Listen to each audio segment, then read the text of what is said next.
everyone. We ask you as parents, fans, and 2024 officials Northern to join us in Michigan High making this School a Basketball positive Showcase. experience for all Charles Trail involved. here, Christian Swim. Now we ask you to rise, and gentlemen, remove your broadcasting caps crew as we honor both God and country with an invocation followed by our national anthem. Building their due respect with our Eternal Father, we praise your name for the very gift of life. We thank you for the birth of your Son, who guides us in this world. And we ask the Holy Spirit to fill our hearts with your love, protect the players and officials, and let everyone see your goodness and healthy competition. We ask all this in your beloved Son, Jesus Christ. In the name of the Father, Son, and Holy Spirit. Amen. The privilege of this event was made possible by those who have fought and continue to fight for the freedoms we enjoy. Let us now honor and respect their efforts and our country. All veterans, we encourage you to render the appropriate salute. And on everyone able, please stand at attention, placing your hand over your heart as we proudly sing our national anthem, being performed today by the voice of Mcbain Rambler Basketball, Mr. Harvey Lucas. Please sing with me. Oh, say can you see by the dawn's early light what so proudly we hailed at the twilight's last gleaming, whose broad stripes and bright stars through the perilous fight o'er the ramparts we watched were so gallantly streaming, and the rocket's red glare, while bombs bursting in air, gave proof through the night that our flag was still there. Oh, say does that star-spangled banner yet wave o'er the land of the free and the home of the brave? Thank you. Okay, let's play some basketball. That was an excellent rendition of the national anthem. It's good to get the crowd into it, and that's exactly what they were able to do there. And what we're ready to do here for you, whoever you're tuning in from, we thank you for making us a part of this Saturday afternoon. And First, for the Cosmos of Hamtramck High here School. for the first game of the Northern Starting in Michigan guard Boys is Basketball senior number 1, Dantes 2024 Winfrey. Showcase. Your starters will be number 1, Dantes Also in guard is junior number 3, Devin Mike Dixon. Crawford. Number 11. And forward for the Cosmos, Slow down. a junior number 11, Justin Garrison. Number 11, Justin Garrison. Also and number at 21, forward, Andrew a Kimbrough. senior 22, Ron Johnson Jr. Comics. And at center, a senior wearing 21, Andrew Kimbrough. Garrison and Kimbrough. The Cosmos are coached by Dennis Foster They're Jr. coached by Dennis Foster Jr. And now let's meet the starting lineup for the Ramblers of Mcbain High School. Nate Kochi, Clayton Engelreich, At guard, Evan a Haverty, senior wearing Van number Rodenbach, 5, Nate and Tucci. Carlson Murphy. Also at guard, a senior number 12, Clayton Engelreich. Your starters At for forward, a junior wearing 34, Ben Rodenbach. I'm going to send it over to you, Chris. You're going to tell us about Also these at two teams forward, like a this. senior It's gonna number be a good 50, one. Carlson Murphy. Well, Mcbain At has center for the Ramblers, a and senior that's number certainly going to 25, test Evan Haverkamp. into this game. I mean, Ramblers looking are at coached one of by the Mr. premier Bruce teams in Northern Cookman. Michigan in the Mcbain Ramblers. So Your Hamtramck officials certainly today, as gonna have assigned by the a Michigan High School Athletic test today. Association, 2024 are Matt Wilson, Mark Leneman, and Mike Reed. Showcase is brought to you courtesy of Collar Clinic, M32 Bobcat, Cherry Capital Airport, Traverse City, PVC, Pop Excavating, Hudson John Deere, Grand Traverse Glass Company, Next Level Sandbag, and our friends at Finnegan Insurance Agency. tip off, controlled by the Ramblers, and we're underway. This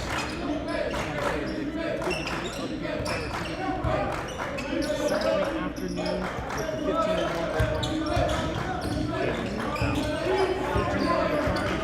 own Division 3, averaging 61 points per game. One of our top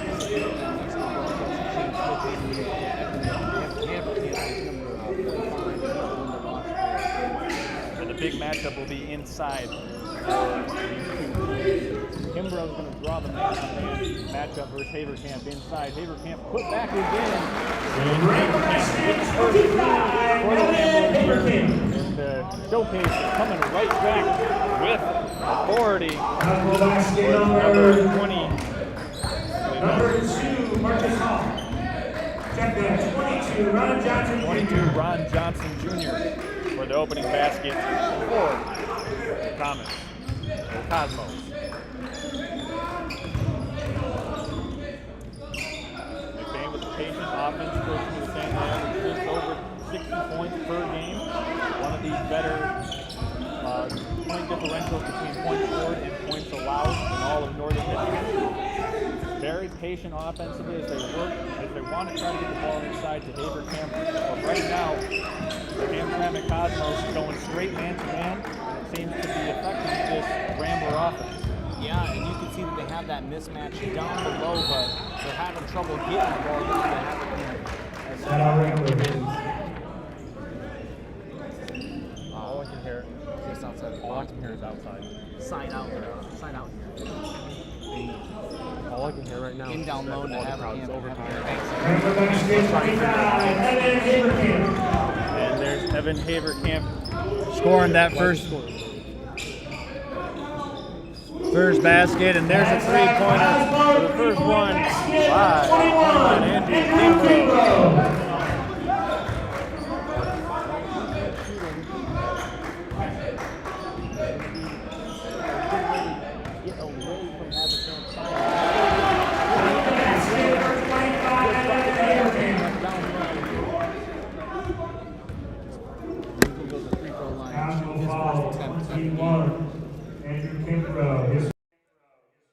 Andrew Kimbrough on his first penalty.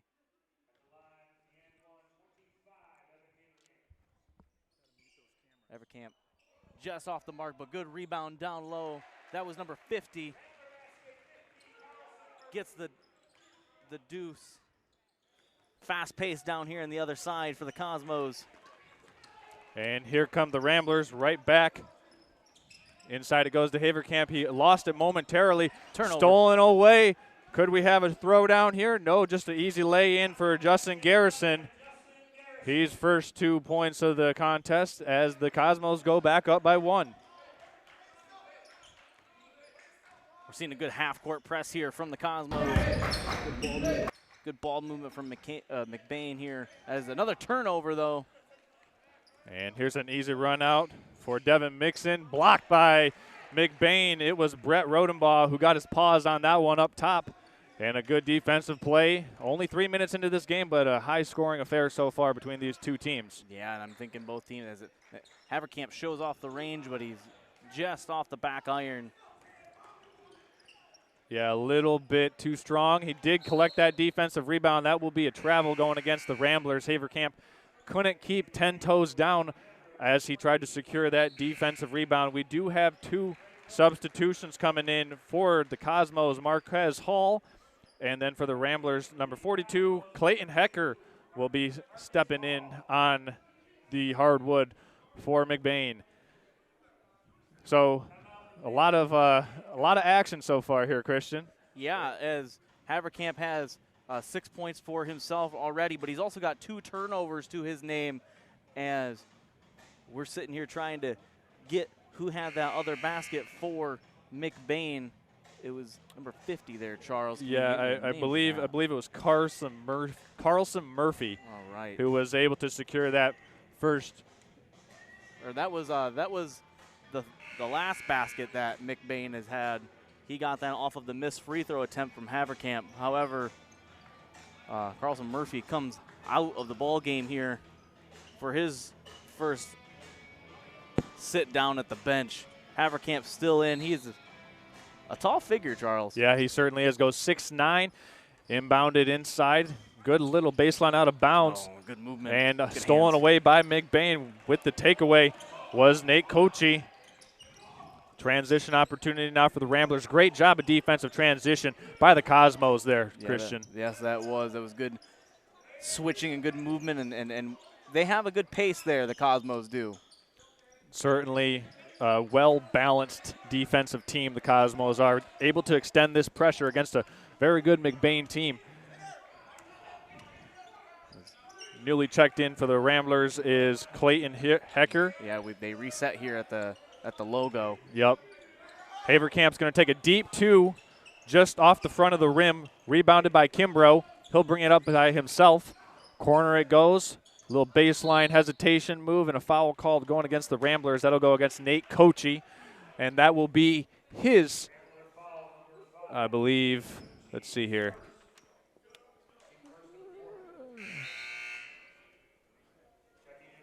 Three turnovers for the Ramblers already, 2 of them from Hamtramck. Yeah. Michael Crawford checking in for Hamtramck. Hamtramck looking to retake this lead. Down by just 1. Little drive inside, rejected by Havercamp inside. He erased that one. There's a Cosmo down in the backcourt. Kochi driving in, has it rejected at the rim. That was Kimbrough. However, Mcbain right there to clean it up. That was Ben Rodenbaugh. And we have an official's timeout as Marquez Hall is going to jog off the court, tighten up the shoelaces on that right foot. I think Hamtramck came down on his foot after he went up for that block on the layup attempt. And Carry-On Polk has checked in for the Cosmos, replacing Hall. 3 minutes, 18 seconds left to go here. Oh, good pass Nice pass inside. down low, and finishing it off the high glass was Ron Johnson Jr., and the Cosmos take the lead back. That was a good backdoor cut and a good feed inside to Ron Johnson. Cosmos come back within 1, 10-9. And another Mcbain Rambler turnover. That one goes against Clayton Engelwright. So that's 4 turnovers now for the Ramblers here. 5 minutes into the first quarter between these two teams. Maybe just some early game jitters. They'll settle in. Both teams still just kind of settle down into this game. Well, both teams had a bit of a travel here this morning, did they not? Well, Mcbain was about a 30-minute drive.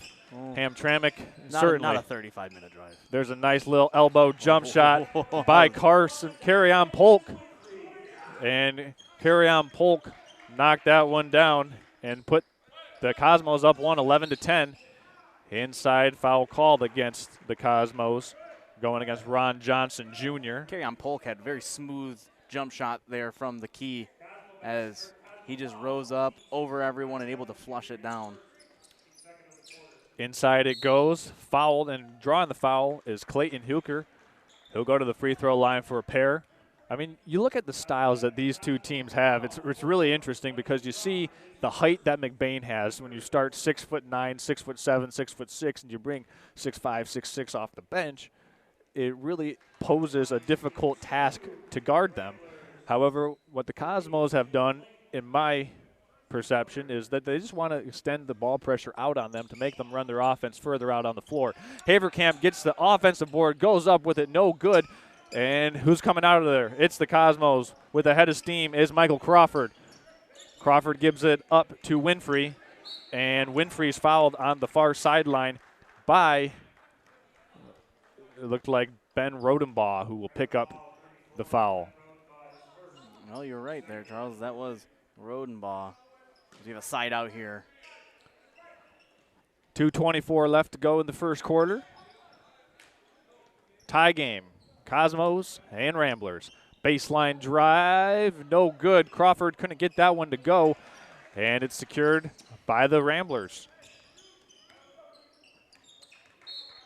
And a little nickel dimer called on the perimeter against Dantes Winfrey. Or was that on Polk? Was Polk. Okay. So Carry-On Polk called for his first personal. Corner it goes to Rodenbaugh, inside to Haverkamp. That's an offensive foul. And, you know, it's by the letter of the law in high school basketball, it's an offensive foul, but that charge was drawn directly underneath the cylinder. In college, that's a pros, block. Yeah, in college and pros, that is a block because there is an area at those levels in which they say that's a block. That's an up-down, though. That's another turnover for Hamtramck. That's going to bring their total up to 3. That's the unofficial total. We will have an official total, hopefully, at the half from one of our producers this game, James Smith. But one of the things I've noticed, Charles, getting to Mcbain is they like to, go to their strength, and their strength is the 6'9" center. Oh yeah, you gotta feed the beast, and that's what Haverkamp is inside. Hamtramck doing a good job of really trying to deny those entry passes to him as the Cosmos secure the rebound. Dantes Winfrey with it. Dantes Winfrey is the shortest person on the court, and he came up with that rebound. That is good determination by him. And another turnover. Another turnover by the Cosmos, though, and the Ramblers take it right back.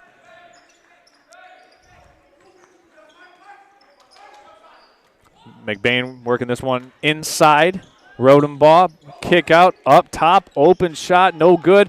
Haverkamp inside, secures it, put back up and in, count it, and a foul. That was a man-sized rebound right there by Haverkamp, and he'll earn a trip to the line for and one opportunity. At what point when you're the Cosmos, like you're going to try everything in the game today to try and suppress Haverkamp, because his height alone is a factor to be taken account of, as that height alone is going to get him those baskets, and it's going to get him those putbacks fairly easily, as that was just a laser off the glass. Haverkamp 0 for 1 from the free throw line already this evening. And he knocks down for the true three-point play. Ramblers go up 14-11 over the Cosmos. Checking back in for Mcbain is Carlson Murphy. And checking back in for the Cosmos is Devin Mixon. 3-point lead now for Mcbain. Under 1 minute to play here in the opening quarter. Mixon drives. Open shot on a kick-out opportunity. Three-pointer, no good. Rebound by Huker. And Mcbain now with it. Rodenbaugh bringing it across the court. Haverkamp on the bench right now for the final minute here in the quarter. Rodenbaugh with it up top. Goes inside to Murphy. Murphy putting his shoulder down with some power. Huker on the offensive board, and he's flexing after that putback. Mcbain now goes up by 5 points. It looks like Hamtramck ready to play for the last shot of the quarter here. Hey, Cosmos have to take advantage of this time when Haverkamp, that's a foul right there, swipe across the face. Yeah. But you have to take advantage of this time where Haverkamp's not on the floor, because that is the man that's been physically imposing downwill and blocking your shots. And that right there was the second foul on Ben Rodenbaugh for the Ramblers, so that could be key here. Nice little drop-down pass inside, no good. And Mcbain secures the rebound. So after 1 quarter of play, Ramblers up 16-11. We're going to go ahead and meet the Mcbain Ramblers during this commercial break. We'll be back after this. Agriculture is important. It's always been the backbone. Welcome to Hudson. We strive to be I more really than enjoyed your we team work hard to try to use the enhancement thousands of acres for just a small yard. Accessories and replacement parts. Check it out. For a limited time, get 0% for how many more months you have started John Deere Manufacturing. Come into your local Hudson or visit online at HudsonDeere.com. Avery DeRider, number 30, center, senior. Ben Rodenbaugh, 34, guard, junior. Brett Bentham, number 40, center, senior. Clayton Hooker, number 42, power forward, freshman. Carson Murphy, number 50, power forward.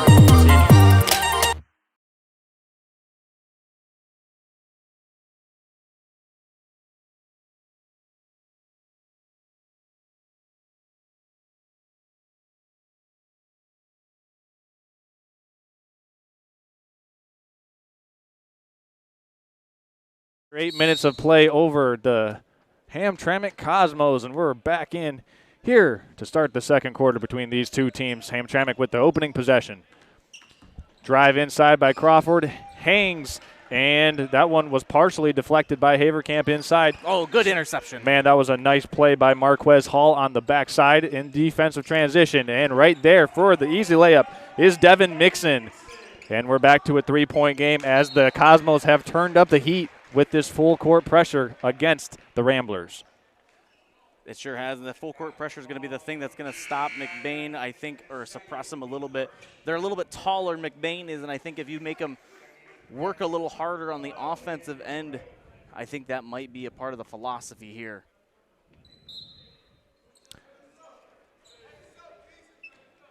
And for the Ramblers, recent check-in has been Aiden Kochi, number 24 in white. And you can see the Cosmos bringing the ball pressure up a little bit against this Rambler offense. It certainly has. I think that ball pressure is going to make it a lot tougher on Mcbain, as they just can't get into their offense as fluidly as they were. Right. They're starting and initiating this offense from 4 or 5 feet outside the perimeter. There's a nice transition opportunity by the Cosmos, but Mcbain did a good job in defensive transition. Driving in is Marquez Hall for the scoop and score, and it's back to a 1-point game. First 4 points of the quarter to the Cosmos. That was a good little size up there from Marquez Hall. This full court pressure is proven to be a little different for Mcbain. There's a turnaround, Jay, by Carlson Murphy to stop the bleeding for the first Rambler score of the second quarter. Yeah, that's Murphy's second basket of the afternoon. Mcbain has 6 turnovers, though, here early in the second quarter. Screen here. Yeah, Crawford with it up top. Outside in the corner. Driving is Hall. Hall's fouled. Counted in a foul. Man, Marquez Hall doing his thing, putting it on the deck, getting the foul called, and he'll go to the free throw line for the first free throw, I believe, for the first free throw attempted by the Cosmos this game. You're right, Charles. But it's coming off of a good basket, a tough and one, tough floater there for Marquez Hall. As we go to our expertly placed camera here from Charles Strail on the missed free throw attempt from Hall. That's one I'm sure he would like to have back. As the Ramblers catch a break there, Cosmos unable to complete the three-point play. 18-17 the lead for the Ramblers. 2 minutes into the second quarter. Trapping as soon as they get over the half-court line. Up top to Rodenbaugh, deep three, no good. Inside rebound, put back, no good. And the Cosmos come out of there with it. That is Devin Mixon. Crossover, inside layup, no good. Big time collision in the paint, and the Ramblers have the ball. This game is wild so far, Christian. This is a frenetic pace here at the showcase, Charles. This is what we play for down here, or up here, though. Clayton Ingle right now with it for the Ramblers. There's a foul going against Devin Mixon, and that'll be the Cosmos' second team foul here with 5 minutes and 30 seconds remaining in the first half. Well, if you said it'd be an 18-17 game, just over 11 and a half minutes into it, or 10 and a half minutes in, I believe you. Well, one of the things I did want to say is even though Hamtramck is coming in with a 9-8 record, they are still Division II, which by the numbers does put them above Division III, which is where Mcbain is residing. However, as of right now, Mcbain playing some tough competition right now in the Cosmos. Good ball movement here from the Ramblers. However, they're going to draw a reach in here.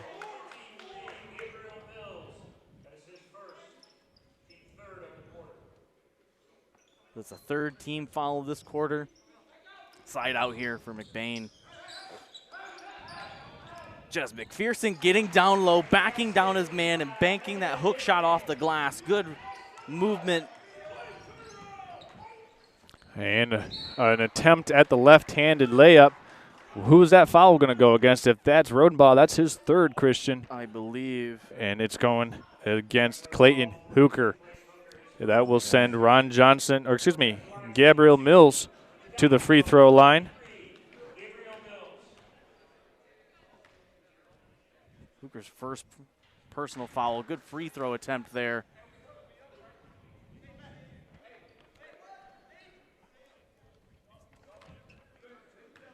Yep. Mills. Gabriel Mills with that first. Missed the first, got the second. He made the made both. So first 2 points of the game for Gabriel Mills. And it's back to a 1-point game. Second quarter of action, 4:56 remaining. Those free throws at this moment are pretty pivotal. Yep, Mcbain up by 1.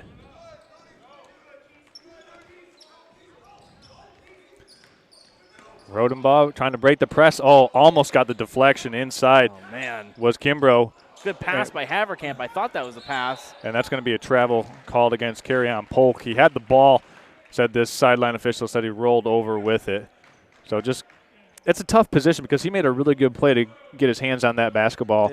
And that's one of the calls that I think they could do without. I thought that was something else. I thought that was going to be a reach-in foul on Mcbain. I wasn't aware that you couldn't roll over when you have the ball like that. This height has proven to be a bit of a challenge here for the Cosmos, Charles. Well, I mean, Hooker has it inside, backing down, no good. Oh, man-sized rebound inside by Haverkamp. And right now, Haverkamp really burdening a lot of this scoring load for Mcbain. He's the one guy that the Cosmos don't have an answer for. Oh. There's a drive inside. Getting the friendly kiss off the glass was Dantes Winfrey. And we're back to a 1-point game. For those of you keeping score at home, Haverkamp has 13 so far this game. 13 of Mcbain's 22.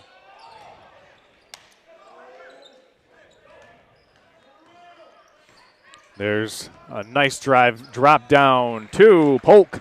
And Polk puts the Cosmos back on top.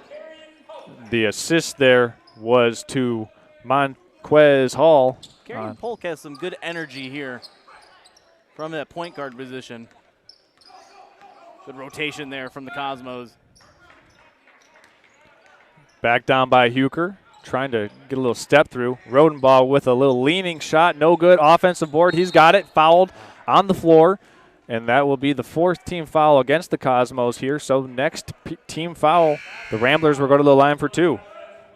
The height, factoring that in with the rebounding here for Mcbain, that's proven to be the difference here. Otherwise, Hamtramck doing a very good job of keeping up with the Ramblers. There's an inbound pass to Nate Kochi. Had a post opportunity for Carlson Murphy, but Kimbrough doing a good job with the little half front to deny that pass. Up top on an inverted set. Inside it goes. Rodenbaugh flips it inside to Murphy. And what do we have? A foul going against the Ramblers. That'll go against Murphy. Yes, that is. I think Murphy, when that inlet pass came in, Murphy got a little too happy, swipe happy there, and just had too much contact. And with 3 minutes remaining in the first half, Cosmos with the lead and the ball.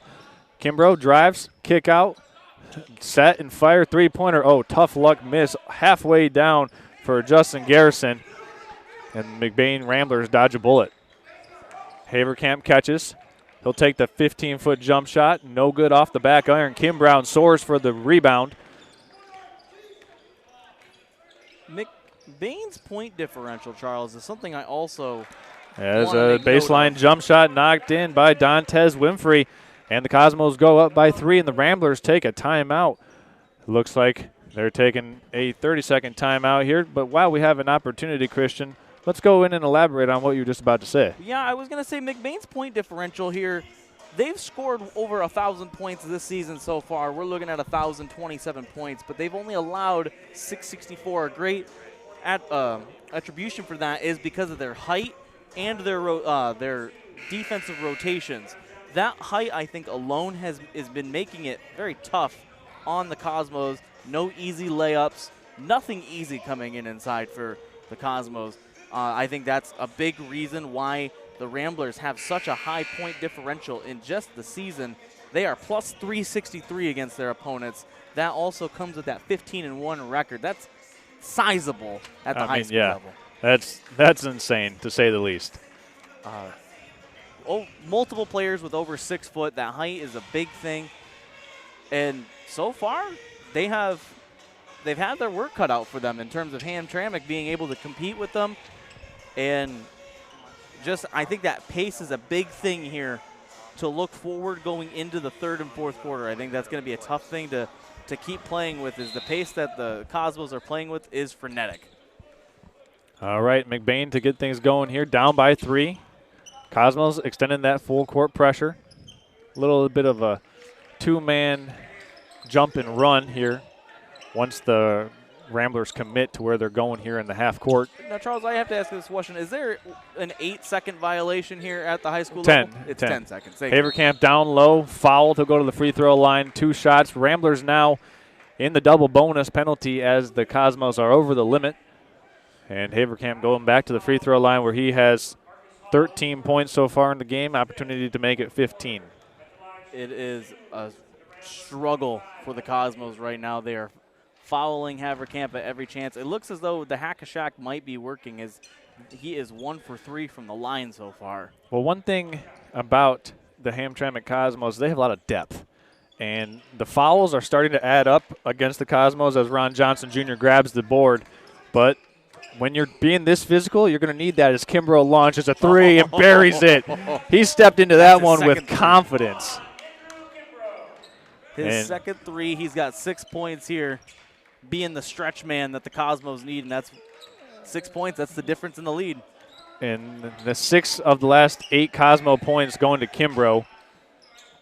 Haverkamp and the Ramblers looking to answer here. Kimbrough on the deck for it. Actually, that's a couple different Ramblers and Cosmos on the deck for that one. And the possession error will favor the Ramblers. This is a very physical game here in the first half. Hey.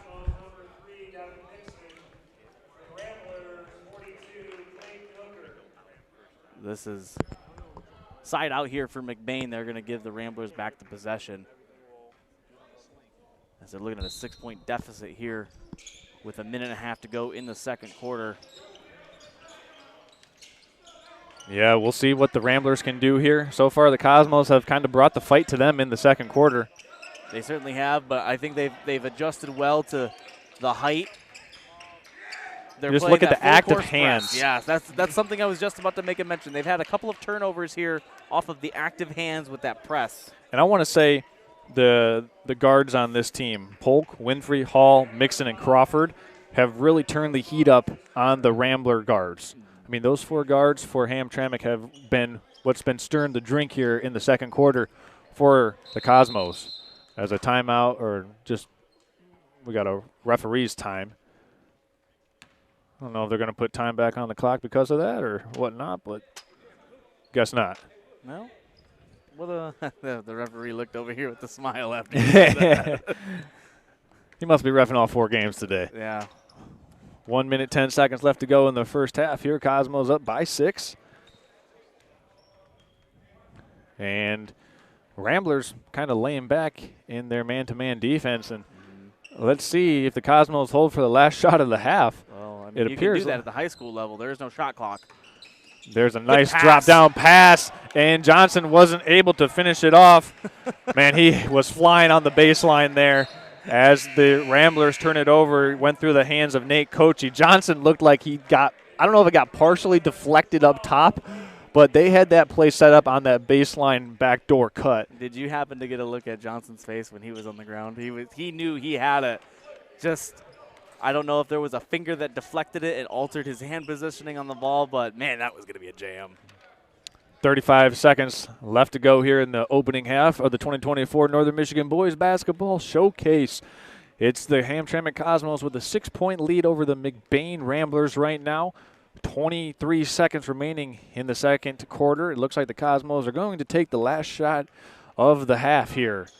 As trying to break down the defense. Kick out up top to Kimbrough. Kimbrough's got another. He's 3 for 3 from beyond the long line, and the Cosmos go up 9. Oh, steal. And a steal in the backcourt. Putting it up and in is Marquez Hall, and the Cosmos go up 11. 5 quick points before the end of the half for the Hamtramck Cosmos to end this one. And, man, our player of the half so far for the Hamtramck Cosmos has got to be Andrew Kimbrough. He's got 9 points, 3 for 3 from deep, and he's stroking it. Yeah, those 3-point shots is the big difference. I don't know if you noticed that, Charles. They ran the same play that Johnson almost just had that jam on. Yeah. But it ended up with Kimbrough being a 3-point shot instead. That was a good play there from the Cosmos. It certainly has been a fun half of basketball. We're going to step aside and thank some of our sponsors that have made this game possible. When we come back, we're going to have the Traverse City Cherry Capital Airport and Pop Excavating halftime show. Shane Smith will be over there hosting that one. But before we do that, we're going to thank people who have made this game possible for you to watch wherever you're watching from. We'll be back after this.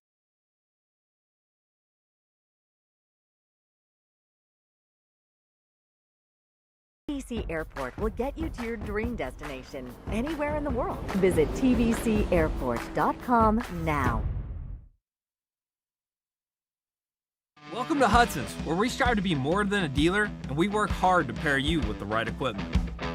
Whether your land spans thousands of acres or just a small yard, come visit us. At Hudson, we provide the service and expertise to get the job done right. And for a limited time, get 0% for 84 months on select John Deere compact utility tractors. To get a quote, come into your local Hudson or visit us online at hudsony.com.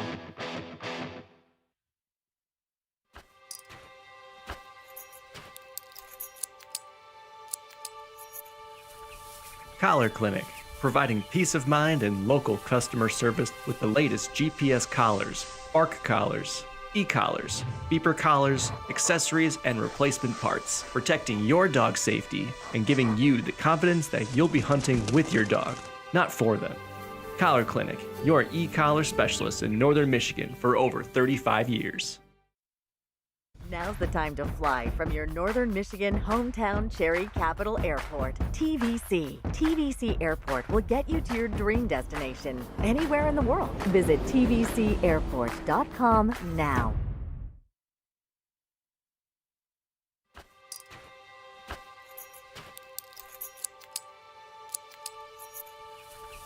Collar Clinic, providing peace of mind and local customer service with the latest GPS collars, bark collars, e-collars, beeper collars, accessories, and replacement parts, protecting your dog's safety and giving you the confidence that you'll be hunting with your dog, not for them.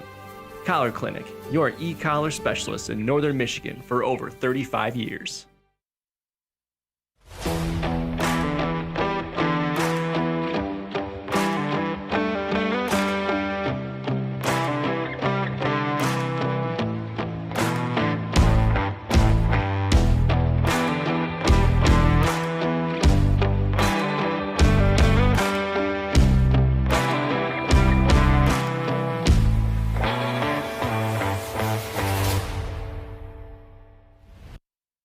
Welcome to Hudson's, where we strive to be more than a dealer, and we work hard to pair you with the right equipment. Whether your land spans thousands of acres or just a small yard, come visit us. At Hudson, we provide the service and expertise to get the job done right. And for a limited time, get 0% for 84 months on select John Deere compact utility tractors. To get a quote, come into your local Hudson or visit us online at hudsony.com.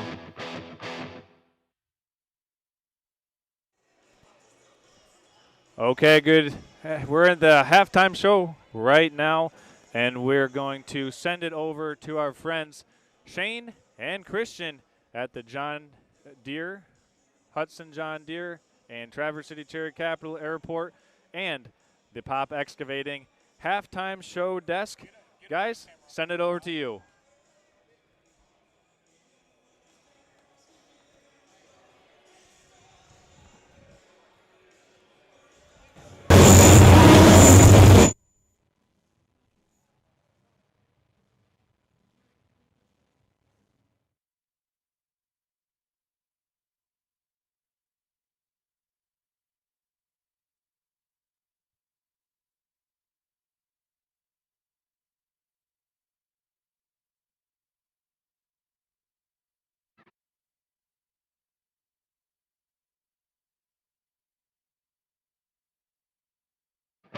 Welcome to Hudson's, where we strive to be more than a dealer, and we work hard to pair you with the right equipment. Whether your land spans thousands of acres or just a small yard, come visit us. At Hudson, we provide the service and expertise to get the job done right. And for a limited time, get 0% for 84 months on select John Deere compact utility tractors. To get a quote, come into your local Hudson or visit us online at hudsony.com.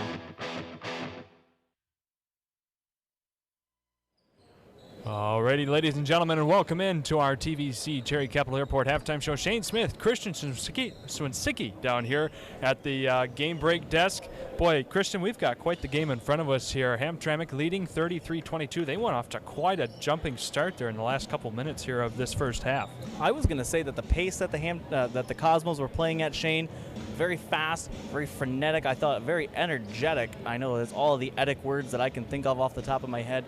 But right now, I think the Cosmos have come in with a good game plan against Evan Hamtramck, and I thought that was going to be the main point that the Ramblers had. However, Hamtramck has done a good job that second quarter neutralizing them. What did you think about that? Yeah, no, I couldn't agree more. I mean, if you took Evan Hamtramck out of the equation, Mcbain has a total of 9 points right now. That man right there has scored 13 of their 22, and otherwise no one else has more than 4 across that team. So they've definitely done a good job of neutralizing that 6'9" threat. I mean, you don't get much taller than that anywhere in this state. And at the first quarter, you could just shovel it to him under the basket, and it would be a guaranteed 2 points. But now Hamtramck's starting to swarm him a bit, and they're certainly swarming down here at this end of the court on their offensive side of things. And that allows them to find a lot of different players and find an open lane. They have a combined 8 different scorers right now, Hamtramck does, with Andrew Kimbrough leading the bunch right now with 10 points. Andrew Kimbrough has been doing fairly well from the three-point line. 3 for 3. I think that is what I have on my unofficial stats. That's another reason I came over here, Shane, was because you have the official stats from that first half. However, Andrew Kimbrough, just like you were saying, magnificent for that first half from the three-point line. I think that's been a big difference, and I mean that is the scoring difference right now. Right, they went on a roughly 10-0 run in the final about 3 minutes or so of this game to take a 33-22 lead going to the second half here. We've got about 4 minutes to go. Any more thoughts? We don't have too much foul trouble other than Ben Rodenbaugh, number 34 on the Mcbain side. He has 3. Everyone else between both teams that have played so far, 2 or less. But we can go through scoring real quick. We have number 25, Evan Hamtramck, like we said, 13 points, followed by Carlson Murphy, number 50 with 4, Clayton Hooker with 3, and number 34, Ben Rodenbaugh with 2 points. Otherwise, for the Hamtramck folks, Andrew Kimbrough leads with 10 points, and there's not one other player with more than 4 points. That's Ron Johnson. Otherwise, it's just 2 and 3s, but a very balanced offensive effort on that team so far. You have 10 points on your official stat line. My unofficial stat line shows me 9. That tells me that's why we keep you around for the official stat lines. Shane, do we have any sponsors to thank for this halftime show? Yes, we do. We've got our friends at Collar Clinic, M32 Bobcat, Cherry Capital Airport, of course, Pop Excavating, Hudson John Deere, and Grand Traverse Glass Company. So thank you all so much for sponsoring not only this halftime show, but the entire afternoon. 4 different games across this day. What a treat this is to bring this all to you. This isn't the only game. That's we have right. 3 more after this. I think this is a good one to start. I think the energy is very good from both teams here. Coming up after this game, the approximate start time for Cadillac and Wayne Memorial will be 3:45, followed by a 5:30 matchup between TC Central and Detroit Cass Tech. We're looking forward to that Cass Tech team. And then, of course, the nightcap at 7:15, the home Traverse City St. Francis Gladiators taking on Glen Lake. So what a game that'll be. We've got so much more action ahead of us tonight here, ladies and gentlemen. Stay tuned. I think we're just about ready to cut it back to break here and come back for your second half on the other side of this.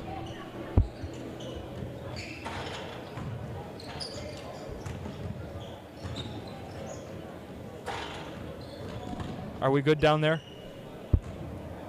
Probably still can't hear us, can they?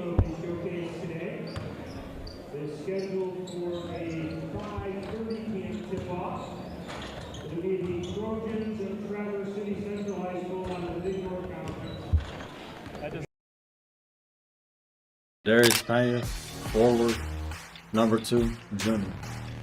Trey Bovin, number 3, point guard, senior. Nathan Cucci, number 5, shooting guard, senior.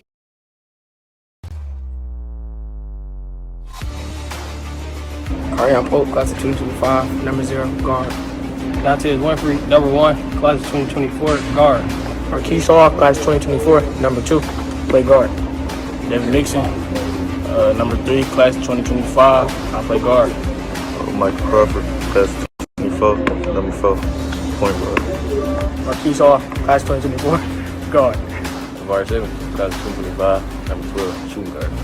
My name is Jordan Cross. I'm a class 2024. I wear number 20, and I'm a point guard. Andrew Kimbrough, class 24, I wear number 21, and I play center. Gabriel Mills, class 26, wear number 23, point guard. Jay Smith, class 2026, number 24, I play the 4 and the 5. Justin Garrison, class 2025, number 11, wing. I'm Tyree Sanders, class of 2025, number 13, and I'm a point guard. Ron Johnson, class of 2024, small forward, number 22.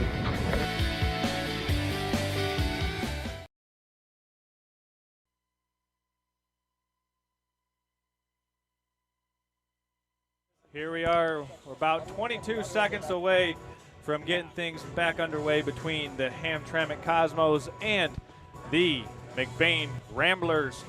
Cosmos ended that with a little bit of a gut punch there at the end of the second quarter, putting an 11-point lead on the board between them and the Mcbain Ramblers. Christian, I'm going to let you catch your breath. You just ran over here from the game break desk to make it back in time, but what do you think we need to see from the Ramblers going forward here, the final 16 minutes of play? I think you're going to have to find a different scoring outlook for the Ramblers. I feel like the Cosmos have a good game plan against Hamtramck, judging on that second quarter, but here we go back into the third quarter. It got really quiet in here. Yeah, I mean, it did get quiet. I'm expecting a different game plan for scoring from Mcbain in this third quarter, Charles. Yeah, Mcbain was Kimbrough going to take the 14-foot pull-up J. He went 3 for 3 from deep in the first half, but not able to knock down that opening shot for the Cosmos. And Mcbain, with their first possession of the second half, let's see what they choose to do here. Hamtramck not pressing on defensive misses. So for the Ramblers to deal with that pressure, get defensive rebounds, get stops, and get out in transition potentially. I 100% agree, Charles, as we have a out of bounds here. That's going to come off of Hamtramck.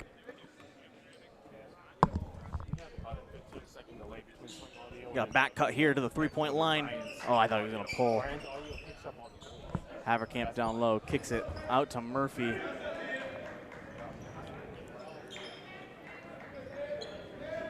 Good hands there from Hamtramck. It's going to be another turnover, a fast break, and a lay-in. Yeah, that was nice.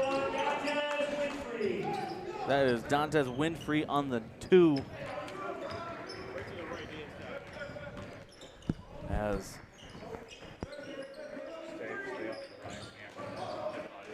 good ball movement once again. That's Murphy on the hook shot. Carlson Murphy on the good little baby hook from the elbow. As the second teams are starting to file in here for the next matchup, that'll be Wayne Memorial versus Cadillac. See them filing in here. Wayne Memorial with a lengthy bus ride up here today, but they're coming in to take on the Cadillac Vikings in Game 2 of the 4-game Northern Michigan boys basketball showcase here. 6 minutes. Another turnover here from the Ramblers. Turnovers are their Achilles heel right now. Another lay-in. Yeah, step through by Dantes Winfrey, and it's now 13 points, the Cosmo lead. That is 4 straight points for Dantes Winfrey, both off of steals from him. Those fast hands, those quick hands of his, proven to be fruitful. Yeah, it's certainly something that the Ramblers have been challenged with all day, is dealing with those turnovers. Good down low pass into Carlson Murphy. He feeds it to Hamtramck. Hamtramck is going to get fouled. Charles, we didn't get to ask you what your plan of attack against Hamtramck is this second half. Well, I mean, against Hamtramck, I think you just got to keep doing the same game plan that you've been approaching it with. He's been, he's got, 15 points now? 14 points? And you're up by 12. So they're doing a good job of just limiting what he's been able to do. And I would stick to the game plan, man.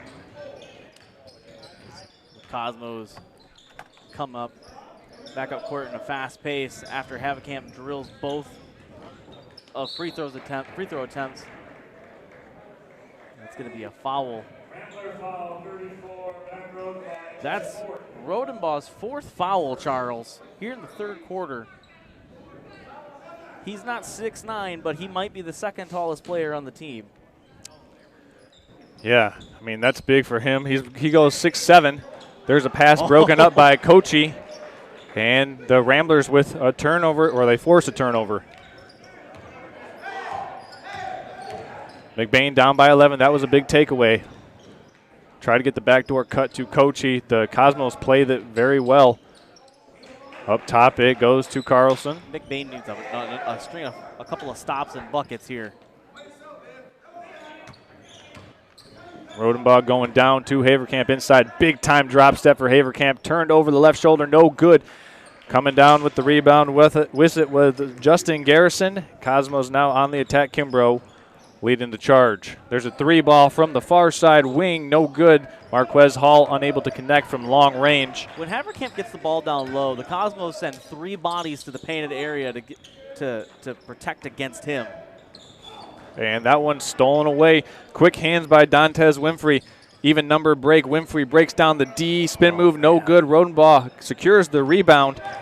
And so far, the Mcbain defense holding serve right now, even though that offense is still coughing up the ball. This 3rd period, this 3rd quarter, Dantes Winfrey has 3 steals, Charles. I mean, that's huge. That is effort on defense like no other. Down inside to Haverkamp. Once again, stolen away by Kimbrough. Good hands by the Cosmos inside. Hall with it now. Haverkamp looks as though he got hit in the face on that. Open three-pointer in the corner, just short. A lot of contact on the closeout by Engelwright, but no call. And the Ramblers with another stop on defense. A couple substitutions checking in right now at half court between these two teams. Carlson Murphy's elbow line jump shot is no good. Mcbain needs to get some baskets in such a bad way right now. Inside it goes. Nice little run out for Devin Mixon. And it's back to a 13-point game. Hamtramck up by 4, actually 5 scores now. As a timeout is taken by the Ramblers, we're going to go ahead and take a timeout as well. We'll be back in, well, we're going to take a 15-second timeout. We're going to hear from our friends at Traverse City Cherry Capital Airport.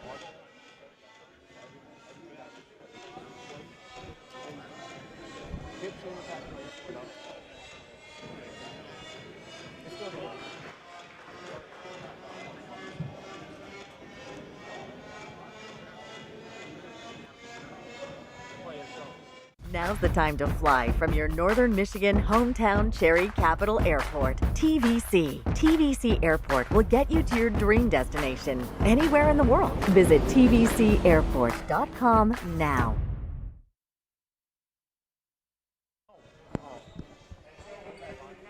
And here we are. Welcome back in. Big shout out to one of our primetime sponsors this afternoon, the Traverse City Cherry Capital Airport. Listen, now's the time to get away to the sun and the sand. Traverse City is here to help you do just that with Sun Country, Allegiant United, and Allegiant, all offering services out of Traverse City. TVC, now's the time to fly. Cherry Capital. Mcbain Ramblers trail by 13 points to the Hamtramck Cosmos here. 3 minutes and 20 seconds remaining in the 3rd quarter of play in the first game of the boys varsity basketball Northern Michigan Showcase. And that one looked like it was deflected. Officials are going to have to get a little conference here. Christian, did you have a vantage point on that? I did not, Charles. That was I would have had to have seen through some bodies here with my X-ray vision. Unfortunately, I didn't acquire that this morning.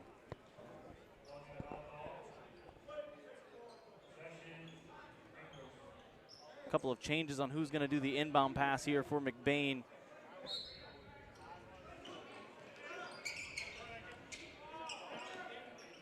As they dump it down to Haverkamp. Haverkamp looking for a pass. Going to go up, looking to draw a foul, and he's... Man, that's just some good defense. There is some good defense down low. Oh, he is going to get a foul, but it's going to be on the floor. or it's going to be off of. Inside to Haverkamp again, has it stripped away, good hands. Cosmos with a run-out opportunity. Marquez Hall fouled, block called. I think, will that be against Rodenbaugh?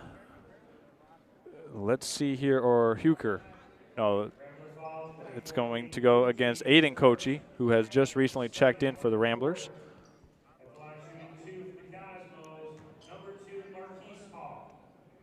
Hall to the line for 2 shots here.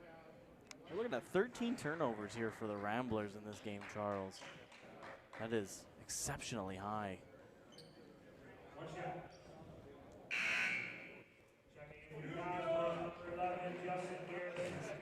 Justin Garrison's going to check in here for the Cosmos as Hall.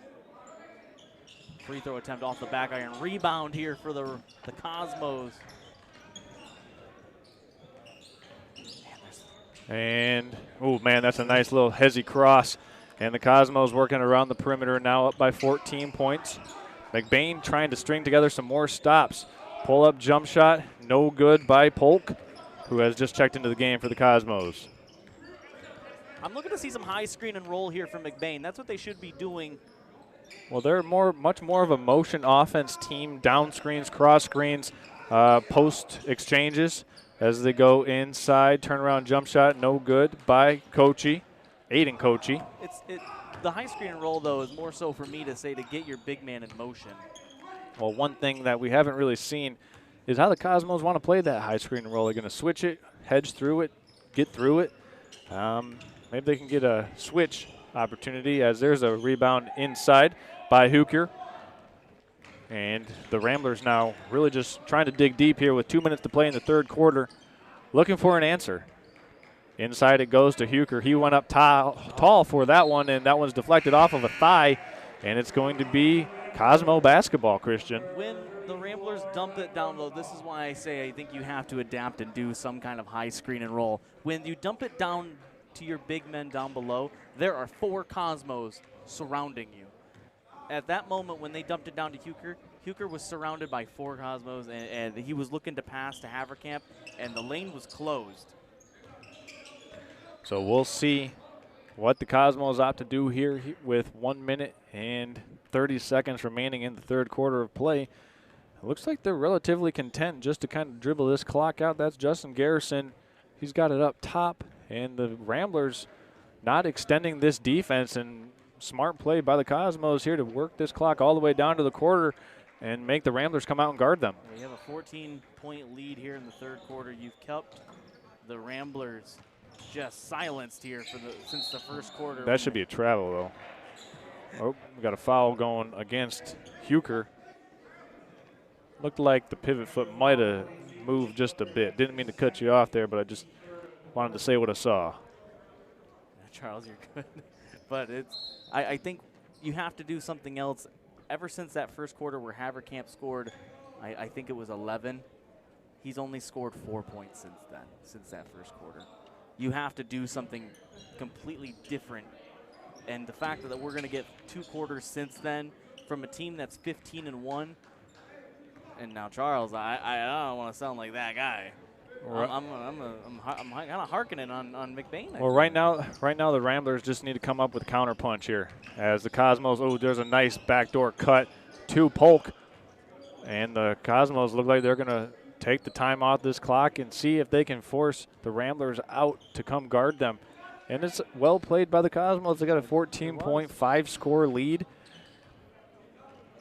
No, that's the thing. We can't take away from what the Cosmos have done in these first 3 quarters here defensively. Backdoor pass led to a attempt by Ron Johnson Jr., and the Ramblers have it. Haverkamp catches, finish. Oh, man, blew the finish.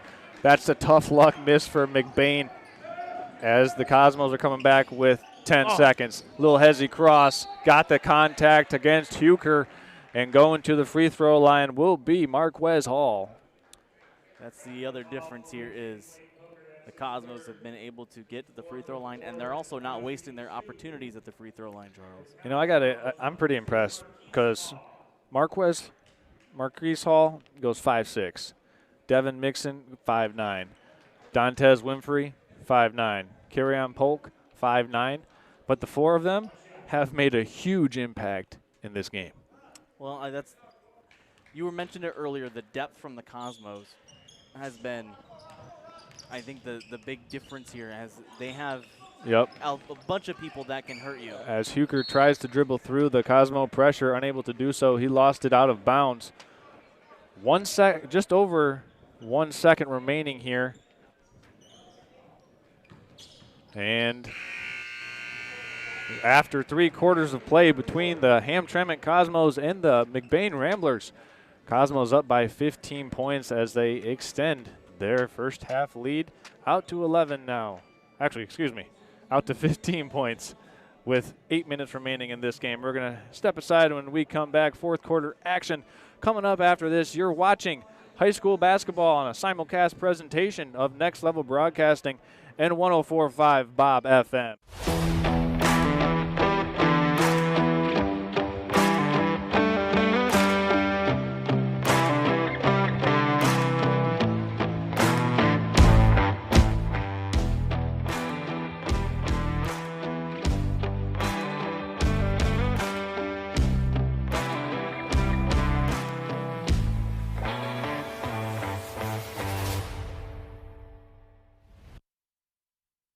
Now's the time to fly from your Northern Michigan hometown Cherry Capital Airport. TVC. TVC Airport will get you to your dream destination anywhere in the world. Visit tvcairport.com now.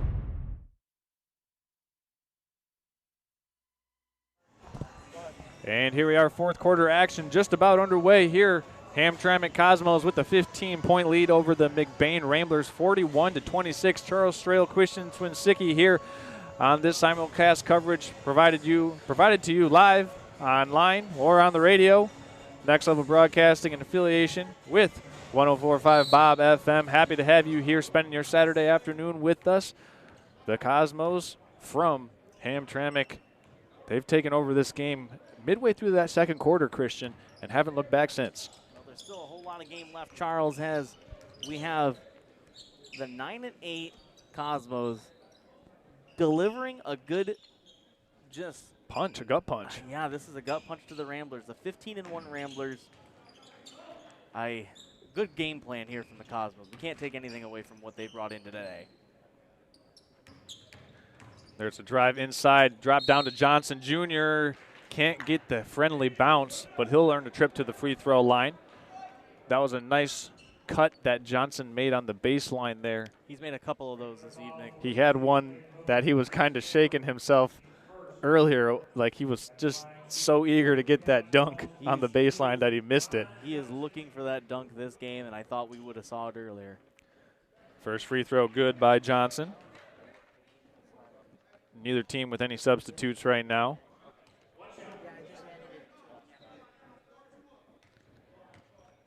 First free throw good by Johnson. Second one is true. So the Cosmos extend this to a 17-point game right now. And the Ramblers working against this full court pressure once again. So every time that the Cosmos put it through the basket, they're going to bring out this full court pressure. It's almost as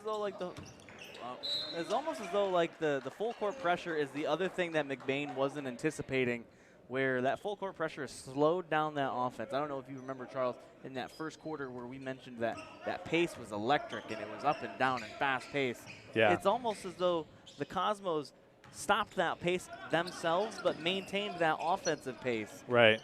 That full court pressure, that was the main difference in terms of slowing down Mcbain.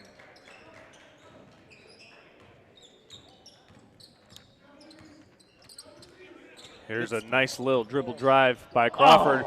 Dumped down to Johnson, and Johnson flips it over his right shoulder using the other side of the backboard. He's got the last four for Hamtramck.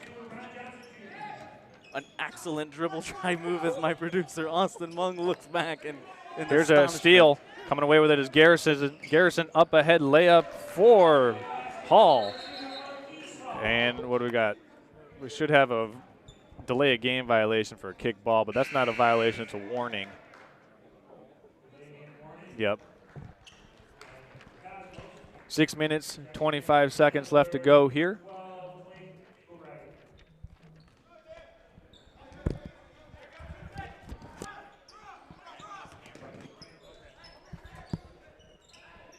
And Hamtramck pokes it away from Haverkamp, but he gets it right back. Haverkamp now almost, he should have a dribble. Just kind of had a gathered dribble. And the Ramblers just trying to get something inside here, or just a little inside-out move. This ball pressure, the ball pressure here by the Cosmos has totally taken Mcbain way out of sync. That's what I was alluding to, Charles, was that ball pressure you could see on the far end there. I was unable to see who it was. That was Kieran Polk there that had great pressure at the point of attack there from Mcbain, just unable to really allow them any breathing room. Yeah. So 5 minutes, 49 seconds left to go here. Cosmos up by 21 points. Well, it's Saturday. The mind's still kind of taking time to engage here, but Cosmos up by 21 now. And, you know, each quarter, Christian, it seems like there's been a different Cosmo player to kind of take over and impact the game. Well, that's the depth that you were talking about, Charles. They have a lot of it, and they can go to any one of them to really kind of test their hand and maybe pull them out of whatever waters they're in. Mcbain not having the same kind of success on the other end. So it's there's a nice inside and out move, flipping it up and in is Devin Mixon. So there's a steal. Johnson, your little Euro step, contact, count it, and a foul. And Johnson Jr. going to the free throw line. But Christian, you told me about it earlier, and I want to bring it back up. When the Ramblers have to come out and guard to 40 feet, it makes themselves susceptible to these blow-bys and these drives and the drive-in dumps and kicks. Well, the other thing that you can make a note of, Charles, is because of the depth, that allows you to play full court pressure the entire game. You can, if you have one man get tired, you sub in the next man, and they can carry the weight. And not only that, but also fouls as well. You know, the Cosmos had quite a few fouls in the first half. It wasn't a problem. They just brought in another depth at guard or another big guy inside. As there's a nice little drop-off pass. Polk with the 12-footer. And now that's back-to-back assists for Devin Mixon. This is what I mean, Charles. Ron Johnson Jr., 10 points. Andrew Cambro, 9 points. Kieran Polk, now he has 6 points. Mixon, there's a steal, throwing it up, alley-oop, catching it, and finishing off the glass was Devin Mixon. Mixon with now 8 points. They can go to almost any single one of these players, and they can probably get double digits. Well, the leading scorer for the Cosmos has 10.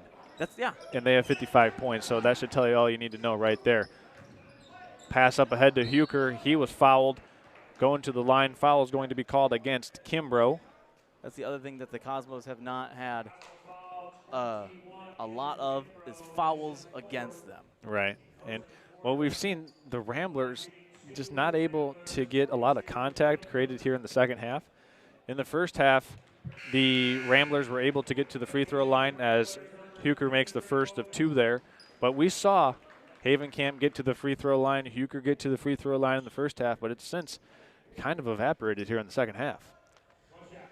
Yeah, the turnovers, another big challenge here for Mcbain, as they've, by my unofficial count, Charles, we're at 16 turnovers for Mcbain. Yep.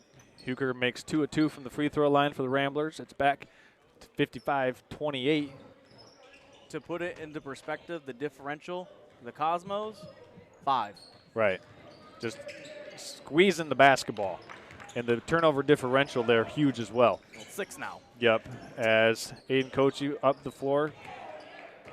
Rodenbaugh had that one tapped out of bounds. And you just look at that. I mean, that's the tenacity of someone like Kieran Polk. He's going up against Ben Rodenbaugh there on the perimeter. Rodenbaugh goes 6'4". Polk listed as 5'9", and he just tapped that one away. So it's just this ability to affect them on the perimeter. As that was a foul. Clayton Huker going back to the free throw line where he just made his last 2. That's going to be against Kimbrough. Yep. Kimbrough came in looking. That's his 5th foul. To swat that shot as he's going to foul out, but like we've mentioned before for the Cosmos, next man up, and they can do that. Certainly can. I mean, 9 points for Kimbrough, 3 for 3 from 3. They all came in the second quarter. And he had his impact on this game in that second quarter offensively, but throughout the entirety of the game, guarding Haverkamp inside. Yeah, he's had the tough task of getting Haverkamp, and I could see a couple times where Haverkamp would hit him against the chest and say, that's great defense, man.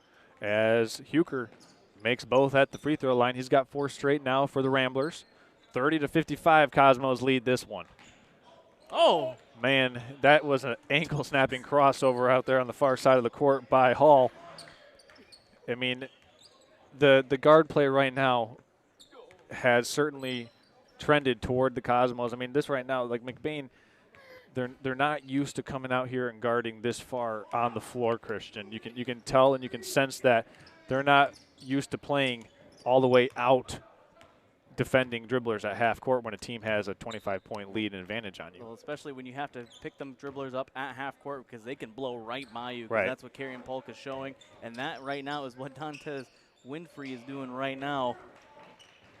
Yeah, that was almost a catch for Johnson Jr. up top. There's a screen up top. The Ramblers trying to catch the Cosmos slipping a little bit, and that foul's called against Carrion Polk. That's only his second foul. And let's see here. It's a 25-point lead. And I think one thing right now that the Ramblers can take out of this game is an opportunity to learn how to play when you're starting to slide down the mountain a little bit. When you go from a 4-point deficit to a 6 to a 9-point deficit, how you can adjust and how you can kind of change your style of play when you start hitting the slide or when a team makes an adjustment against you. I thought the adjustment that Hamtramck made was after the first quarter, Christian, where they really started to go out and press full court. They started to press full court, and they started to put more bodies on Haverkamp as we have another steal here.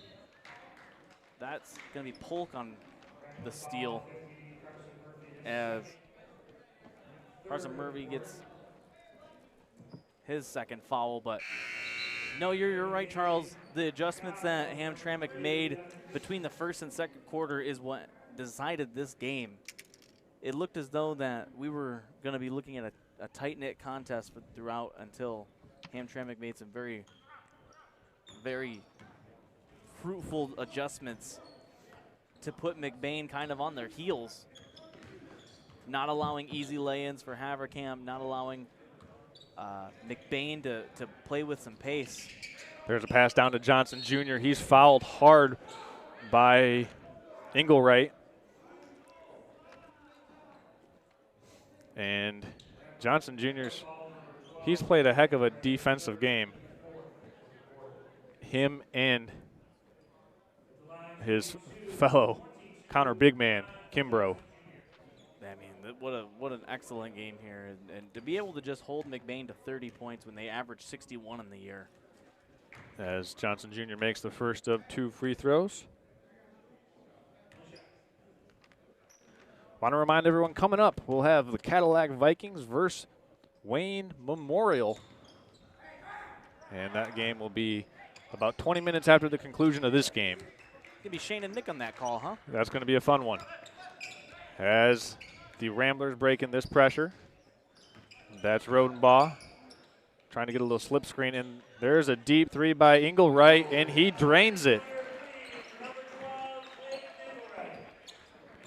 And that's a little roll and replace action that Mcbain was able to execute there. First time we've really seen him go to that replace guy who's open for 3 typically in those situations when you get a big man rolling down to the middle. Pull up jump shot from 15 feet is good by Winfrey.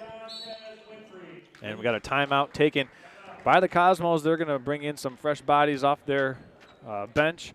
And we're going to keep it right here and just kind of talk about the next game coming up between Cadillac and Wayne Memorial. Charles, before we get into that. Okay. Ron Johnson Jr., 10 points. Uh-huh. Andrew Cambrough, 9.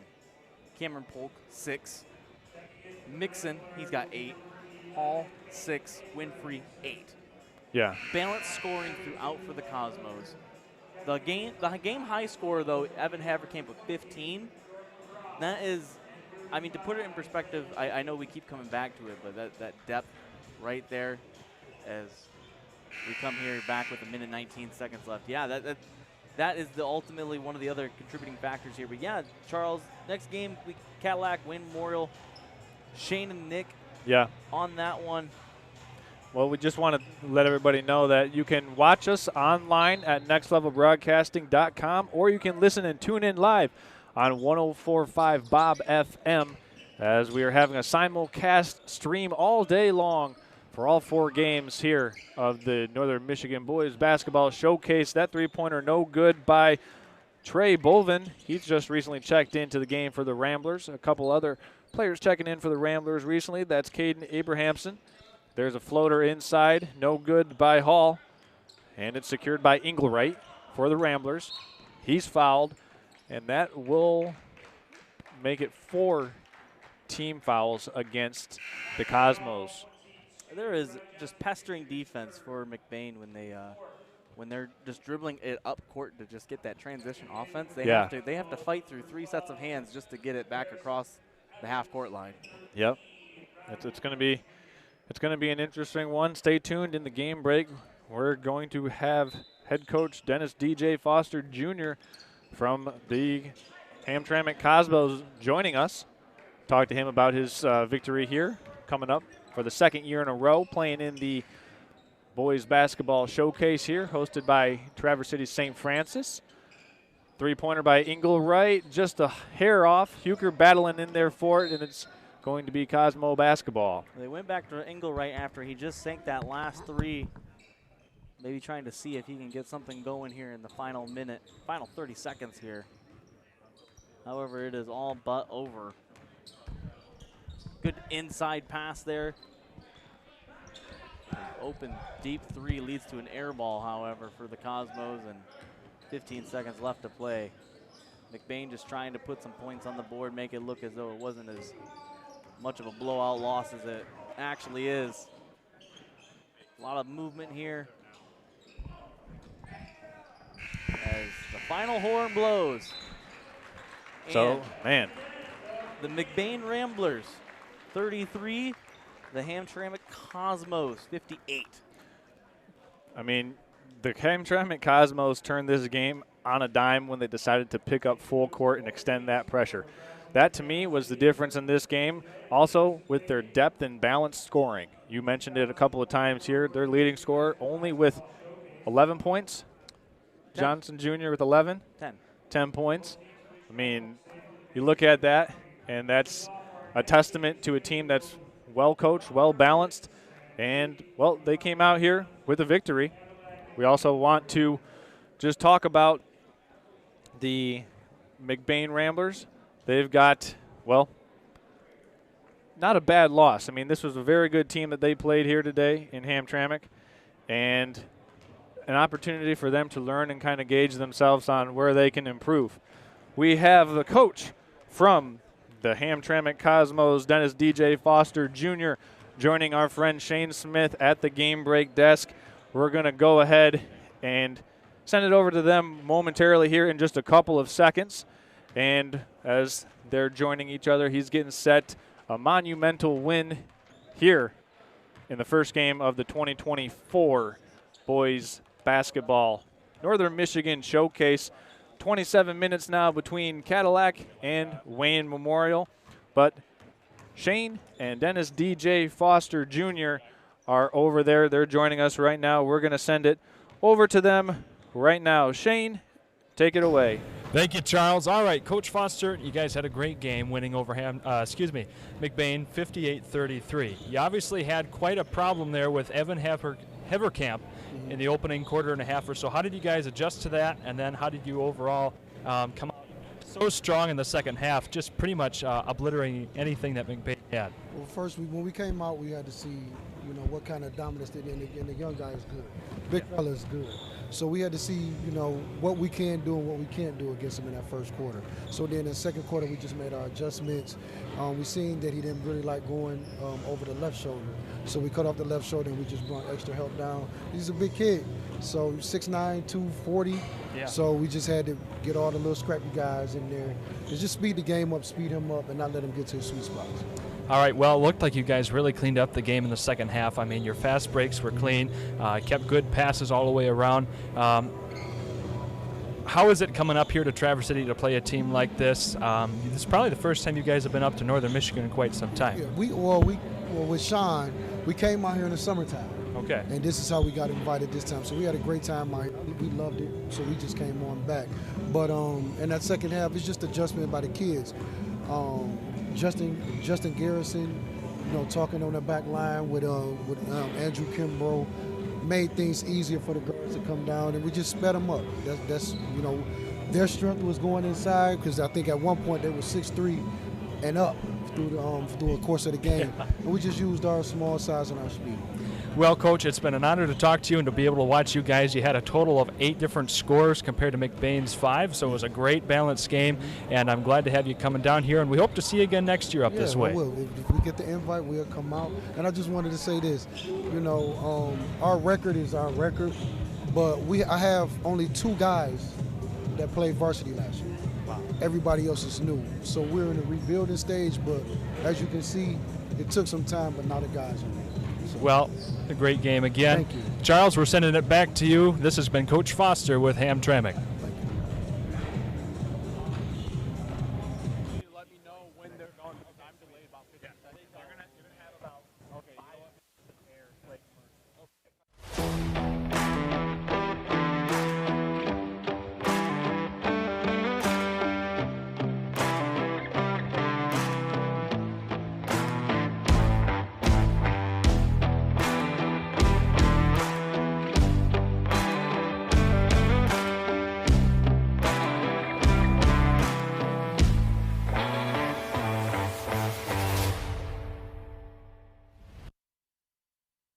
Now's the time to fly from your Northern Michigan hometown Cherry Capital Airport, TVC. TVC Airport will get you to your dream destination anywhere in the world. Visit tvcairport.com now.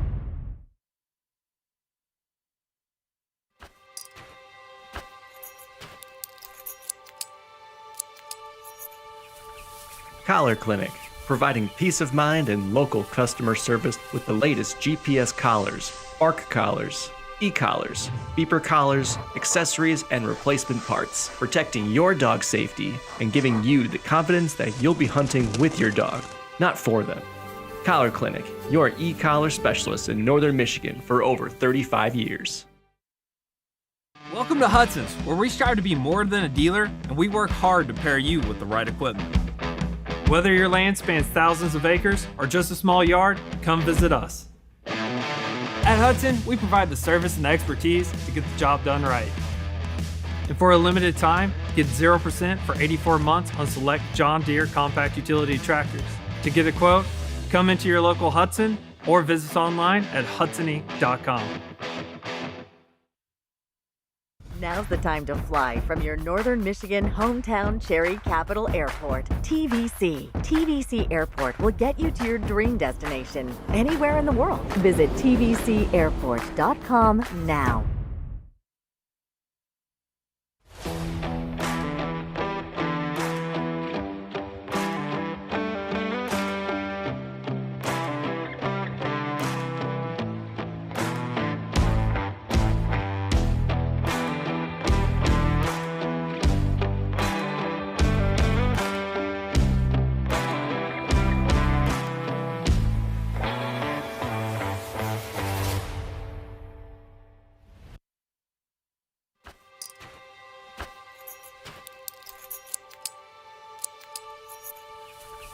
Collar Clinic, providing peace of mind and local customer service with the latest GPS collars, ARC collars, e-collars, beeper collars, accessories, and replacement parts, protecting your dog's safety and giving you the confidence that you'll be hunting with your dog, not for them. Collar Clinic, your e-collar specialist in Northern Michigan for over 35 years. Welcome to Hudson's, where we strive to be more than a dealer, and we work hard to pair you with the right equipment. Whether your land spans thousands of acres or just a small yard, come visit us. At Hudson, we provide the service and expertise to get the job done right. And for a limited time, get 0% for 84 months on select John Deere compact utility tractors. To get a quote, come into your local Hudson or visit us online at hudsony.com. Now's the time to fly from your northern Michigan hometown Cherry Capital Airport, TVC. TVC Airport will get you to your dream destination anywhere in the world. Visit tvcairport.com now.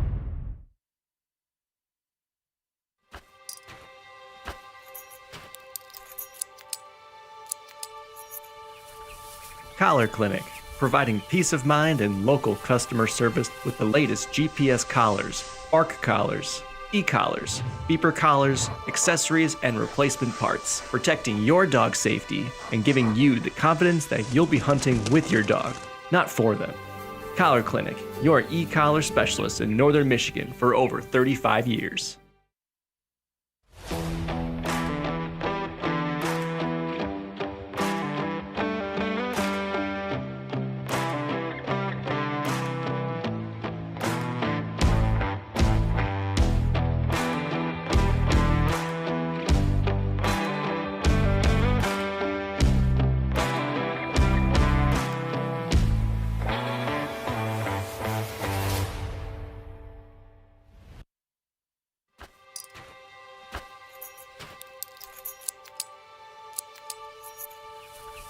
Collar Clinic, providing peace of mind and local customer service with the latest GPS collars, ARC collars, e-collars, beeper collars, accessories, and replacement parts, protecting your dog's safety and giving you the confidence that you'll be hunting with your dog, not for them. Collar Clinic, your e-collar specialist in northern Michigan for over 35 years. Now's the time to fly from your northern Michigan hometown Cherry Capital Airport, TVC. TVC Airport will get you to your dream destination anywhere in the world. Visit tvcairport.com now. Welcome to Hudson's, where we strive to be more than a dealer and we work hard to pair you with the right equipment. Whether your land spans thousands of acres or just a small yard, come visit us. At Hudson, we provide the service and expertise to get the job done right. And for a limited time, get 0% for 84 months on select John Deere compact utility tractors. To get a quote, come into your local Hudson or visit us online at hudsony.com.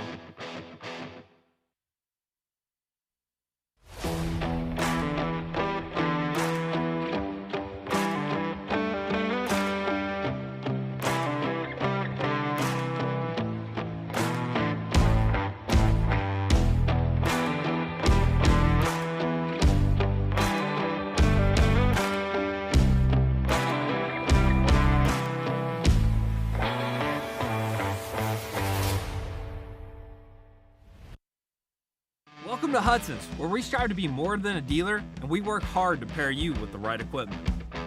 Whether your land spans thousands of acres or just a small yard, come visit us. At Hudson, we provide the service and expertise to get the job done right.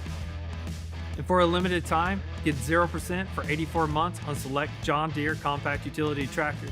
To get a quote, come into your local Hudson or visit us online at Welcome to Hudson's, where we strive to be more than a dealer and we work hard to pair you with the right equipment. Whether your land spans thousands of acres or just a small yard, come visit us. At Hudson, we provide the service and expertise to get the job done right. And for a limited time, get 0% for 84 months on select John Deere compact utility tractors. To get a quote, come into your local Hudson or visit us online at hudsony.com.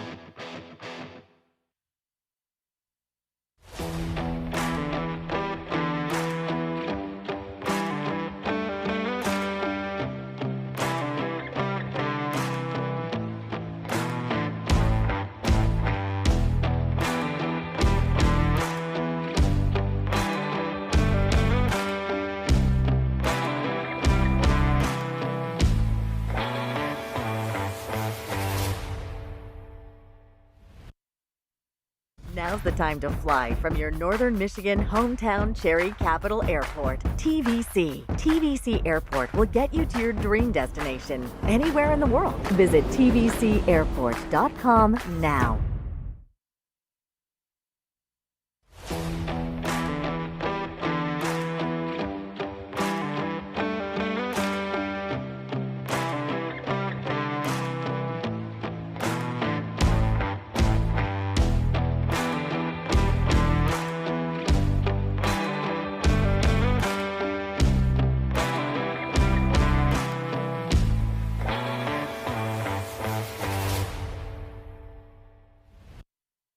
Welcome to Hudson's, where we strive to be more than a dealer, and we work hard to pair you with the right equipment.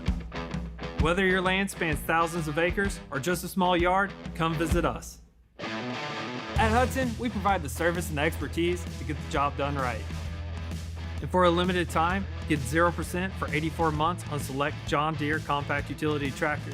To get a quote, come into your local Hudson or visit us online at hudsony.com.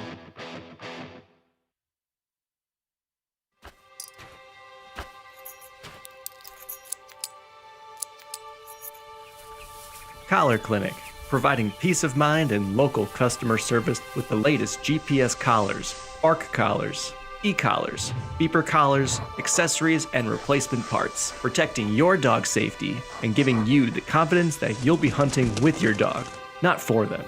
Collar Clinic, your e-collar specialist in Northern Michigan for over 35 years. Welcome to Hudson's, where we strive to be more than a dealer, and we work hard to pair you with the right equipment. Whether your land spans thousands of acres or just a small yard, come visit us. At Hudson, we provide the service and expertise to get the job done right. And for a limited time, get 0% for 84 months on select John Deere compact utility tractors. To get a quote, come into your local Hudson or visit us online at hudsony.com.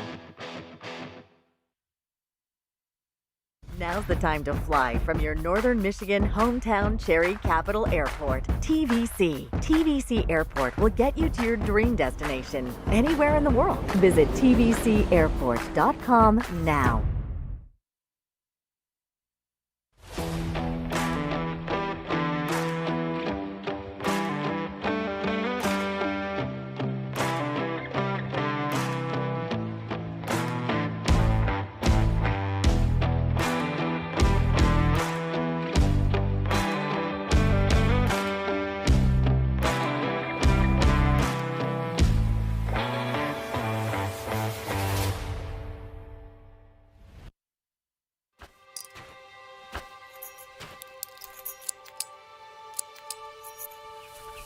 Collar Clinic, providing peace of mind and local with the latest GPS collars, ARC collars, e-collars, beeper collars, accessories, and replacement parts, protecting your dog's safety and giving you the confidence that you'll be hunting with your dog, not for them. Collar Clinic, your e-collar specialist in Northern Michigan for over 35 years.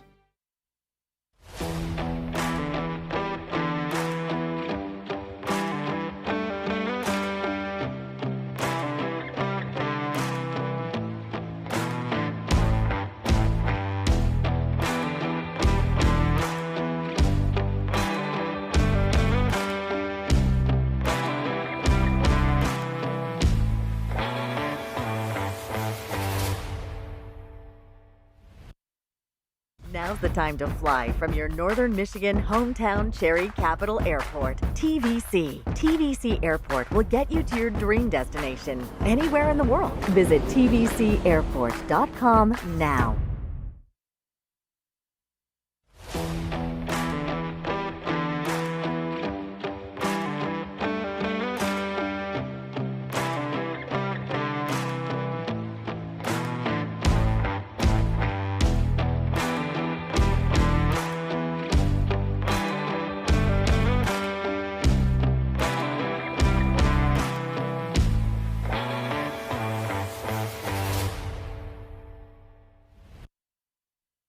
Now's the time to fly from your Northern Michigan hometown Cherry Capital Airport, TVC. TVC Airport will get you to your dream destination anywhere in the world. Visit tvcairport.com now.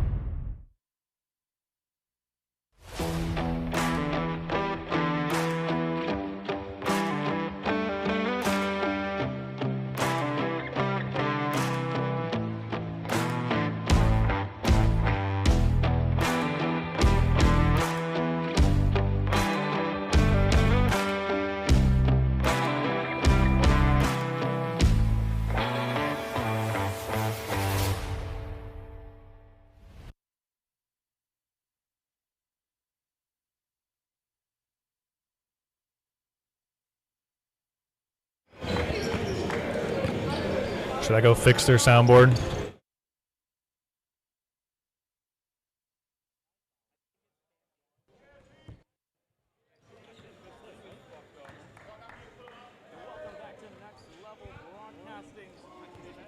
It's been like that.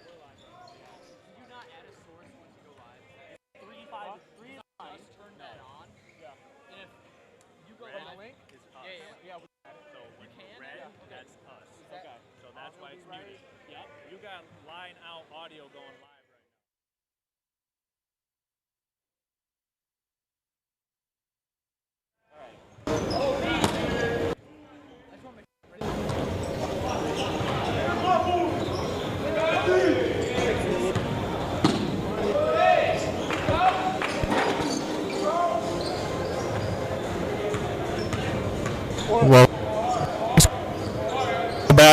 Well, back to you, Christian. Welcome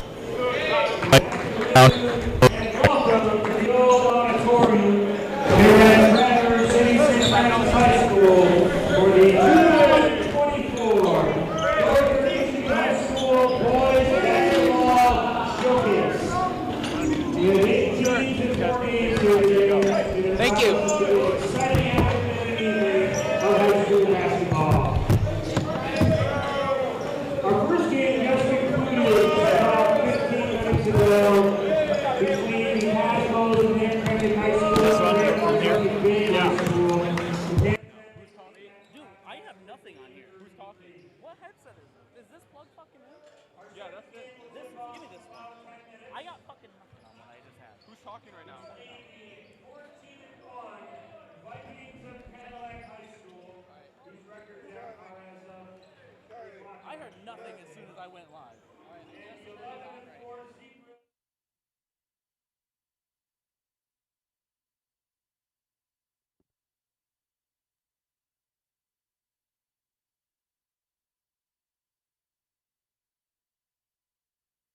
Now's the time to fly from your Northern Michigan hometown Cherry Capital Airport, TVC. TVC Airport will get you to your dream destination anywhere in the world. Visit tvcairport.com now.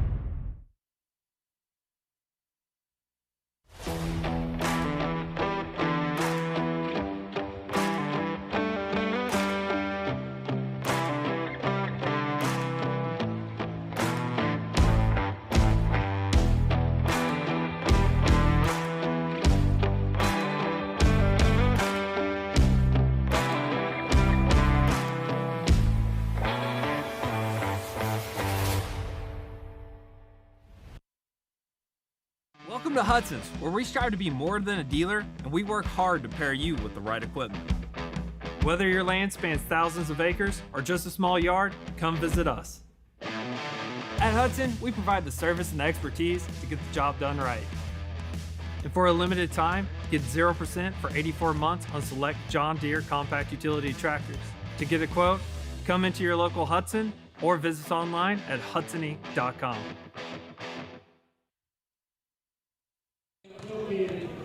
We'll get hit.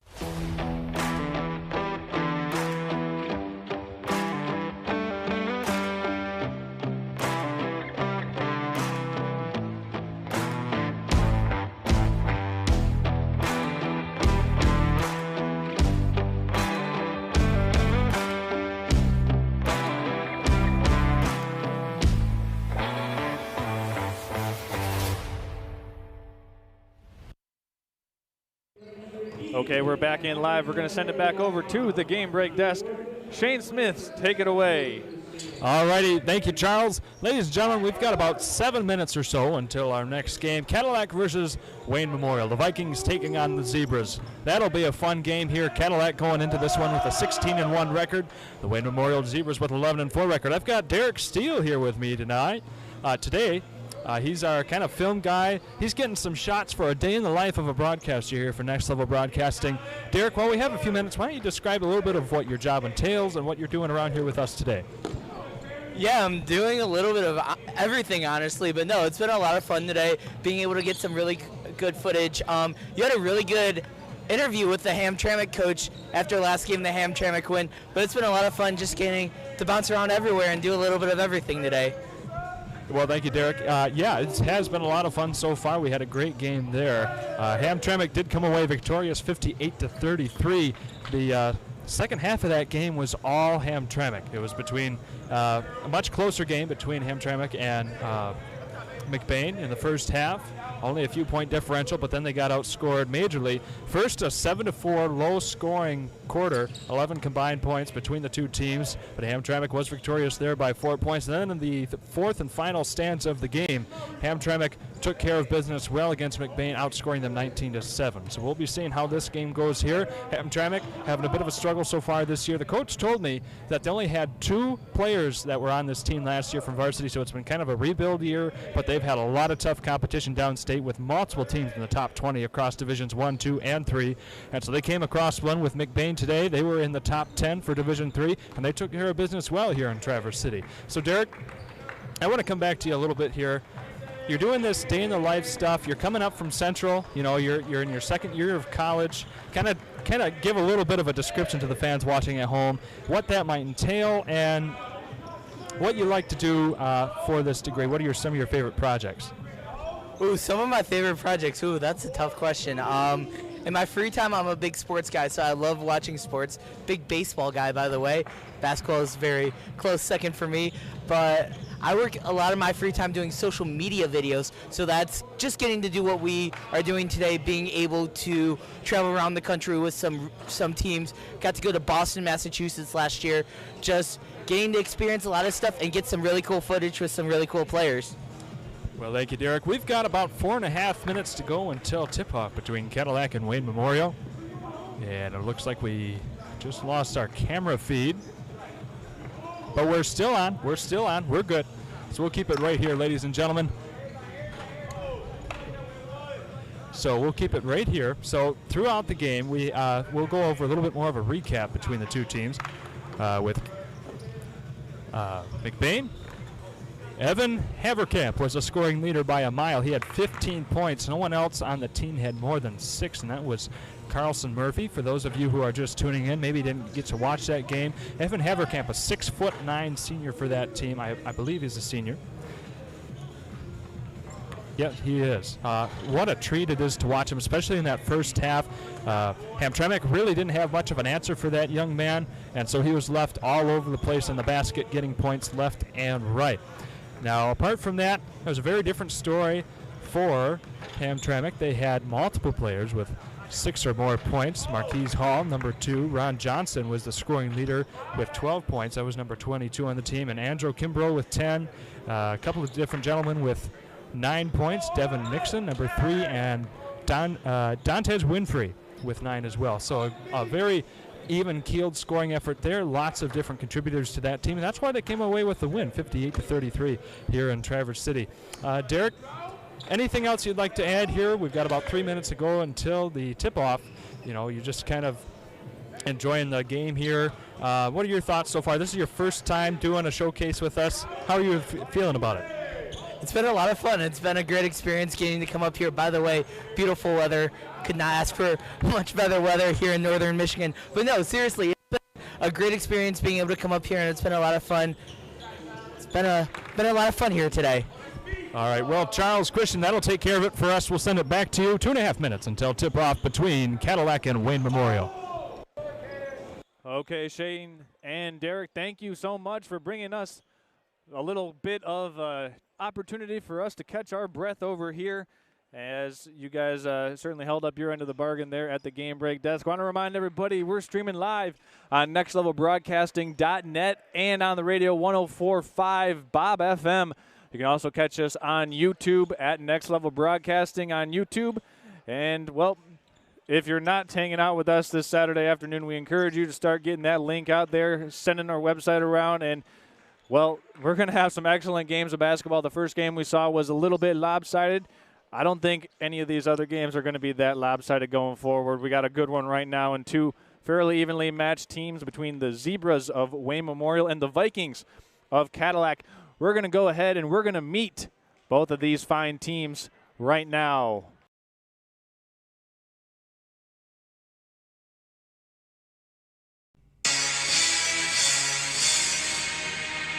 Names of Franklin Elementary. Hi, my name is Charles Owl. I'm the 6'5" senior, and I went to Lincoln Elementary. Bailey Wade, junior, 6'4", Franklin Elementary. Clay Potvin, guard, 5'10", junior, St. Anne's. Nate Roberts, 6'2", shooting guard, junior, Franklin Elementary. Grant Williams, 6'3" wing, junior, Franklin Elementary. Aaron Pecha, 6'6" center, junior, Kenwood Elementary. Colin McGowan, junior, 6'7" forward, Franklin Elementary. Gavin Gates, 6'6" junior, Lincoln Elementary. Brandon Quick, class of 2026, Wayne Memorial. Abraham Rooks, class of 2025, Wayne Memorial. Musa Sadan, class of 2025, Wayne Memorial. Tatum Bowden, class 2024, Wayne Memorial. Caden Shock, class of 2026, Wayne Memorial. Carlos Medlock Jr., class of 2026, Team Wayne Memorial. Austin Torrey, class of 2025, Wayne Memorial. Taylor Clark, class of 2025, Wayne Memorial. Terry Pollard, class of 2024, Wayne Memorial. Jalon McClellan, class of 2025, Wayne Memorial. Jalen Allen, class of 2026, Wayne Memorial. Joshua Dennis, class of 2025, Wayne Memorial. Bryson Morris, class of 2024, Wayne Memorial.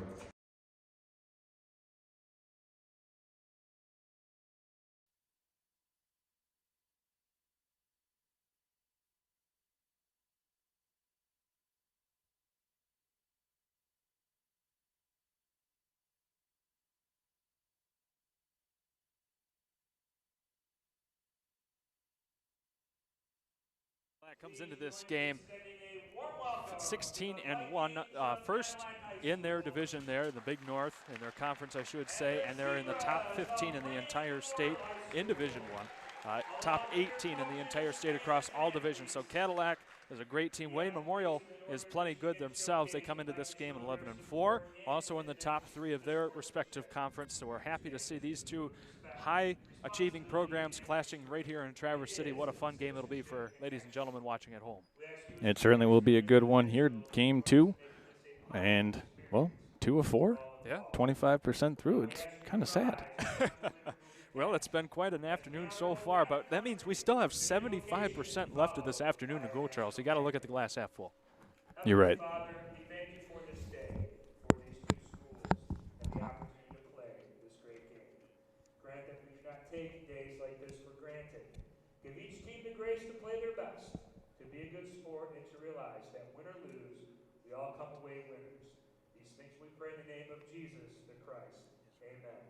The Father, Son, Holy Spirit. Amen. The privilege of this event was made possible by those who have fought and continue to fight for the freedoms we enjoy. Let us now honor and respect their efforts and our country. All veterans, we encourage you to render the appropriate salute. And everyone able, please stand at attention, placing your hand over your heart, as we proudly sing along to the playing of our national anthem.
Just got our national anthem and invocation taken care of.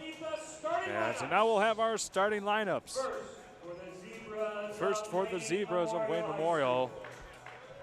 Starting at guard, sophomore, number 3, Carlos Medlock Jr. Young man stands at 5'11". Now a sophomore guard, number 5, Jalon Allen.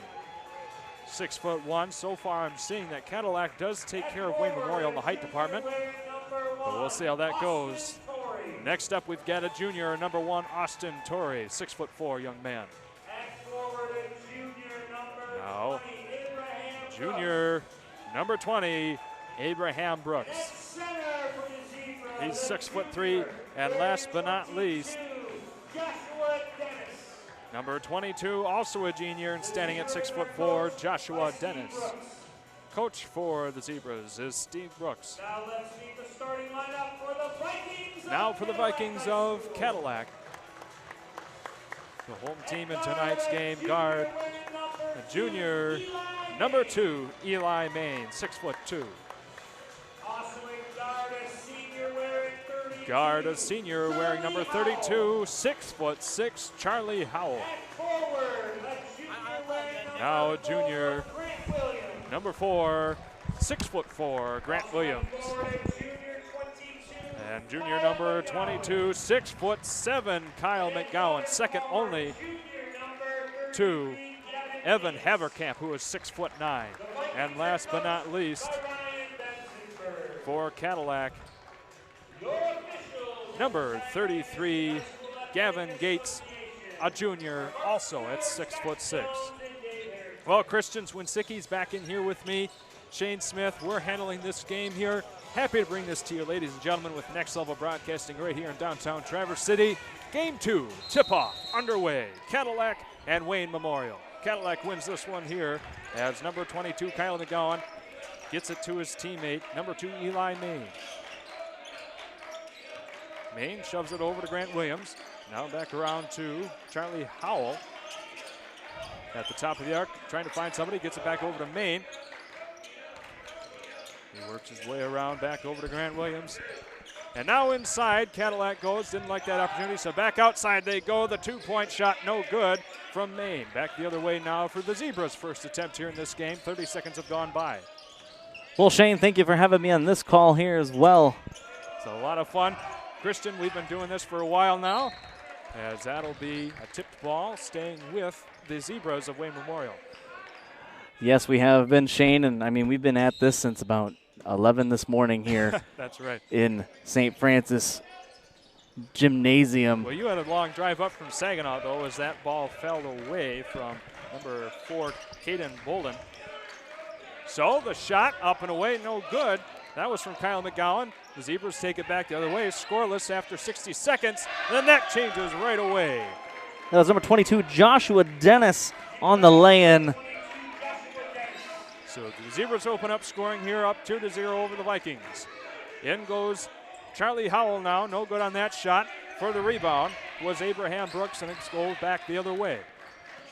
Yes, and a lot less efficient than what the first game was offering, as we have a good little tip in there by number 22, Joshua Dennis once again. All 4 points of this game comes from Dennis so far. 4-0 is the score. Minute and a half has gone by now. Cadillac trying to get their first points. That one will be tipped, and it'll go back the other way to the Zebras. Shane, I came in a little bit later on the pregame show. I thought I was actually going to be at the game break desk, but I was unable to miss what kind of pregame that we had here. I was unable to hear the records for both teams. Well, Cadillac comes into the 16-1, ranked number 18 across all divisions in the state. Wayne Memorial opens up with another 3-point from number 5, Jalen Allen, and they have 11-4 record. So both teams highly respected here in this state. Both teams strong competitors, but right now it's the Zebras opening this can of worms up 7-0. Grant Williams passes that one around back to Kyle McGowan. And now inside, Charlie Howell goes. Oh. Shot was blocked. That was number 4, Grant Williams. He got the pass, it was under the basket, and he'll go up to the line for 2. Abraham Rooks on the block there. That was some good defensive presence down low underneath the basket.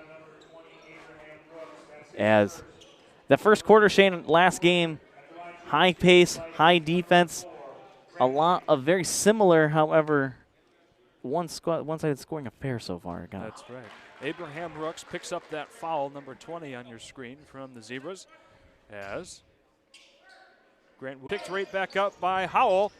No good on the shot. Cadillac trying to come down with it. It will go back to the hands of the Zebras.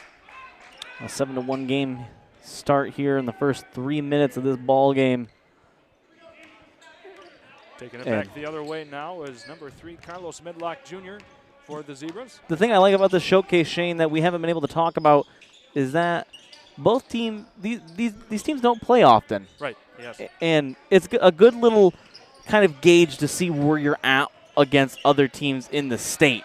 Especially for a team like Cadillac, who is bound to make it well into the playoffs. And Wayne Memorial, a couple of good games to go their way. They're right in the mix, too. As Carlos Midlock Jr. twirls his way in, not able to get that to fall. And he'll go back the other way with Eli Main and the Vikings. 3 minutes have gone by so far in the first quarter. It is a 7-1 game, 6-point lead in favor of the Zebras. And they nearly get a steal there, and indeed they do, with Midlock in control once again. He jukes and jives his way in for 2 more. Wayne Memorial opening this one up 9-1 now. 4:44 to go in the first quarter. Cadillac on their heels, trying to get something going. McGowan sprawls across the floor and picks up the foul, slow to get up.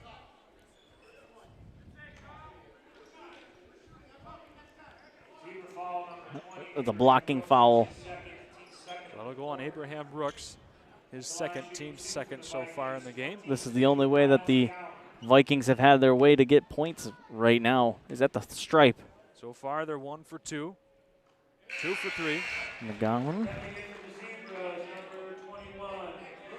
Number 21, Musa Sedime comes in now for the Zebras. McGowan, the second tallest player we've seen so far today, is standing at 6'7". They're getting taller these days, Shane. Yeah, they are. Gets both of those free throws to go in back to a, at best, 2-possession game, 9-3.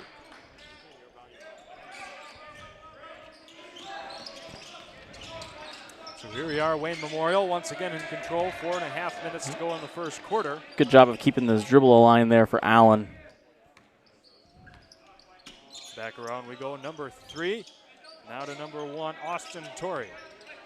Medlock again in control, staring down Eli Main. The 3-shot no good.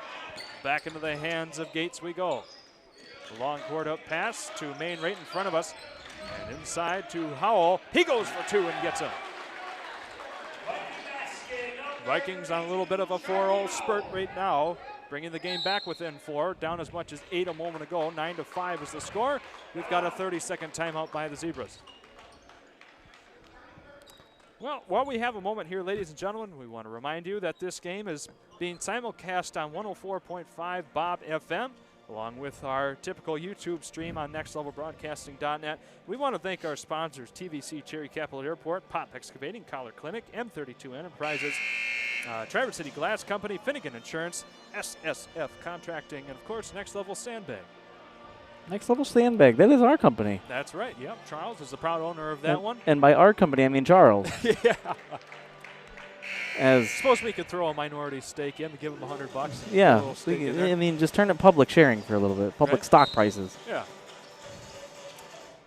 So Wayne Memorial gets the ball on that after that timeout. 3:50 to go here in the first quarter. They are still up by 4, 9-5. Joshua Dennis, newcomer in tonight's game. And Musa Sedime for his first points, no good. Long rebound back out past the 3-point line. They're fine. The Zebras are getting good open mid-range shots here, Shane. And good ball movement to set up these open shots and good movement just in general. Carlos Midlock Jr. again with the ball. The Zebras taking a moment to reset here. 3:15 in the first quarter. That's Jalen Allen for 3, and he drains it. That's what I'm talking about, Shane. Those open looks are definitely coming in spurts there for the Zebras, as you just saw Allen there with the open mid-range shot. Number 5 there on your screen is Allen, a young sophomore, and Maine is finding all he can handle right now going up against Joshua Dennis. And the Zebras come away with it with Medlock now, fighting for it against Eli Main from the Vikings. He gets it back over just in time, just a dive for another 3. There it goes. 15-5 now is the score, with the Zebras of Wayne Memorial up 10 over the Vikings of Cadillac. Eli Main gets that one over to Charlie Gates. And back around we go to Maine at the far corner. Man down and a good foul there just to not give up an easy basket there down low. That was a smart foul there from the Zebras. So that'll be at number 21, Musa Sadime, who has a three-pointer already in tonight's, this afternoon's game. Boy, we're used to calling games 7 o'clock and after, and here we are just hardly 3 o'clock in the afternoon. We only got 2 games left here after this, Shane. It's not over, not for a while. Right, that's right. Stay tuned with us, ladies and gentlemen. We have coverage all the way past 9 o'clock tonight. So no good on that shot there by Cadillac, and nor did Austin Torrey get it for the Zebra, so it goes right back the other way. A quick pass up to Gates, and now a far flinger goes out of bounds as number 4, Grant Williams, wasn't able to hang on to it in time. I don't know if I agree with that call there. It looked as though he got the ball and threw it while he was still in the air, but the ref was on the far side of the court, and I was not. So here we are, just about 2 minutes exactly to go in the first quarter. Still a 10-point lead that the Zebras have over the Vikings, 15-5. And speaking of 5, Jalen Allen, number 5, the sophomore, right now on the court for the Zebras, has control of the ball. Looking for a lane, gets it back over Good to pass. Jalen McClellan. No good on his first 3 ball. The Vikings taking it back over.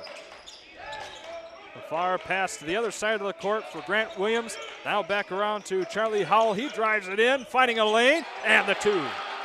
15-7 now is the score.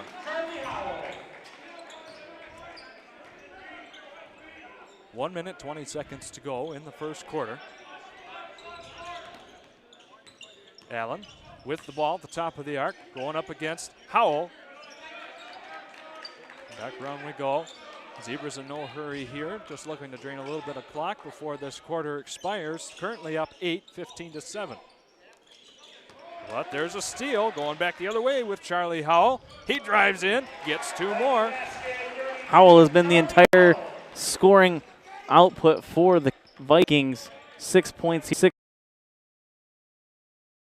6 out of the 9, that's a pretty good clip, 2/3. But if Cadillac wants to win it, they're going to have to get some more supporting players in there against this stout Zebra offense, who's already put 15.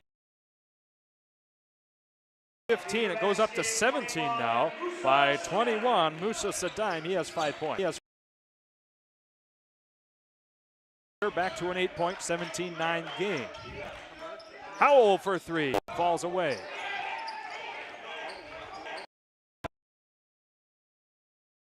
Go in the first quarter, finds a lane, instead gets it back over to a teammate. No good on the 3 ball from Austin Torrey. Cadillac picks it up, 5 seconds to go. A long pass up court to Eli Main, and he gets it. There it is, the buzzer beater by Cadillac. 6-point game, 17-11 to finish out the first quarter. Whew, we got to check our take a breath here, ladies and gentlemen. We've got a quick ad break here. We'll come back on the other side of this.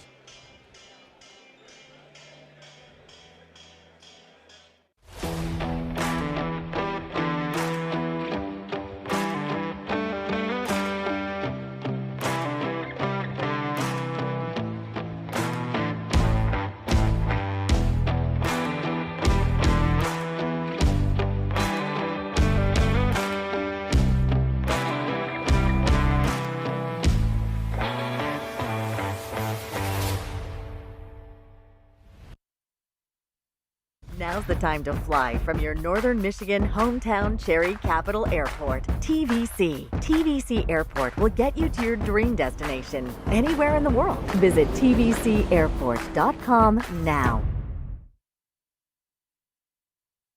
Welcome to Hudson's, where we strive to be more than a dealer, and we work hard to pair you with the right equipment. Whether your land spans thousands of acres or just a small yard, come visit us. At Hudson, we provide the service and expertise to get the job done right. And here we are, ladies and gentlemen, coming out of the first quarter break. The Wayne Memorial Zebras are up 17-11 over the home team right now. Cadillac Vikings. We're in downtown Traverse City at the St. Francis Gladiators Gymnasium. What an afternoon it is so far. One great game in the books, another one well underway as we go into the second quarter.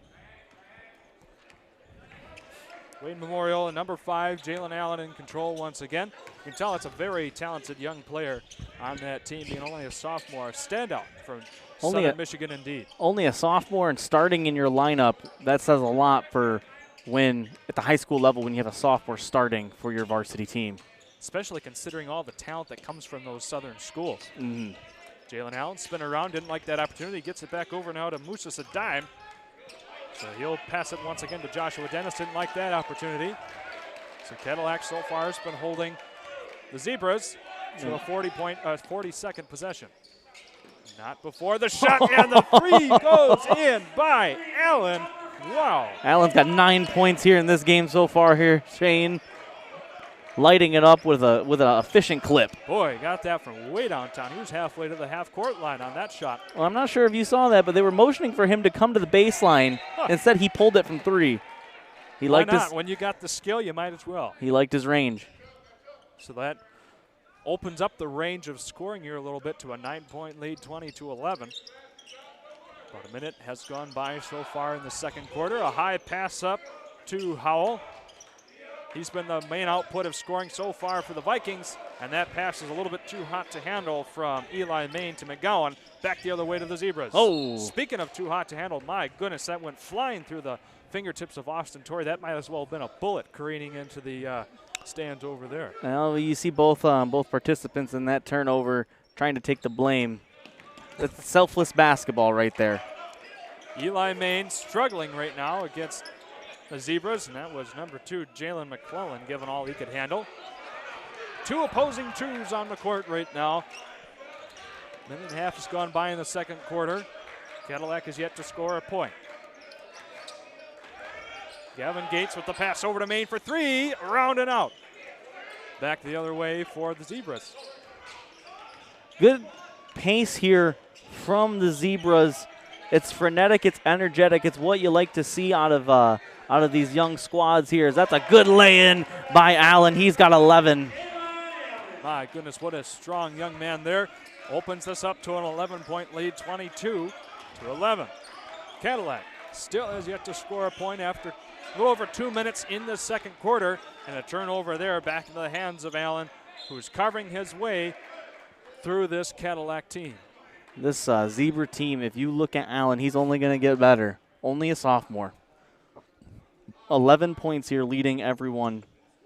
You never know, with a team like this around him, we may be looking at a future star college player someday. Here. You're absolutely right, Shane. Wouldn't be the first one that we've had on Next Level. That's right, because we only have the next level of talent here. Speaking of next level, another 3 by, I apologize, a long 2 there by Jalen Allen. So here we go, the Vikings with Howell once again, struggling to find his way inside of the 3-point line. The shot no good, but Cadillac does draw the foul, sending number 22, Kyler McGowan, to the line. Cadillac getting a gut punch early here in the first half. Down 11-24, you need to start stringing some stops together because Jalen Allen is having his way on the other end of the floor. McGowan, so far perfect from the free throw line, breaks that. Trying to get their way back within half of what the Zebras currently have, trying to get at least a 12-point tally so far in tonight's game to make it a 24-12 score. So Jim quiets down, McGowan goes up, and that one bounces around. Cadillac does get the rebound and the putback. 2 points anyway, and that was provided by Charlie Howell. He's got 8, Howell does. He's been a majority of the scoring output here for the Vikings. You just want to see some more scoring here as Jalen Allen takes a long 3. Rare miss for him so far in this game. Cadillac lucks out there. They try and work their way back into this game, currently down 11, 24-13. The pass to the baseline, broken up by the Zebras. That'll remain Cadillac ball here on the other side of this inbounds. Got a couple substitutions now for the Zebras. I have a 31 there in front of me, but I don't see him on our sheet. But we do have number 20, Abraham Rooks, back in, so we'll get you that number 31 that's on your screen here as soon as we can hear his name. We do not have him on our roster currently. Charlie Howell, though, is on our roster, and he got 2 more points. So 9-point game now. Cadillac slowly trying to work their way into this, 24-15. Around the top of the arc we go. Number 31, our current nameless player. Once again, we'll get that to you as soon as we can. But Carlos Medlock, number 3, has it, works his way in, gets the ball stripped by Kyle McGowan. And Howell with a statement dunk. And that's enough for the Zebras to call a timeout here, 24-17. The Vikings have gone on a 5-0 spurt here in the last about 45 seconds of gameplay. 30-second timeout here with the Zebras. We'll keep it right here, though. So while we look into that game, ladies and gentlemen, if you're just tuning into this game, what a game we have on hand, 24-17 by two of the best teams currently in their respective divisions. In Division I, Cadillac ranked 15 right now in Division I, first in the Big North Conference and 18th overall in the state. And Wayne Memorial is in the top 3 in their respective conference and also in the top 30, I believe, in the Division I as well with an 11-4 record. So here we are, 24-17. Cadillac working their way back into this game with 5 points here in the last about 45 seconds of gameplay. As the Zebras take it back over here, 4 minutes, 18 seconds to go in the first half. Little pass back and forth between Medlock and Allen. And Medlock takes it back over to Allen yet again. Playing a little keep away right now as a drive along the baseline ensues and a foul call. And that'll send number 20, Abraham Rooks, to the line. I have a name for you on 31 there, Shane. Okay. Taylor Clark. Taylor Clark. I'll be sure to mark that in. Thank you, Christian, for your sleuthing. You did say Taylor Clark, right? Yes. Okay.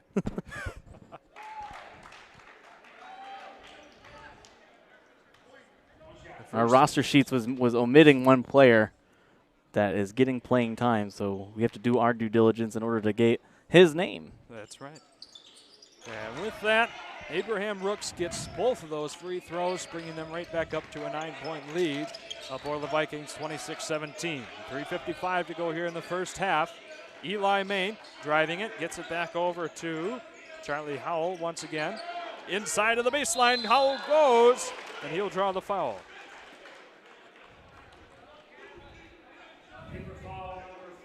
And that foul will fall on number 5, Jalen Allen.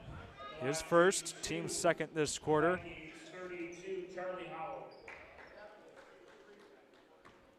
So here we go as the gym quiets down. What happens when you get to these free throw shots? I know. 3/4 of the way full, and this gym quiets down. So quiet you could hear a church mouse as Howell does get that one to fall in here. Looking for a second free throw to go in now.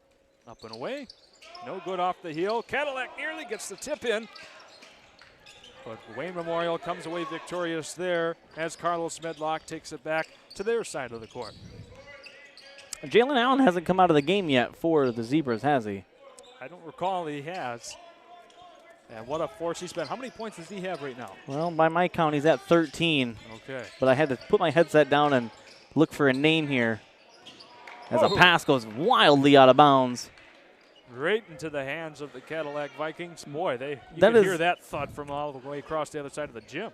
This is one of the things that I've noticed here in the early ongoings of this game is that Wayne plays as though they know they're in each other's heads. That's why these passes are flying out of bounds, because they're expecting their teammate to be where the pass is going to be. They're committed to making that pass, because if they make that pass, it's going to be an open shot.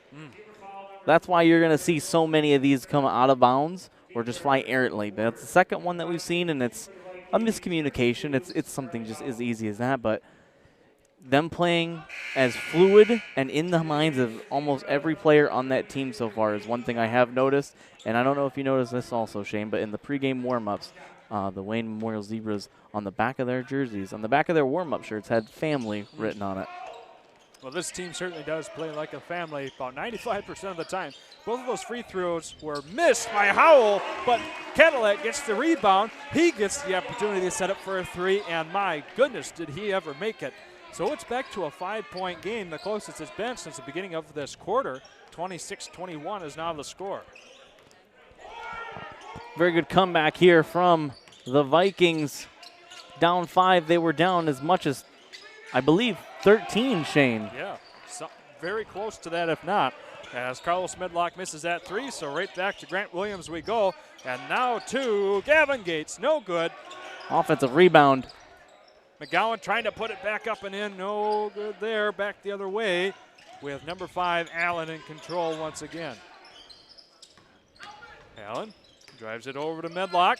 He tried to get that going there, but it was triple teamed quite quickly.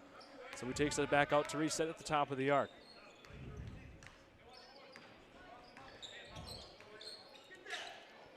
Two minutes to go now in the first half. The ball it gets quiet when we get to the other end. I noticed that when the Vikings, you know, they get to the other end, the most of the crowd noise is actually made from the opposing bench.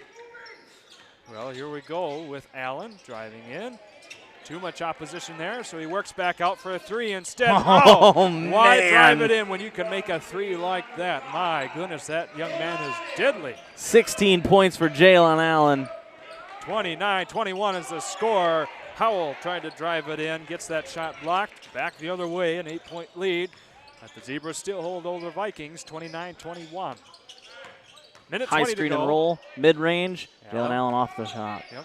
But the putback falls in by number 32, Caden Schott. His first points of the game.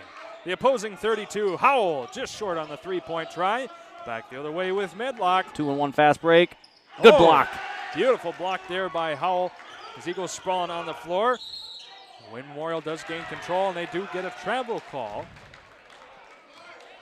So good defensive end on the other side by Howell. Howell able to get back and also can't leave out the pressure by number 22, Kyle McGowan. He was, I know it was a 2-on-1 fast break, but McGowan was giving up some pressure on the back end.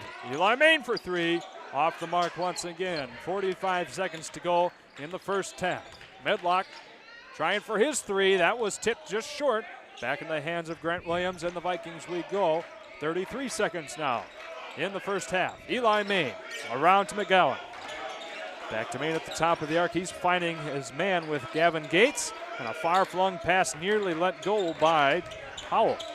He'll try for the long 2. No good. 17 seconds for the Zebras now to make something of this with a 10-point lead, 31-21.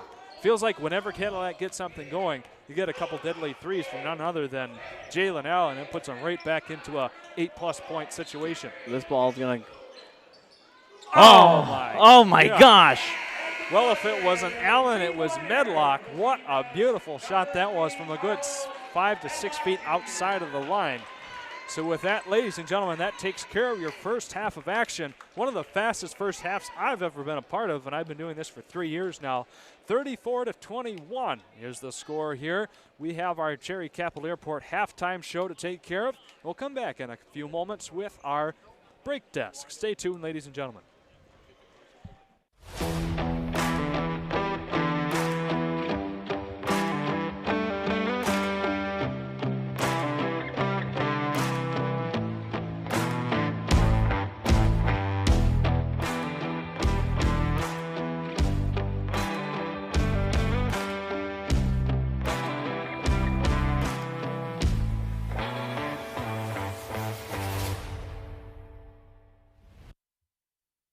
Now's the time to fly from your Northern Michigan hometown Cherry Capital Airport. TVC. TVC Airport will get you to your dream destination anywhere in the world. Visit tvcairport.com now.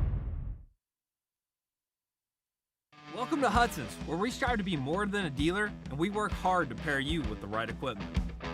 Whether your land spans thousands of acres or just a small yard, come visit us.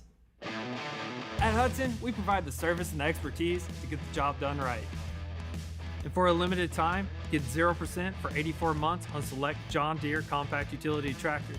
To get a quote, come into your local Hudson or visit us online at hudsony.com.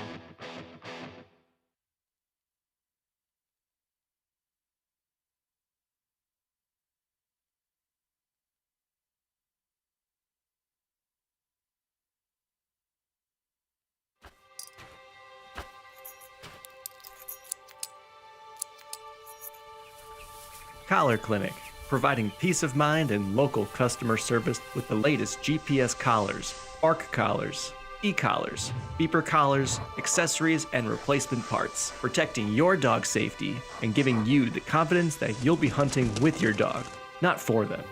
Collar Clinic, your e-collar specialist in Northern Michigan for over 35 years.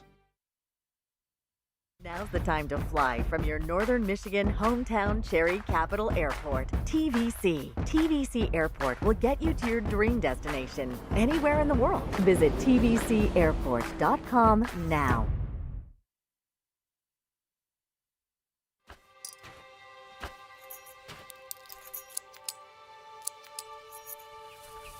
Collar Clinic, providing peace of mind and local customer service with the latest GPS collars, ARC collars, e-collars, beeper collars, accessories, and replacement parts, protecting your dog's safety and giving you the confidence that you'll be hunting with your dog, not for them. Collar Clinic, your e-collar specialist in Northern Michigan for over 35 years.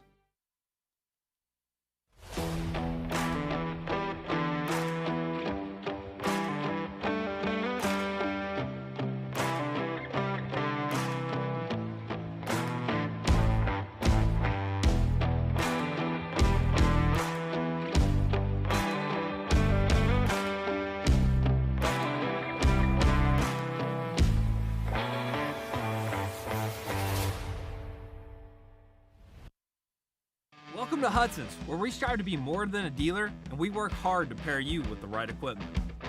Whether your land spans thousands of acres or just a small yard, come visit us. At Hudson, we provide the service and expertise to get the job done right. And for a limited time, get 0% for 84 months on select John Deere compact utility tractors. To get a quote, come into your local Hudson or visit us online at hudsony.com. Now's the time to fly from your Northern Michigan hometown Cherry Capital Airport, TVC. TVC Airport will get you to your dream destination anywhere in the world. Visit tvcairport.com now.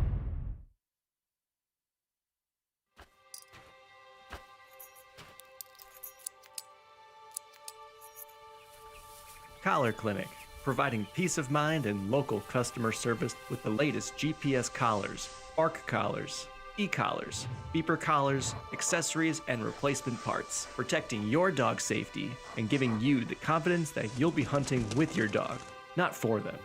Collar Clinic, your e-collar specialist in Northern Michigan for over 35 years.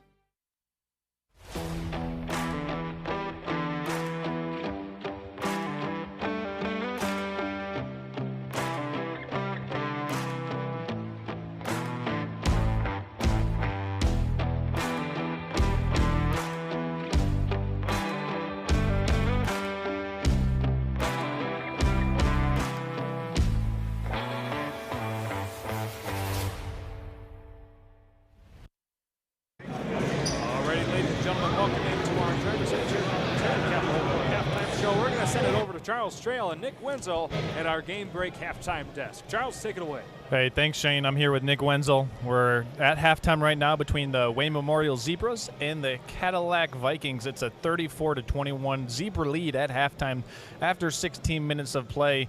And we saw that big three-pointer hit right there before the buzzer, Nick, didn't we? That was an unbelievable shot by Carlos Mcbain Jr. I mean, he's a guy, he's only a sophomore. Can come out here and ball. He's got his rhythm going so far. The Vikings got off to a little bit of a slow start there. However, they made a comeback, and then the Zebras at the end of that second quarter kind of slammed the door right in the face of the Cadillac Vikings. So far for Wayne Memorial, Medlock with only 5 points. He hit that three-pointer right before the buzzer. However, leading the way is number 5, Allen, for the Zebras at halftime.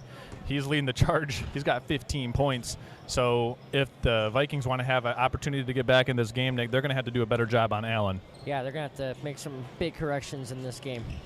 And, you know, we saw some corrections made in that first game here. We saw the Hamtramck Cosmos.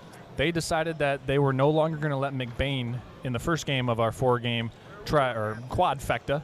here at the 2024 Northern Michigan Boys Varsity Basketball Showcase. The Cosmos decided in that first game that they were going to no longer allow the Mcbain Ramblers to walk the ball up the floor, and they decided that, hey, we're going to press these guys. That was the difference in the game in the first game. So far, here in the second game, it's been the defensive intensity for the Wayne Memorial Zebras. Those guys have been really getting after it, and they've been able to kind of turn the tide of this game into how they want to play this game. It's 34-21, but the pace has picked up, I thought, and it's much of a Zebra-favored tempo. It is. And Nick, I know you watch this Cadillac team pretty closely, given the fact that they're a big North Conference team. They've played Gaylord this year. You live over in Gaylord, and you know, this Cadillac team has a lot of juice left in them. You can't count them out yet, can we? No. So we'll see. We'll see what the Cadillac Vikings have in store for us here in the third quarter. We want to thank everybody for tuning in here. You're either watching or listening live on nextlevelbroadcasting.net or listening live on 104.5 Bob FM as this game is being simulcast, as will the next two games here from the 2024 Northern Michigan Boys Basketball Showcase. We're going to send it back over to Shane after we're going to take a quick commercial break, send it back over to Shane. This has been the Pop Excavating and Traverse City Cherry Capital Airport halftime show here with Charles and Nick. Shane, I'm back over to you guys. Alrighty, thank you, Charles. We got a quick break here in front of us. Minute 42 to go until the beginning of the second half. Stay tuned. So is this...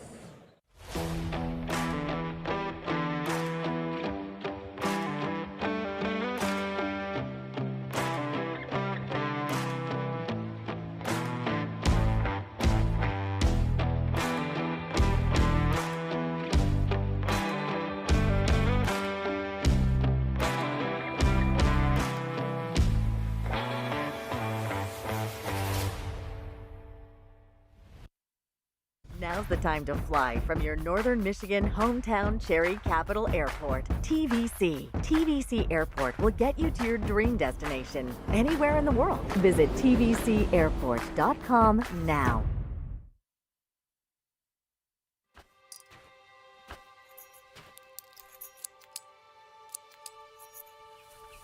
Collar Clinic, providing peace of mind and local customer service with the latest GPS collars, ARC collars, e-collars, beeper collars, accessories, and replacement parts. Alrighty, here we are, ladies and gentlemen. Second half of action here between the Cadillac Vikings and the Wayne Memorial Zebras underway. Wayne Memorial, as we talked about, holds a bit of a lead right now, 13 points, 34-21. It's been pretty much all the Jalen Allen show so far with that team. But right off the bat, Kyle McGowan for two to get the Vikings going in this second half. Number 3, Carlos Medlock gets it back around now to Joshua Dennis, and back to Medlock we go. The top of the arc. Now it's Allen once again working his way into the lane, no good. And number 33, Gates, takes it back the other way, passes it up court to McGowan for the Vikings, and now a three ball falls well short from Gates. We have a scrum underneath the basket. Shane, Jalen Allen, of course, is at the center of it. You wouldn't expect anything else with that team other than Jalen Allen. And that will be Wayne Memorial ball here coming out of that little tie-up. So an 11-point game here still, 34-23. Number 3, Carlos Medlock. He and Allen are kind of the two yin and yangs on this team right now. But Allen pulls up for the three, just off the heel, and falls right into the hands of McGowan. Gates taking it back across the timeline now for the Vikings. The long pass to Eli Main. He gets it stripped from the corner. That was a lackadaisical pass to the inside. Easy steal for Allen and an easy lay-in for him as well. Boy, there was no effort put in there. He just basically walked up to that basket and got the 2 points. 36-23 is now the score. Gates finds McGowan. McGowan drives his way into the baseline, gets that one with a nice clean block. Good block by Austin Torrey. Yep, and Allen now taking it back the other way. Already almost 2 minutes of gameplay has gone by so far in this third quarter. Allen, the backhanded shot, no good. That was a shovel layup. Reverse. Looked as though he got hit on the way in. You could see him grimacing a little bit over there, Shane. I'm not sure. Got to keep him, if you're Wayne Memorial, got to keep him protected. He's not a man you want to lose right now. So Eli Main finds all he can handle, so he shoves it off to Grant Williams. And now back to Howell at the top. Yeah, Jalen Allen is grabbing like his groin area. Look. Well, that wouldn't be good. Would not be good indeed. But the Zebras do pick up a foul on number 20. There he is, Abraham Rooks. So 32, Charlie Howell goes back up to the line, who's been the main producer of points so far for the Vikings, if I'm not mistaken. Yes, indeed. It was 11 for those of you counting at home. However, it's going to stay at 11 for the moment until he can learn to convert some free throws. Yeah, the Vikings have not been doing so hot so far from the free throw line in this game, but Howell does get one to fall in there. So it's now a 12-point game, 36-25. Where did I learn math? That's 11 points, ladies and gentlemen. As number 3, Medlock gets that one up and away, no good. Back into the hands of McGowan. And now Gavin Gates takes it back across the half-court line to Howell. Back to Gates we go. He'll take his shot. Good, wow. Good steal. Carlos Medlock flew out of nowhere, grabbed that one out of the air, and it takes it right back to their side of the court. And that'll be a foul call on Cadillac. Boy, that coach was hot on that call. Referees issue a warning to the referee, or to the, the officials issue a warning to the head coaches, they're saying, to tell him to kind of calm down a little bit because both coaches got fired up there. Yeah, you could probably hear those coaches yelling on our mics as Jalen Allen picks up that first free throw. 19 points so far for the young man, and we aren't even halfway through the third quarter. That is a standout sophomore if I ever saw one. And the second one playing through. 37-24 is the score. Gates, with all he can handle, going against his opposing number 32 and Caden Schock. We have a foul call on the floor.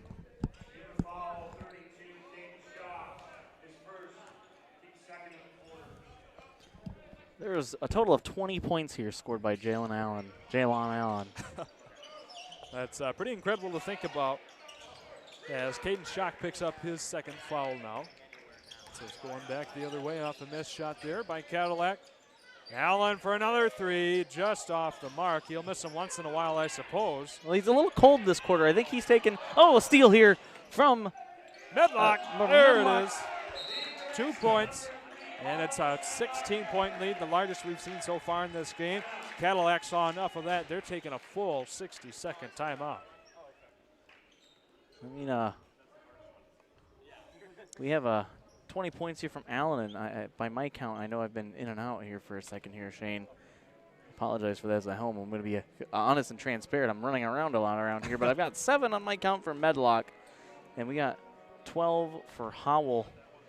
But no, I believe your counts are correct. But while we have a moment here, we want to thank all of our sponsors that are bringing this game to you, not only on YouTube and nextlevelbroadcasting.net, but also on 104.5 Bob FM. We want to thank our friends at Traverse City Cherry Capital Airport, Pop Excavating, Collar Clinic, M32 Enterprises, Traverse City Glass Company, Finnegan Insurance, SSF Contracting, and Next Level Sandbag. All able to bring this game to you free from anywhere in northern Michigan. So with that, ladies and gentlemen, we have about 15 seconds to go. Now we have the Bills taken care of before this next stanza of the third quarter goes underway, with the Zebras well in control of this game right now, up 16. The pace has not left their hands so far tonight, Christian. I'm sorry, Shane. Sweet Caroline was playing nicely on the radio. I was just saying that the pace has not transferred away from Wayne Memorial at all so far in this game. They've had complete control. There's a lot happening in front of me. They were Sweet Caroline. I was expecting to hear the crowd start singing. I thought they were going to cut it off right before they got to the best part. It's a 16-point game right now. It's not as, it's a shame. What's going on here? Something's going on with you, all right. Oh, man. Here we are. I zoned out for a second. We got to have a little fun here. Whole day, why not? As number 33, not that we aren't having fun anyway, but Gavin Gates taking care of the inbound pass here, gets it off to number 3, Clayton Potvin, the first time we've called his name tonight. McGowan gets that one knocked away. That was a good block, or a good swat when he got on the upward motion there. That's one of the things that we saw a lot from the first game there. A lot of defensive timing that's just impeccable. As Medlock walks the ball up court. Not a whole lot of inefficiency here, Whoa. but a travel, that's an inefficiency. Yeah. Boy, you don't see that too much with this caliber of playing. Well, the crazy thing is that he also sank that too. So, I mean, he fought through contact after the travel, just unable to keep his dribble. That's right. So, number 33.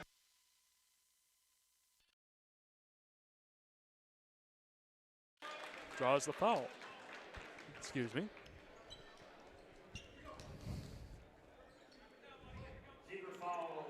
So that will be on number 32, Caden Schock, his second. Team's fourth this quarter. Schock, another sophomore, 6'3", down there on the court. And Howell gets that first one to go in.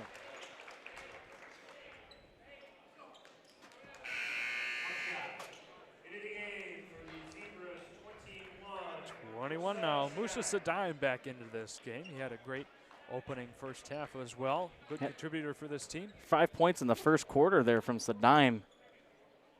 This is the first time we've said his name, though, since the first quarter, I feel like. So Howell gets that one to go on. Back to a 14-point, 40-26 game now. A shot up and away, just off the mark by Austin Torrey. Zebras pick it right back up, though, with Medlock going against his opposing number 3, Clayton Potvin. That is a tough back down from Medlock as he flexes his muscles there after the shot.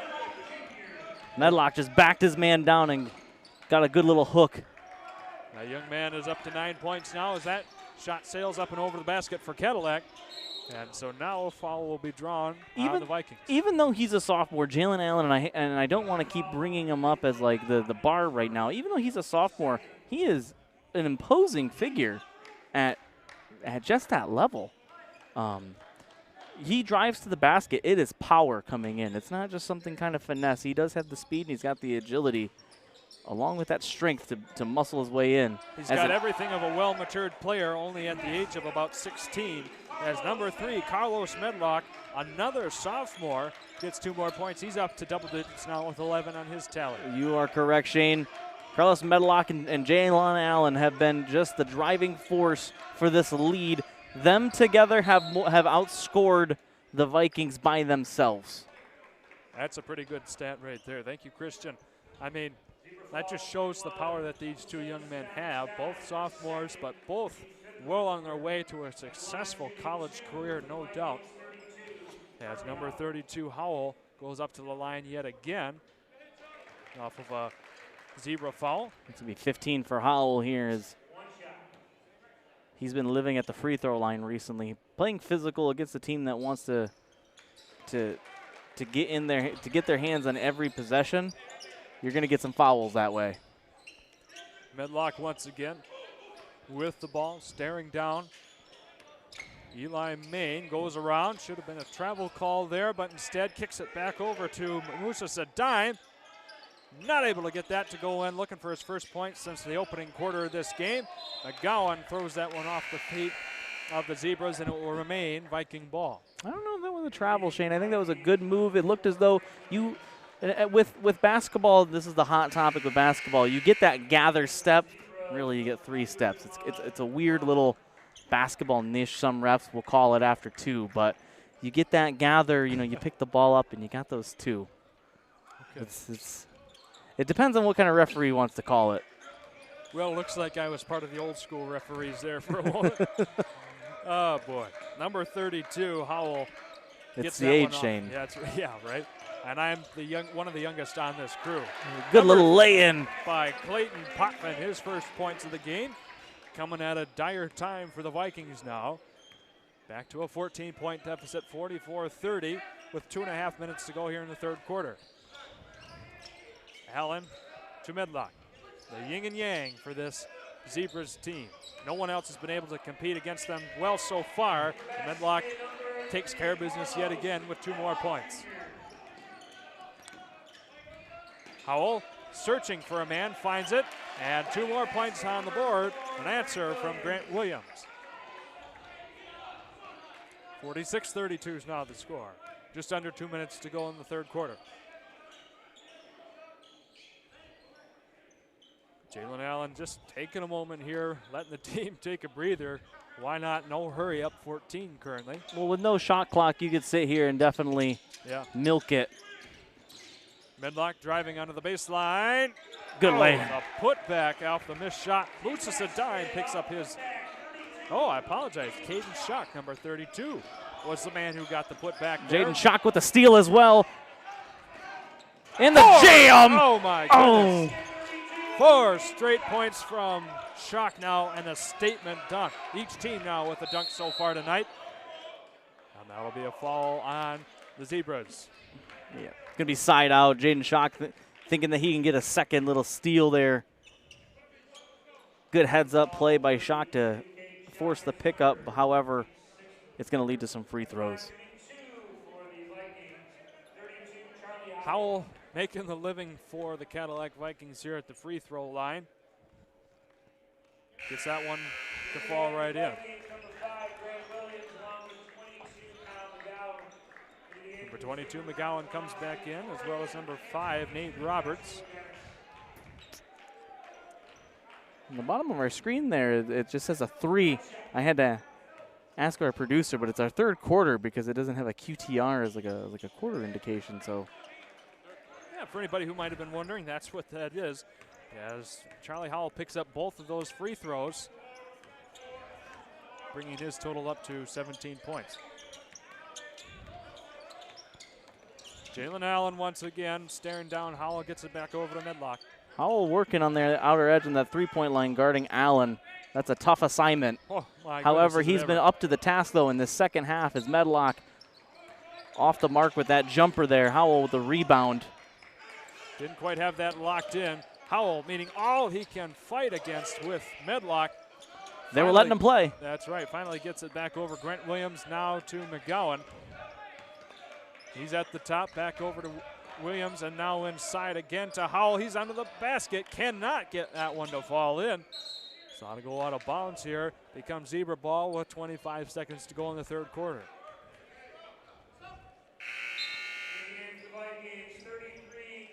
33, Gavin Gates comes back in now, giving Howell a well-deserved rest on that bench. Yeah, you're right, Shane. He's been a workhorse for them offensively and defensively, getting rebounds.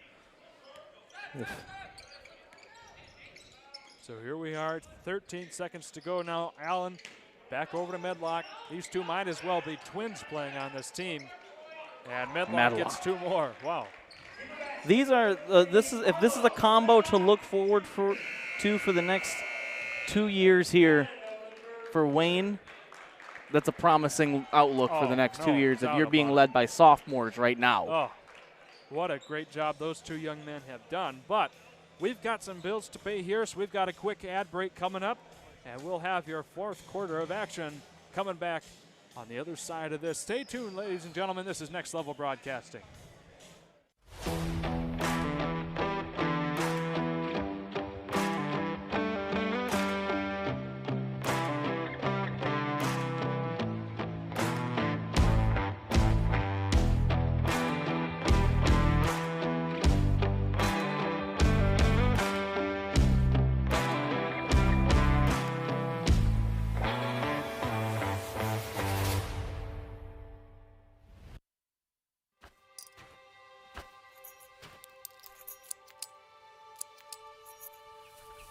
Collar Clinic, providing peace of mind and local customer service with the latest GPS collars, ARC collars, e-collars, beeper collars, accessories, and replacement parts, protecting your dog's safety and giving you the confidence that you'll be hunting with your dog, not for them. Collar Clinic, your e-collar specialist in Northern Michigan for over 35 years. And here we go, ladies and gentlemen, the final 8 minutes of this game coming right to you here in downtown Traverse City. The Vikings have quite the mountain to climb here, down 34-52 under those incredibly talented Wayne Memorial Zebras, especially between Medlock and Allen. Gates off to Howell now. He'll pull up for the 15-footer. Good smooth shot by Howell. Howell now 19 here for Howell. So he's got a game going on himself, but it's pretty much a one-man show still for Cadillac. Looking for a lot of help from his teammates here to try and claw their way back into this one. Down 16, 52-36 now. Yeah, they need a Carlos Medlock on the Cadillac bench. Well, Medlock was not able to get that one to fall in there. A rare miss from that young man. So we'll go back the other way here with Gates getting that one off to Eli May. Well, if you're Cadillac, you need to get some baskets, but you need to keep riding the hand of Howell, I think, because he's the one getting to your free throw line also. Put the Zebras in foul trouble. And if you're the Zebras, keep doing exactly what you're doing because Medlock and Allen have been carrying your team offensively. Oh, Howell just off the mark there. That one goes around the equator and out of the rim. And back the other way here. About a minute has gone by in the final quarter. No good on the layup from Allen.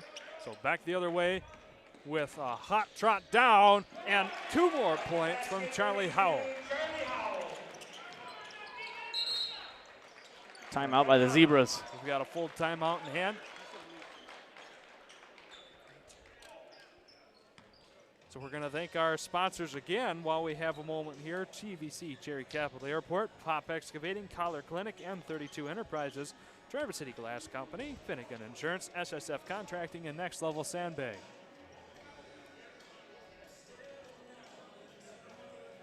Well, Christian, I mean, this has been, while I take a breather here, we got about 40 seconds till this timeout comes to an end. It's been a very fast-paced game. You wouldn't quite know that Cadillac is down currently by 14 points because they've been putting in just as hard of an effort as Wayne Memorial has, especially from Charlie Howell. No, you're right. There, Shane. Charlie Howell has been the go-to man for Cadillac, but unfortunately they need a couple of go-to guys to just get some baskets here because they haven't been, aside from Howell, their highest scoring player is McGowan with 4 points by my unofficial stat sheet. I'd have to agree with you. And you know it's unofficial, though, because I mean, you looked in my face and saw that I was blankly staring into space when Sweet Caroline came on. Reminiscing about the old days. So we got to go into this real quick. Charlie Howell, 21 points. Everyone else combines for 11. So that's how Cadillac is faring right now. Well, it's got to be combined for 14 because, like I said, my math was a little off. If Charlie Howell is 24, they've got 38. Okay, well, then apparently your math is off. I told you they were unofficial. Yeah, that's all right. Sweet Caroline, I tell you, it does something to me. I guess so. Here we go. Medlock right around inside to number 22, Joshua Dennis. Haven't called his name a ton tonight. Well, he gets a shot off there. It falls away into the hands of Howell and back into the paws of Gates now. The Vikings in control here on their end of the court with 5:55 to go in the game. Speaking of control, Wayne Memorial takes it right back. Medlock left unattended, and there he's got another layup. That was on an assist from Allen, so, I mean, we can look at it any way. Those two combined 35 points. They almost have the entire Vikings score by themselves. Jeez, that's a tough duo to go up against for any team. I don't care where you are in the state. Foul's going to be against Austin Torrey there. Oh, looks like they'll call it. Oh. Well, yes, no. So the PA says number 2. The scoreboard says number 1. There we are. We have the correction. So it is indeed Austin Torrey. Christian, you heard it here first. You were right. Well, that's what I try to tell everyone, but they don't listen to me. Well, you're not right on the scoring at least. Well, Sweet Caroline caught up in you too much. Hey, I can admit when I'm wrong sometimes, though. Three-point shot there by Gavin Gates, no good. Cadillac gets the rebound. Howell drives it in again. Went up against 3 different Zebras and was not victorious there, so it remains a 16-point game, 54-38. Medlock for the long 2 falls in. Medlock again utilizing that mid-range shot that he has, that both him and Jaylon Allen have. And under the basket is McGowan. He answers right back with 2. In the second half, it's been a pretty even scoring matchup. It's just Cadillac went into the beginning of this half down by a fair margin, and they haven't been able to claw their way back out of it yet. For every point they've scored, Wayne Memorial's answered right back. 4:40 to go now in the game. Pass around to Musa Sadayam and back up top to Caden Schock we go. Jaylon Allen, who's been rather quiet so far in the second half, has the ball working against Charlie Howell. And he passes that off instead to Sadayam.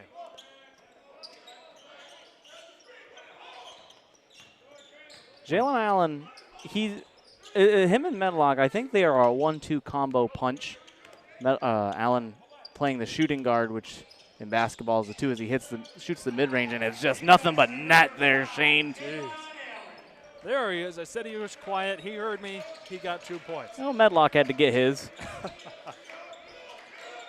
Open this up to an 18-point, 58-40 game. Cadillac will draw the foul. Yep. So that'll go on number 32, Caden Schock, his 4th. Team 2nd this quarter.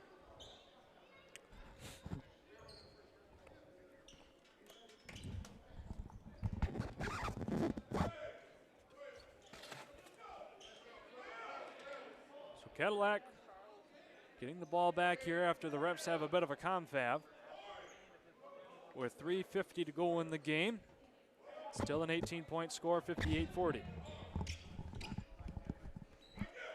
Gates gets it off to Howell now.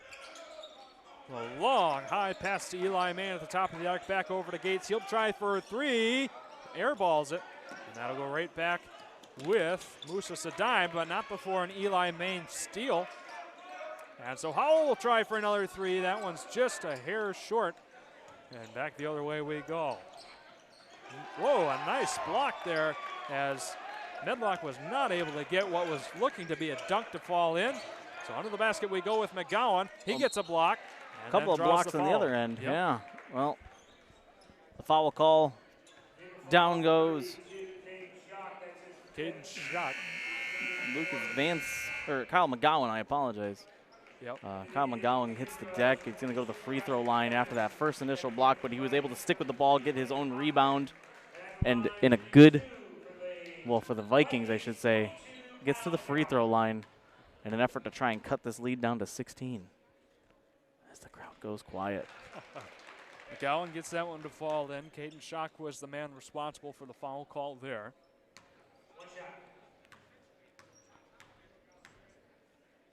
McGowan up and away, and it's in. 58-42 is the score. We've got a timeout for the Cadillac Vikings. So we're going to take a timeout ourselves. Quick one here, a little bit of a commercial break. We're going to catch our breath and come back on the other side of this. Now's the time to fly from your northern Michigan hometown Cherry Capital Airport. TVC. TVC Airport will get you to your dream destination anywhere in the world. Visit tvcairport.com now.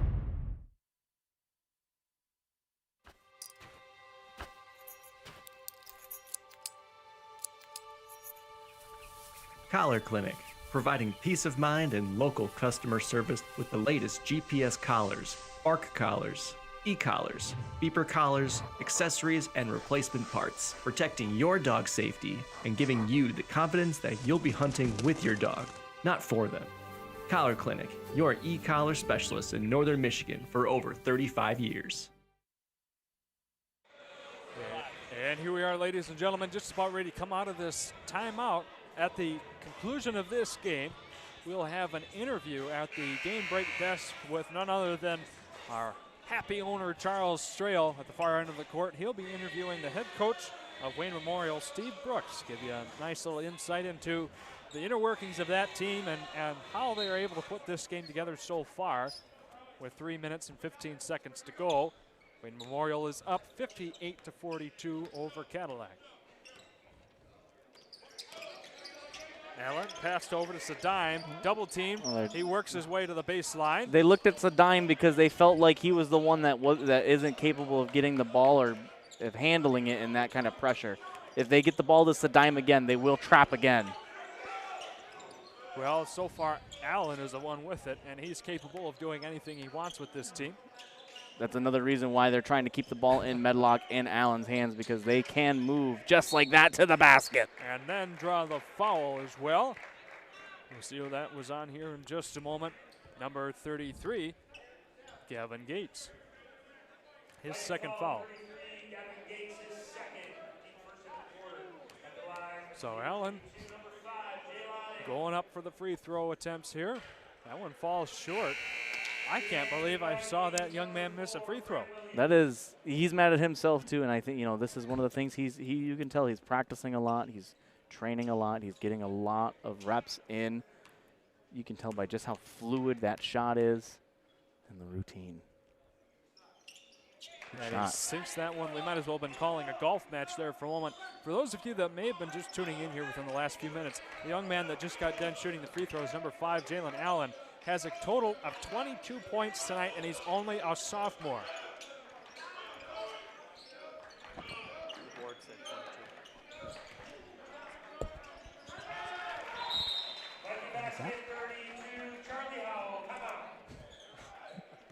Charlie Howell will take a foul call there, and a timeout ensues from Cadillac.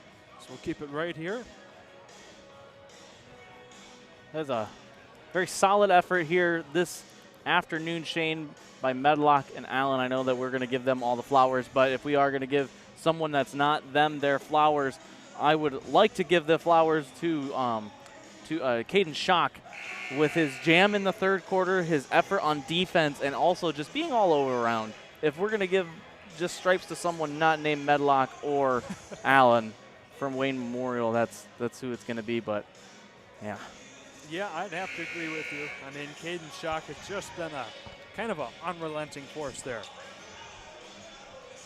Yeah, I would say I would agree.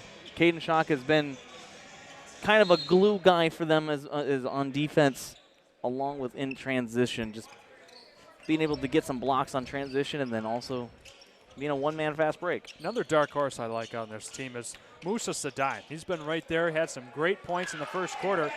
As number 22, Joshua Dennis, gets 2 points there. It's his first basket of the game here.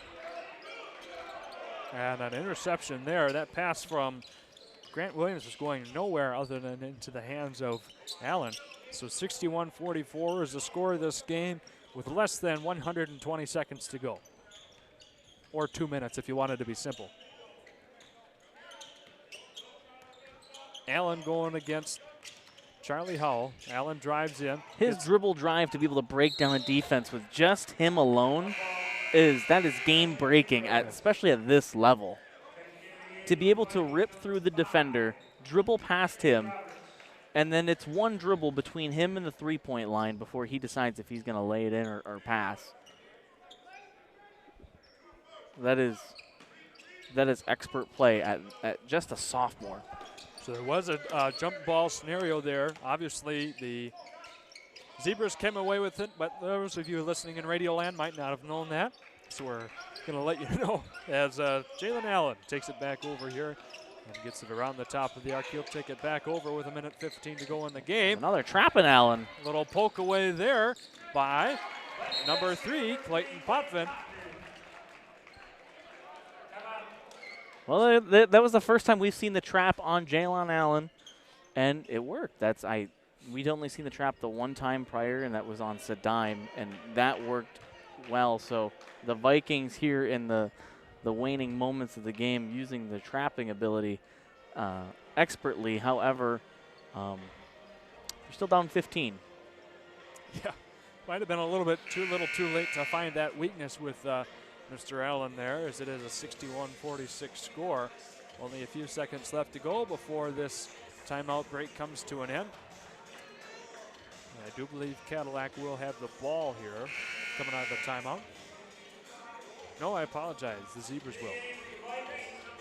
Mess on the floor there on the far side with Cadillac getting some towels out. Wipe that up in a hurry. We don't want a player slipping and injuring themselves. No. Recall last year on a TC West game, there was a young man who got hurt right under the basket. Thankfully, he was okay, but we hate to see any player get hurt in high school basketball or any age of sport for that matter, but especially with these young folks here still in school, still putting out their best for the rest of this basketball season.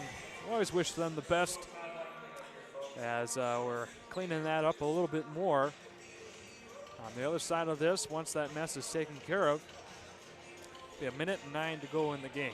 Well, Shane, usually around this time on a regular game, we're already started packing up, but we're halfway, baby. Yeah. We still got a long night to go still. We got 2 very highly anticipated games on our docket. It's gonna be an exciting one here. These are some exciting games, even though they have been for the most part one-sided, both affairs. Both teams have had flashes and moments where they can be a force, they can be exciting, and they can impose their will. It's just keeping that consistency. Yeah, or keeping the momentum going. Basketball is a game of momentum, and so far, at least for sure, this Wayne Memorial team has had the momentum in their favor all game long. Anytime Cadillac seems to put something together, Wayne Memorial's there to answer right back, sometimes with twice what Cadillac's able to put out, and that's why they're up 15 with a minute 9 to go. But Musa Sadime is on the baseline, handling the inbound duty here. Well, it could be the last time Wayne Memorial touches the basketball in this game. Full court press, and you want to think that this is already too little too late on the full court press. One of the things that I would say that was a smart move in the first game, Shane, with Hamtramck switching to full court press after the first quarter. Yeah. And that was a big difference. I would have liked to have seen perhaps maybe Cadillac try a full court press earlier, as now we have an injured player, and it's Jalon Allen. Looks like he tore the eye. He's walking away from his bench, though, so he does not want to come out of this game. So that's a good thing to see that he's doing all right. As Allen gets the high pass back to Sadime. Sadime will take it, work it around, back to Medlock now. And he'll take a moment to reset back over to Allen. 42 seconds to go now in the game. Cadillac not quite done fighting yet, as they will get the foul call on number. Well, I missed the call there. Eli Main, there it is.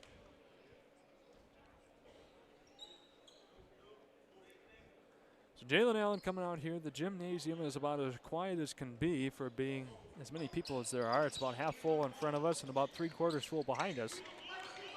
As Carlos Medlock will get another foul called on him here from Cadillac. And that'll go on Clayton Potvin, his second team's 4th. Cadillac with no more fouls to give until it sends Wayne Memorial to the free throw line. 32 seconds to go in the game.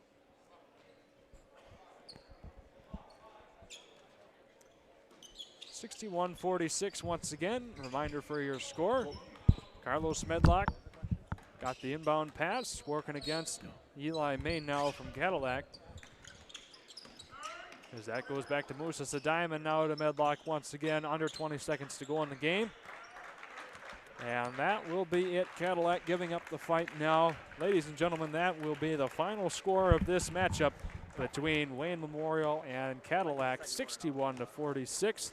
As we get ready for the final buzzer here, I want to thank you all for tuning in to yet another great game between 2 across-state rivals here. Wayne Memorial taking on Cadillac. Ladies and gentlemen, we've got a commercial break in front of us, and then on the other side of that, we've got Charles Strail over at the game break desk. He'll be interviewing head coach Steve Brooks of Wayne Memorial. So stay tuned for that. We'll come back on the other side of this.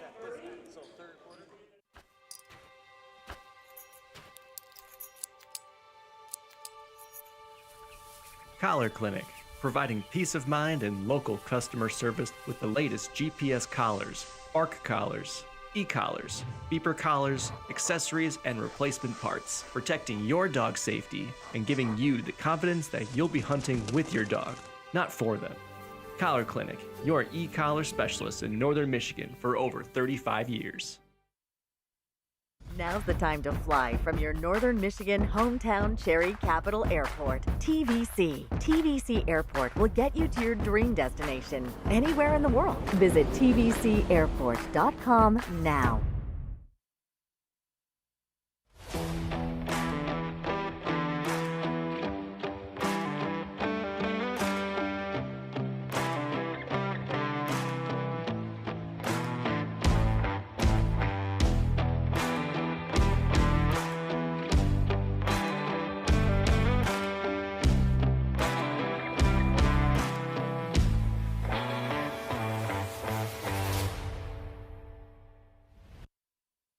Welcome to Hudson's, where we strive to be more than a dealer, and we work hard to pair you with the right equipment. Whether your land spans thousands of acres or just a small yard, come visit us. At Hudson, we provide the service and expertise to get the job done right.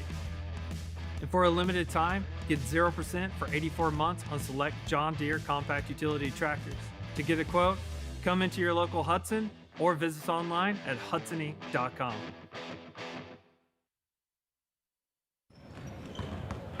And here we are, ladies and gentlemen. Welcome to our TBC Cherry Capital Airport post-game show. We're going to send it over to Charles now at our game break desk with a little bit of a post-game summary and then an interview with the head coach of Wayne Memorial, Steve Brooks. Charles, take it away. Well, hey, thanks, Shane. We're here. I'm also with Mark Matson. He'll be commentating with you, Shane, for the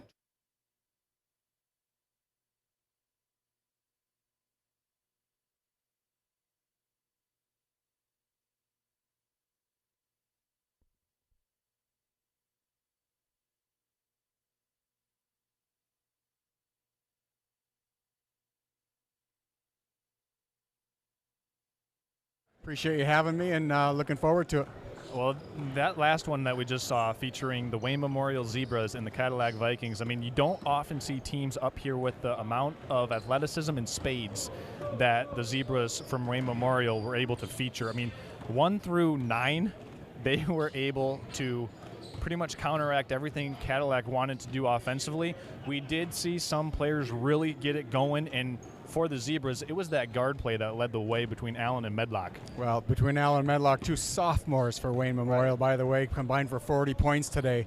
And on the other side, the Vikings, Charlie Howell had 21, and he was a force to be reckoned with. So it was a good ball game. Wayne Memorial pulled away, and Cadillac had their chances. But in the end, a very good-looking Wayne Memorial team got the job done. It certainly was, and we're going to be joined here by Wayne Memorial head coach Steve Brooks. He's making his way over here momentarily. We'll get him queued up on a microphone, and we'll have some fun here as Steve's coming over right now. We'll talk to him about what he thought he saw, how his guards performed. I mean, getting 40 points out of 2 sophomore guards, an excellent job by the backcourt of Wayne Memorial to just come out here, perform after a long bus ride, and they certainly did their thing here. The Zebras did all the way up here in Traverse City, Michigan. So got to give kudos to the Zebras to sticking to that game plan. We did see Charlie Howell for Cadillac. He led the way with 21 points in the game for Cadillac. Allen, like you said, 23, and Medlock Jr. with 17. So 40 of, I believe, 64. It was close. I didn't catch it before they put the scoreboard back to zeros, but indeed, that's a long trip for them to come to play. And right out the gates, they jumped out to an early lead. Cadillac fought back just before the half, but then about an 8-point run to start the halftime by the Zebras kind of had the game in hand. And I give credit to Coach. I was watching him from across the gym, and he just kind of let his guards play. He would coach them up when he needed to, but those 2 sophomores look very confident out there in their play and find their teammates well. And when they kick it back out and shoot a 3, they were knocking them down. Very impressive duo. And I was impressed with the interior defense of Wayne Memorial. I mean, you look at the Cadillac Vikings and the depth of big players that they can throw at you on the perimeter, or not perimeter, but in the interior. They want to get the ball inside, and they can do so, and their bigs are talented and can put the ball on the floor and create for others. We saw Howell do that a couple times, but he was limited a little bit just because of the overall athleticism that Wayne Memorial featured on the front court and their potency scoring in the backcourt between Allen and Medlock Jr. So we're going to go ahead and take a quick 30-second timeout. We've got about 18 minutes here before tip-off in our third game here. Simulcasted live on nextlevelbroadcasting.net and live on 104.5 Bob FM, also streaming live on YouTube. So you can check out Next Level Broadcasting on YouTube or nextlevelbroadcasting.net, or if you're driving and just want to tune in on the radio, 104.5 Bob FM. This is Charles Strail here at the Next Level Broadcasting Game Break Desk. We're going to step aside and be back in about a minute and a half with head coach Steve Morse from Wayne Memorial. We'll be back after these messages. Now's the time to fly from your northern Michigan hometown Cherry Capital Airport. TVC. TVC Airport will get you to your dream destination anywhere in the world. Visit tvcairport.com now.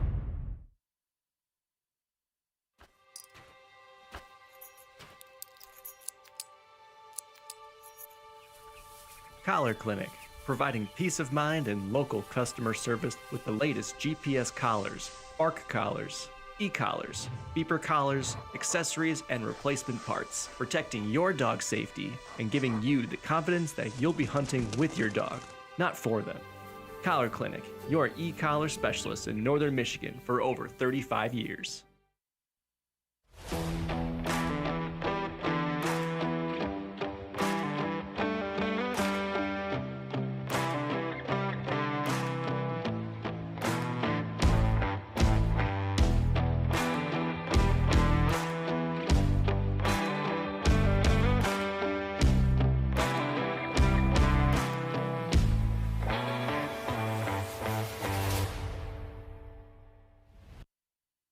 Now's the time to fly from your northern Michigan hometown Cherry Capital Airport. TVC. TVC Airport will get you to your dream destination anywhere in the world. Visit tvcairport.com now.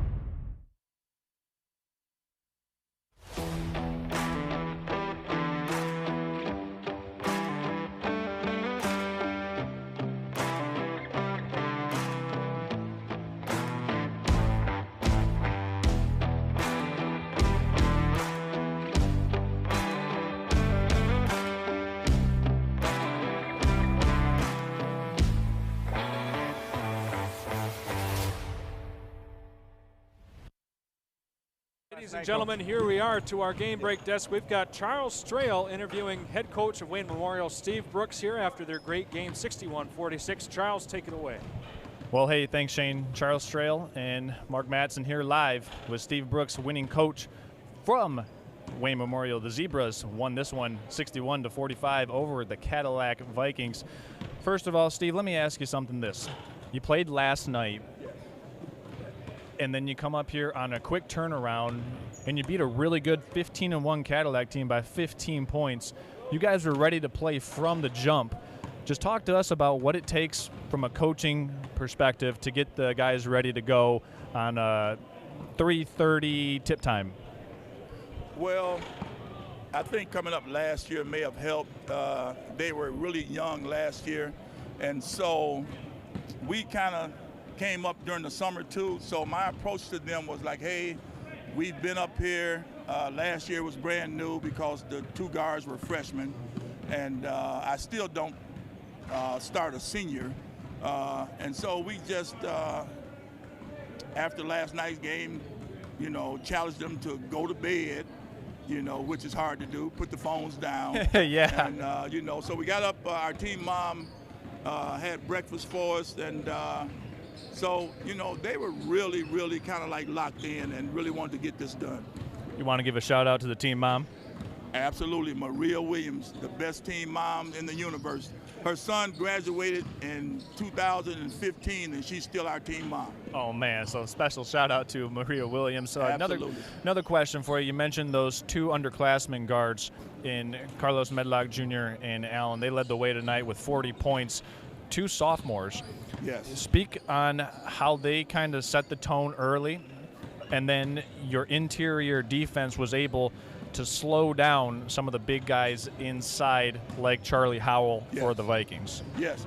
Well, the two guards, I've been blessed to be around for quite some time. Jalon Allen's dad is my assistant. He's been my assistant for 20 years.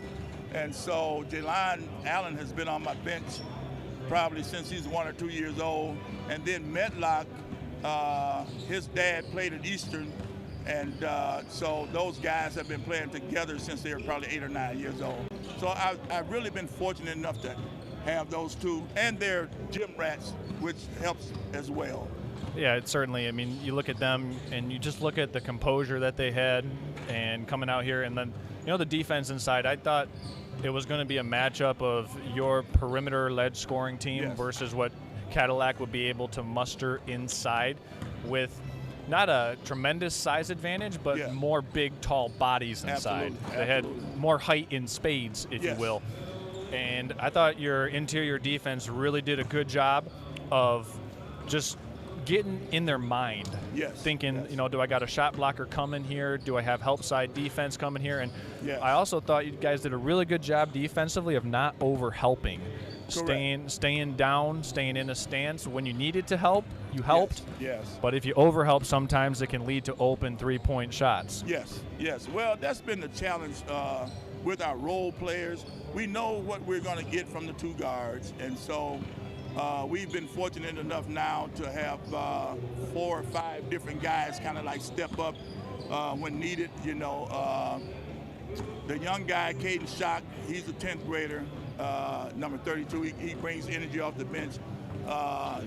Josh Dennis, he's been dealing with like a tendonitis in the knee. And Musa Sadine and then Talon Clark, they also help. So those guys have real high IQ in terms of what they need to do away from the ball, so that really helps too. Well, Caden Schock not only brings the energy, but he brought the thunder in that third quarter with that right-handed tomahawk jam.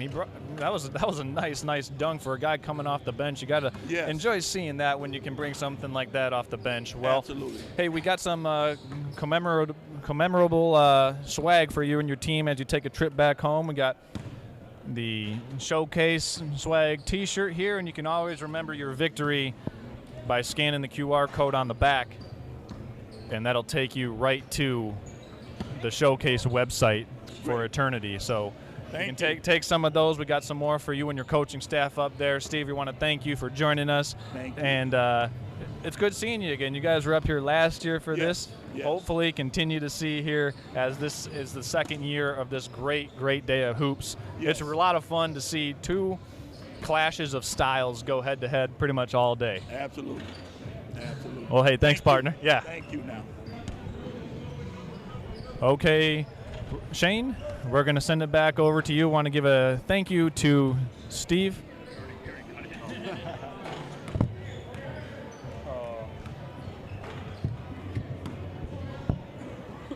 All right, well, thank you, Charles. We've got one more game coming up here that I'll be in control of tonight, taking care of the play-by-play duties. Christian and I believe, will be on the call for that one yet again. As he's sitting there munching on an apple, boy, he's been a trusty partner so far tonight. Sweet Caroline and an apple. I was the only one that didn't get to eat pizza. Uh-oh. So was Austin. Is there any pizza left? It's cold. Cold pizza's good any old time. Lovely Jessica was able to bring us some snacks, and Austin and I, like I said, we were the only ones that didn't get to eat. Yeah. Well, ladies and gentlemen, like I was saying, we've got a great game in front of us here with a 16-1 Cass Tech team coming up here from the Detroit area. That'll be a phenomenal game. And then they're 7-0 in their conference and currently ranked number 21 in the state of Michigan, number 18 in Division I. And then, of course, they'll be going up against the Traverse City Central Trojans. And I'll be joined alongside that game by Mark Matson, who's been around the Trojan program for a good number of years. And so we're happy to have him come along here in a little bit. But until then, we're going to take another commercial.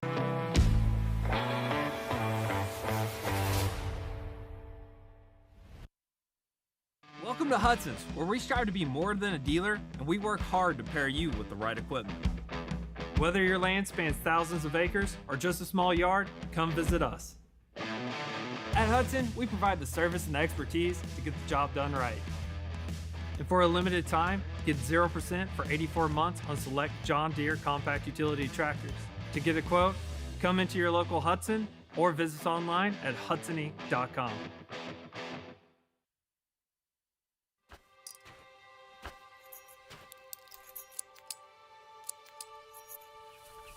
Collar Clinic, providing peace of mind and local customer service with the latest GPS collars, ARC collars, e-collars, beeper collars, accessories, and replacement parts, protecting your dog's safety and giving you the confidence that you'll be hunting with your dog, not for them. Collar Clinic, your e-collar specialist in Northern Michigan for over 35 years. Now's the time to fly from your Northern Michigan hometown Cherry Capital Airport, TVC. TVC Airport will get you to your dream destination anywhere in the world. Visit tvcairport.com now.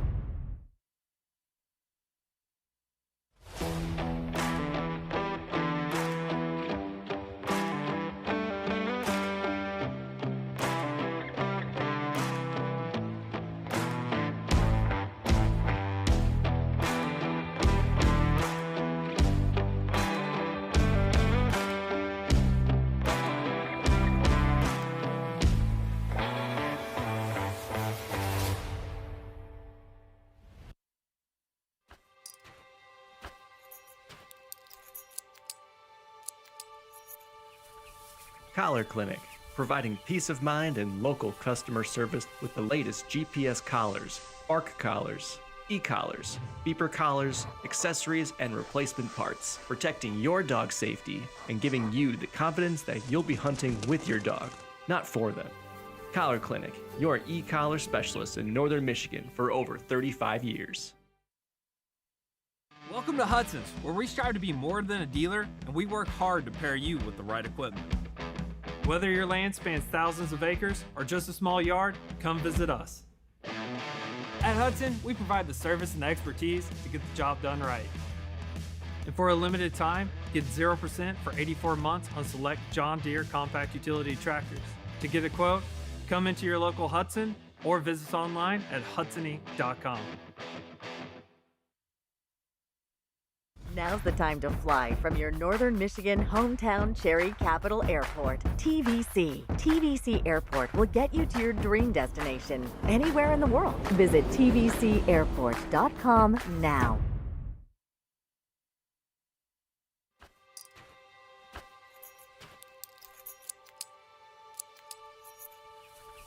Collar Clinic, providing peace of mind and local customer service with the latest GPS collars, ARC collars, e-collars, beeper collars, accessories, and replacement parts, protecting your dog's safety and giving you the confidence that you'll be hunting with your dog, not for them. Collar Clinic, your e-collar specialist in Northern Michigan for over 35 years. Now's the time to fly from your Northern Michigan hometown Cherry Capital Airport, TVC. TVC Airport will get you to your dream destination anywhere in the world. Visit tvcairport.com now.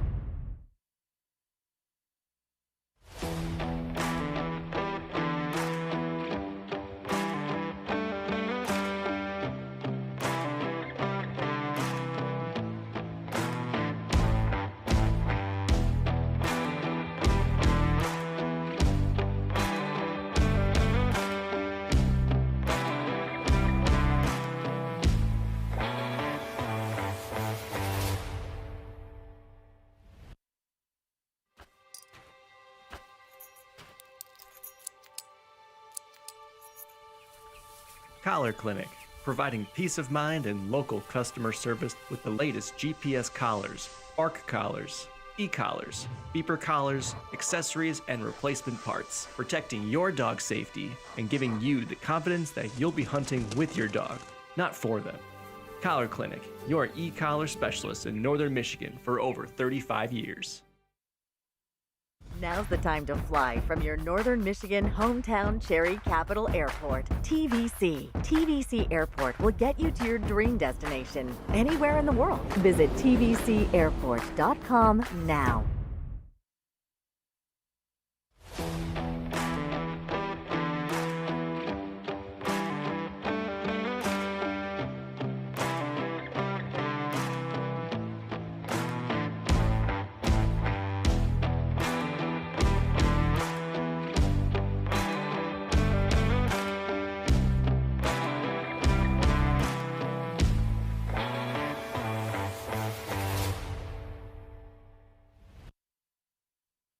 Now's the time to fly from your Northern Michigan hometown Cherry Capital Airport. TVC. TVC Airport will get you to your dream destination anywhere in the world. Visit tvcairport.com now.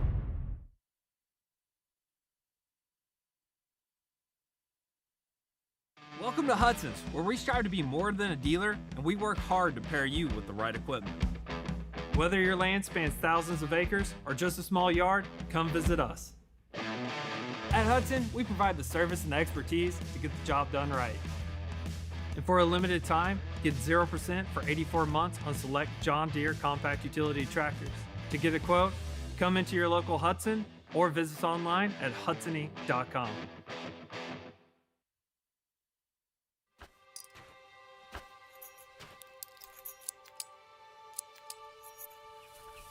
Collar Clinic, providing peace of mind and local customer service with the latest GPS collars, bark collars, e-collars, beeper collars, accessories, and replacement parts, protecting your dog's safety and giving you the confidence that you'll be hunting with your dog, not for them.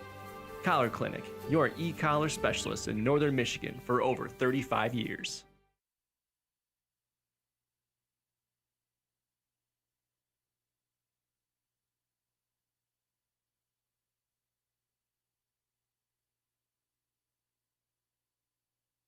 Let's tell us, I'll go through that again.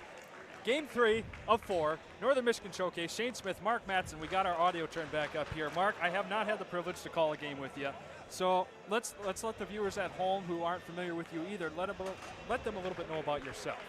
Well, geez, thanks, Shane, putting me on the spot here. I grew up as a Youper playing basketball my entire life, probably since I was old enough to have a handle on the basketball, and worked as an undergrad assistant at Northern Michigan University for the men's program when I was at Northern, and just have been around the game, have done a little coaching and all the things, and was the athletic director for a few, 20-year athletic director, but 4 of them were at Central, so I'm looking forward to calling this game with the Trojans here today. Yeah, well, it's great to have someone that knows the team so well and everyone around it, and I got to say, I'm quite jealous about you living up in the UP. Thanks. Oh, my God. It's a good place. Yeah, so you were born and raised up there then? Born and raised, yeah. I moved Where down. Grew up in a small town called Lance, which everybody knows, home of the world-famous Hilltop Cinnamon Rolls. That's right. Moved down to Traverse City in about 2009, and I've been here since. Well, I don't know why you would come all the way down here to Traverse City from Lance. No, I'm kidding. Yeah. But, no, we're very lucky to have you here with us tonight. We've got our invocation and national anthem here in just a moment. Before we do that, though, I've got 2 quick shout-outs to make. One, a happy belated birthday to my mom, who just turned 55 here the other day on Thursday. Very happy birthday to you, Mom. And last but not least, I want to say hello to everyone at Charlevoix Screenmasters, my other place of work currently while I'm in college.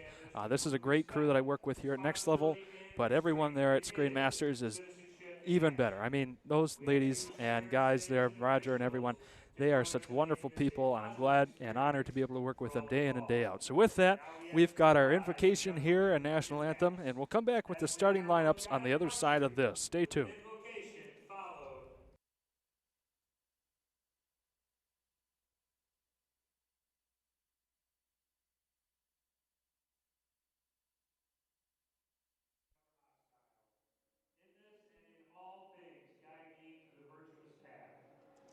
If I know victory, grant me happiness. If I am denied, keep me from envy. See me not when I am cheered, but when I bend to help my opponent out. Seal it in my heart that everyone who takes to court with me becomes my brother. Remind me that sports are just games. Teach me something that will matter once the games are over. And if through athletics I set an example, let it be a good one. Amen. In the Father, Son, Holy Spirit. Amen. The privilege of this event was made possible by those who have fought and continue to fight for the freedoms we enjoy. Let us now honor and respect their efforts and our country. All veterans, we encourage you to render the appropriate salute. And everyone able, please stand at attention, placing your hand over your heart, as we proudly sing along to our national anthem, being performed today by retired Air Force Master Sergeant Angie Hicks, who we finally call her Hamtramck.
Excuse me, Detroit Cast Tech call Mama Tank.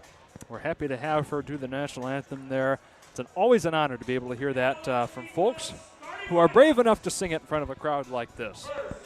But here we are now into the starting lineups, and we'll be going with Cast Tech to lead things off here for Game 3 of the Northern Michigan Showcase. First off, sophomore, 6 foot, number 0, Corey Sadler. At guard, a freshman, 6'2", Stevie Hall. Senior guard now. Ooh, there we are, number 3, standing at 5'11", Derek Miller. Next up, we've got a junior standing at 6'5", number 15, Lee Harris. And last but not least, senior, number 25, at 6'6", Amari Johnson.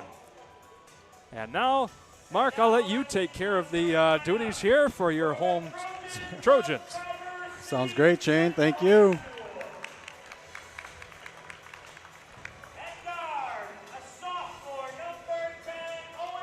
Starting at a guard, sophomore, number 10, Owen Reibel.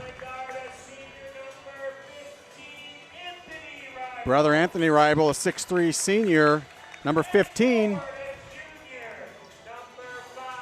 At forward is a junior, and number 5, Jack Pottier. And a sophomore, 6'4", 11, Brendan Slack. And at center, a senior, 6'4", number 12, Braden McCoon. And the Trojans are coached by head coach Ben Fisher. And the head coach for the technicians of Detroit Cast Tech is Steve Hall. Ladies and gentlemen, we're just about ready to get underway here with Game 3 of 4. Tip-off in downtown Traverse City at the St. Francis Gymnasium, 5:30. Here in downtown TC, as we have number 11, Brendan Slack, going up against number 25, Amari Johnson, for the tip-off tonight. We've had 2 great games so far. Another great one, I'm sure, is to ensue here. And here we go. Tip-off underway. Cast Tech wins it to begin the game. An immediate 2 points. That was by number 3, Derek Miller. A fairly young team out here on the floor tonight for Cast Tech. As the Trojans get it back their way now. 15 seconds have gone by their first opportunity to score here tonight. Working to number 5 now. Jalen Howell, no good on the shot. right back in the hands of the technicians. And here we go up court to number 0, Cordley Sadler. And he's just short there on the shot. Back the other way now for the Trojans. A long pass up court. That was tipped, and it will remain in Trojan favor, Mark. Well, so far a fast start here by both teams. A couple buckets coming up short, but Trojans got to get the ball, get it up court quickly as Ribal just did, but tip out of bounds, and Trojans take it out of bounds underneath. So here we go. Trojans getting another look at it from 3. That one airmails up over the top from number 15, Anthony Ribal. So back the other way, a shot up and away, no good from Derek Miller. Still a 2-0 game, although the technicians get it right back. About 60 seconds has gone by. Corey Sadler takes a moment to reset things here, and he'll work around to the paint, now to the top, back to Amari Johnson. Sadler once again. No hurry here. Back over now to his teammate, number 1, Stevie Hall.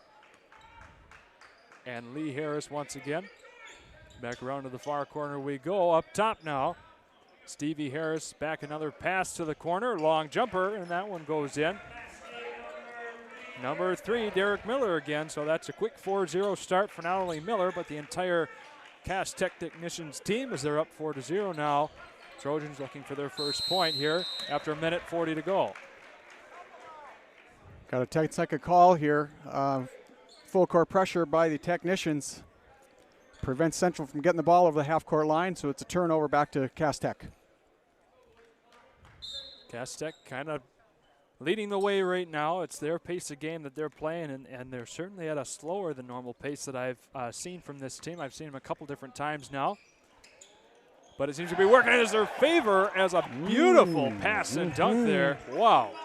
Number 25, Amari Johnson, all over that one. And a steal by Corey Sadler goes up and away. No good. Back into the hands of the Trojans we go with number 15, Anthony Ribal. Ribal puts the brakes on, gets it back over now to Howell. And another jumper, no good. 6-0 game now. Cass Tech back the other way as we see the Wayne Memorial folks walking right here in front of us, in front of the scoring table. That was a great game. Make sure you tune in and watch that one as number 15 for the Technicians, Lee Harris, gets 2 more on the board. 8-0 is now the score. This full court defensive pressure is a lot for Central to handle right now. And fortunately, they get a timeout just as the ball was going to sail out of bounds here. So a great called timeout there.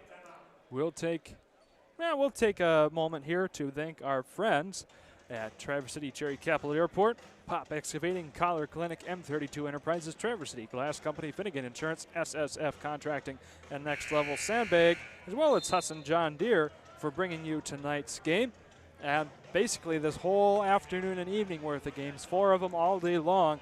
We're here for over 8 hours, ladies and gentlemen, to bring you the coverage at home free. Whether you're listening at home on your favorite couch, or you're listening in the car on the radio, brought to you both on nextlevelbroadcasting.net and 104.5 The Bob FM. So, Mark, what are we looking at here for the Trojans to kind of work their way back into this? Well, the full court pressure is a lot to handle for them right now, even getting the ball in bounds. They do, and got to get it up the court and just handle the pressure and set something up offensively.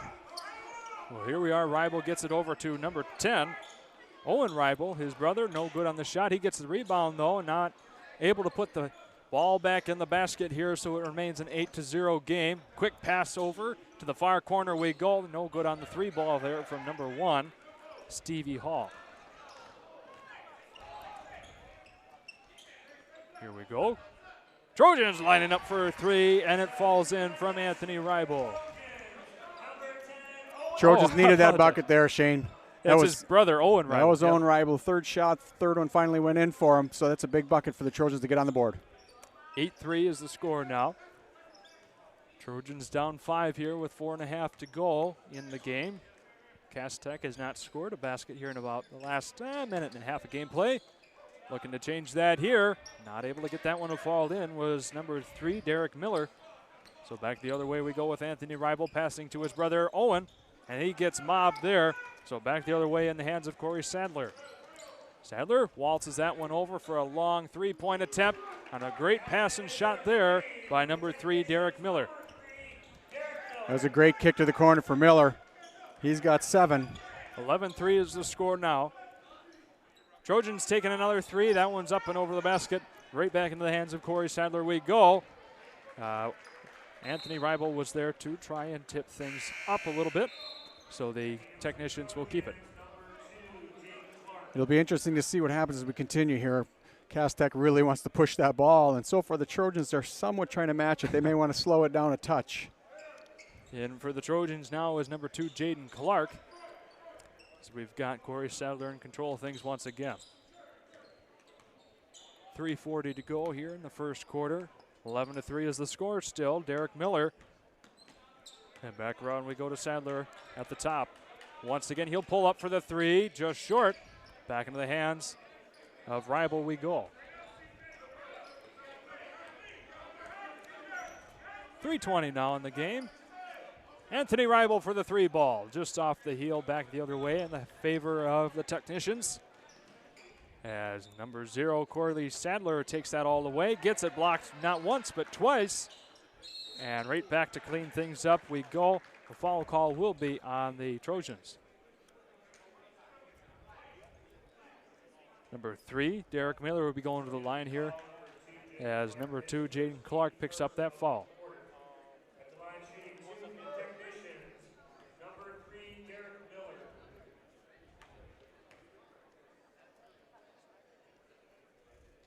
Crowd picking up and, oh, all right, we've got a replay here. First time I've seen one tonight, so Austin, take it away here on the replay.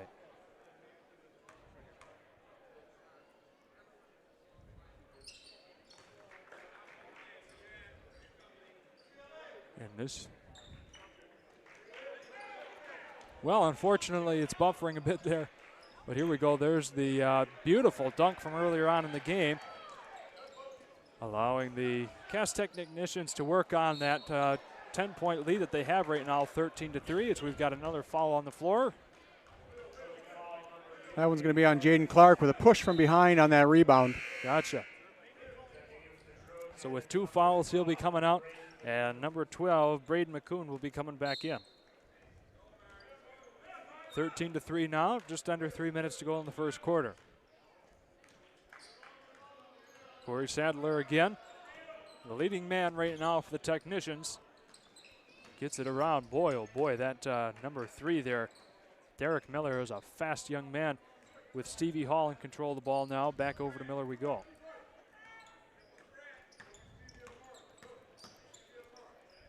Cass Tech working around the perimeter, looking for a lane to get into. And there we go. Stevie Hall for the jumper, gets blocked, and right back into the hands of Anthony Reibel we go. A great block by Potgeider to get ball back for the Trojans here. Go for the long. I believe that was it was a 3. There you go. Number 10, Owen Reibel. So far, he's got the only points for the team, if I'm not mistaken. Cass Tech 13, Owen Reibel 6. So Owen Reibel single-handedly pulling this back within a 7-point game currently. Just under 2 minutes to go as Corey Sadler pulls up. No good. Oh, my God. Another statement dunk by 25, Amari Johnson. On the rebound off the miss, and 2-hand slam that thing home. Beautiful, beautiful rebound and dunkaroo home. Whoa. Trip up there on the floor. That'll be a foul against, I believe that will go on Corey Sadler. See who in just a moment for sure. Yes, indeed. So that'll be the first one for not only Corey Sadler, but the entire technician team. A fairly clean game between both teams so far. As about 6.5 minutes of gameplay has gone so far, and we have a combined 3 fouls. Bit of a crew change here for the technicians as the Trojans get the ball here. On the other side of this inbounds, down 15-6 at the moment. Pass to Reibel. Owen now to Anthony. He works it over to number 11, Brendan Slack. He'll go for the 12-footer. That one falls away. And back in the hands of technicians we go. Technicians have 5 fresh bodies on the floor right now, Shane. So we'll see what these guys can do. So they sub 5 at a time early on here. Remember, a lot of these guys from last year when I had the opportunity to call this team, And they're all an excellent team. Great bunch of guys. Very cohesive group here as shown by their 16-1 record. Owen Ribel, again, no good. And that's picked up by Cass Tech, but not before going out of bounds, so it will go back into the hands of the Trojans here, Mark. Possession back to the Trojans. You just mentioned about the Technicians. They are well coached, defending Division I state champions. Currently ranked second in the state to Orchard Lake St. Mary's, and I'm sure they're going to want a statement game and a statement week here as the season starts to wind down to get that #1 ranking back. So we've got another foul here on the floor that will go against for the Technicians. Number 21, Brian Stovall. So we got Owen Ribel right here next to us trying to take care of the inbound duties as his brother Anthony kind of skids along the floor there. I apologize. Back around we go. 43 seconds to go on the first quarter. Trojans trying to get something in here so far. All 6 points have been by Owen Ribel. As number 12, Bryden McCoon, gets it over to Owen Ribel. He's just short on the 3 ball again. So we go back into the hands of the Technicians. It was McCoon who went skidding on the floor earlier, not Anthony Ribel. 19 seconds now. Cass Tech looking to have the last position here in the first quarter. With number 2, Matthew Collins in control. We've got a foul there. Well, not a good time to foul with 7 seconds. They're just trying to go for the last shot.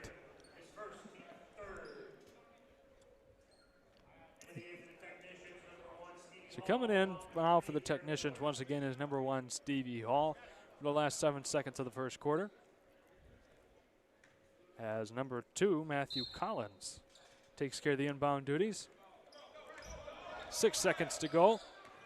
Number 5, Jalen Howell drives it in. No good. And that'll take care of your first action, a quarter of action, ladies and gentlemen. Traverse City Central Trojans down by 9 currently, 15-6 under the Cass Tech Technicians. We've got a commercial break here, and we'll come back on the other side of this. Stay tuned.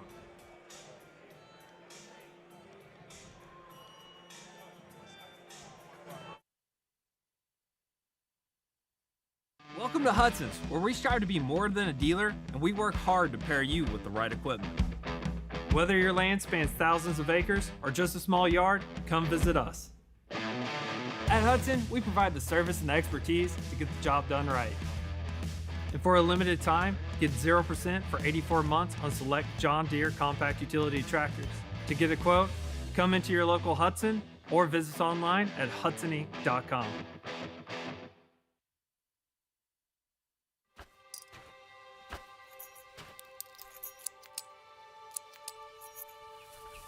Collar Clinic, providing peace of mind and local customer service with the latest GPS collars, ARC collars, e-collars, beeper collars, accessories, and replacement parts, protecting your dog's safety and giving you the confidence that you'll be hunting with your dog, not for them.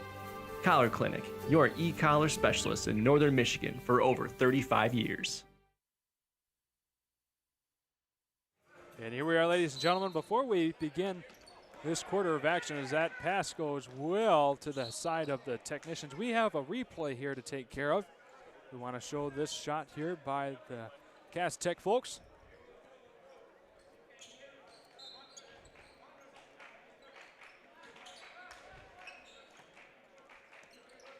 Johnson to put that ball away, and is working on their 15-6 lead right now. Amari Johnson has been one of the highest performers so far for the Technicians. As 30 seconds have gone underway, Technicians were not able to get a point there on that missed inbounds, but they will have a chance to score here on the turnover off a travel call from Owen Ribel. Mark, what are we thinking here so far? I mean, obviously the Trojans knew this was going to be a tough team, and the Technicians, how do you think they've fared so well overall? Well, 15-6 just into the second quarter. I think I think Coach Fisher's got to be okay with that, because the way that Cass Tech started out pacing the game looked like it was going to be a high-scoring first quarter, but to be down 15-6 into the second, I think is playing pretty well to the Trojans' favor at this point.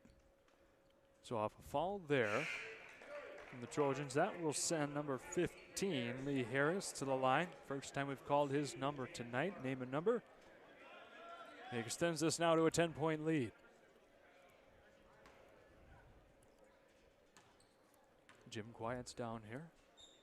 Up and away, and it's good. Barely even touched the net. That was such a clean shot. You can tell these boys practice their free throws. And that opens it up to an 11-point, 17-6 game. Owen Reibel gets it around to the far corner, and back up top we go to Anthony Reibel.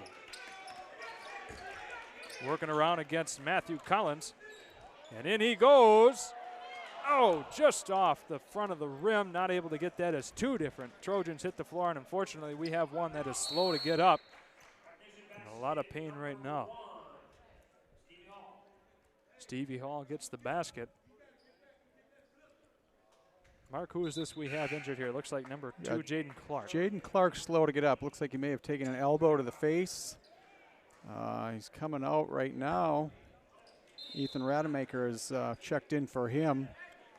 Meanwhile, while he was down, the technicians scored. I believe it was Hall that put the points on the board for a 19-6 technician lead with 6:40 to play in the second. Yeah, boy, I tell you what, Mark, those elbows to the beak never feel good. Oh. That's for darn sure. So Anthony, wake you up quickly. That's right. For the jumper, it's in. Number 11, Brendan Slack, getting his first points of the game. 19-8 is the score. Number 3, Derek Miller for the jumper, and that one goes in as well. 21-8 now. For every score that Central makes, boy, does Cass Tech ever have an answer right back for them. Yes, they do. 6 minutes to go here in the first half. A little passing between Anthony and Owen Reibel, with Anthony having the ball now. Back to Owen. He's looking for that three, but instead thinks better of it. Gets it back over to his brother, and now to number 20, Ethan Rademacher. And back to Reibel we go here. Trojans trying to get some penetration here on the other side of the three-point arc. Has not gone well so far, but they do draw a foul there. And that will go on. Number 2, Matthew Collins for the technicians. His first, team's first so far this quarter. Each team with a foul apiece. As number 25, Amari Johnson, comes back in now for the technicians. The man who's had 2 different dunks so far in this first half. The high pass to Anthony Reibel. He catches it midair, working against number 3, Derek Miller. And now the far pass for a three-point shot, no good. And it'll go back the other way to the technicians. Mark, I can't make out the number there. Maybe you know that young man that just tried the three-pointer for Traverse City. Looks like Brendan Slack, number 11. Yeah, Brendan Slack. That was a 3-ball off from Slack. He had scored previously down the court, but came up a little short on the 3-ball on that trip. So Corey Sadler now working his way into the paint. A nice block there by Owen Reibel. And a long pass that goes off the back of a technician. That was intended for Anthony Reibel. So Corey Sadler takes it all the way to the other end, but we do have a foul against the Trojans. Well, it's the 5th turnover for Central, so it's going to lead to two shots for Cass Tech. So if there's anything the Trojans can't do is turn the ball over. They've got to hang on to it and keep possession, because every possession will be key here, especially being down 21-8 now. We just talked about them being down 15-6, and it kind of played in their favor, but a couple quick buckets by Cass Tech now has opened it up a little bit, and they're at the line. So Corey Sadler going up for his first shot. That one falls just off the front of the rim. As number 20, Aaron Graves, comes in for the first time tonight for the technicians. 5:11 to go in the first half on the other side of this, as Corey Sadler makes his second free throw opportunity, going 1 for 2 there. 22-8 is now the score. Owen Reibel struggles to find his brother Anthony. Pass up court now to Rademacher. And back around we go to Reibel. Owen for the three-pointer, just off the heel. And back into the hands of Sadler. The long pass up court for another 3-ball from Cass Tech. That one falls away. Get their own rebound. The shot's in, and the foul will be called against the Trojans. So 25, of course, none other than Amari Johnson. 6 points already tonight. That was an aggressive offensive rebound by Johnson to put that ball back up and off the glass and in. He's got 6 here so far. not quite able to make it 7. We like to call that here at Next Level Broadcasting the three-point play the old-fashioned way. As Anthony Reibel takes it back over with 4.5 minutes to go in the first half. Trojans trying to cross into double digits here. Quick jumper, no good. Owen fighting for it. Gets it back over to number 11, Brendan Slack, and he's not able to get that one to fall in either. So with 4 1/4 to go, Technicians take it back the other way, and why not? 2 more points by number 20, Aaron Graves.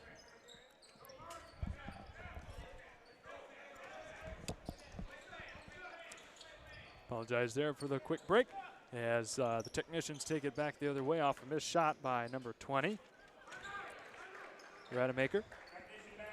And that was Sadler in transition for the Cass Tech on an easy layup. So it opens up to a 20-point lead now, 28-8. As Owen Reibel goes for another three-pointer, goes in and back out. But hey, Brendan Slack was there to put it back in. A good offensive position there by Slack to catch that ball in the air and put it off the glass for the easy bucket. So nice play by Slack there. It's a hard-fought game right now for both teams, but Trojans are on the lower end of the score right now, 28-10. As we have a total of, for Central, two different scores with Reibel and Slack. Pretty much taking the cake there for the Trojans. Reibel with 6, Slack with 4. For Cass Tech, we've got number 3, Derek Miller with 11 points so far in tonight's game, as well as Amari Johnson with 6 scoring leaders for those two teams, as we've got about 20 seconds here on the other side of this timeout. Mark, if you were the coach of the Trojans right now, what would you be telling those kids? Well, you know, right now they're not hitting buckets on the offensive end. They're missing a few threes. They're getting good looks, but just not hitting them. And somebody's got to slow down Sadler. I mean, he's got 3 points, but he's moving the ball up the floor too quickly for me to keep track of his assists. But he sees the floor well. He gets the ball up the court, finds the open player, and they're getting some easy transition points right now. So they've taken off the full court press. They're picking up the Trojans at half court. But Central's got to do something to slow down Sadler and just not give up so many easy transition buckets right now, being down 18. All right, well, they've got 3.5 minutes to see if they can work out a little bit of something here to try and claw back at that 18-point deficit that they're currently in. We have a stoppage of play here. Mark, did you catch what that was? Bench warning against the Trojans. Looked like they were a little slow to come back to the floor when the ball was ready to play, if I saw that correctly. Okay. So here we are, 3.5 minutes exactly here in the first half with number 5, Jalen Howell, passing that one off. And now back to Amari Johnson.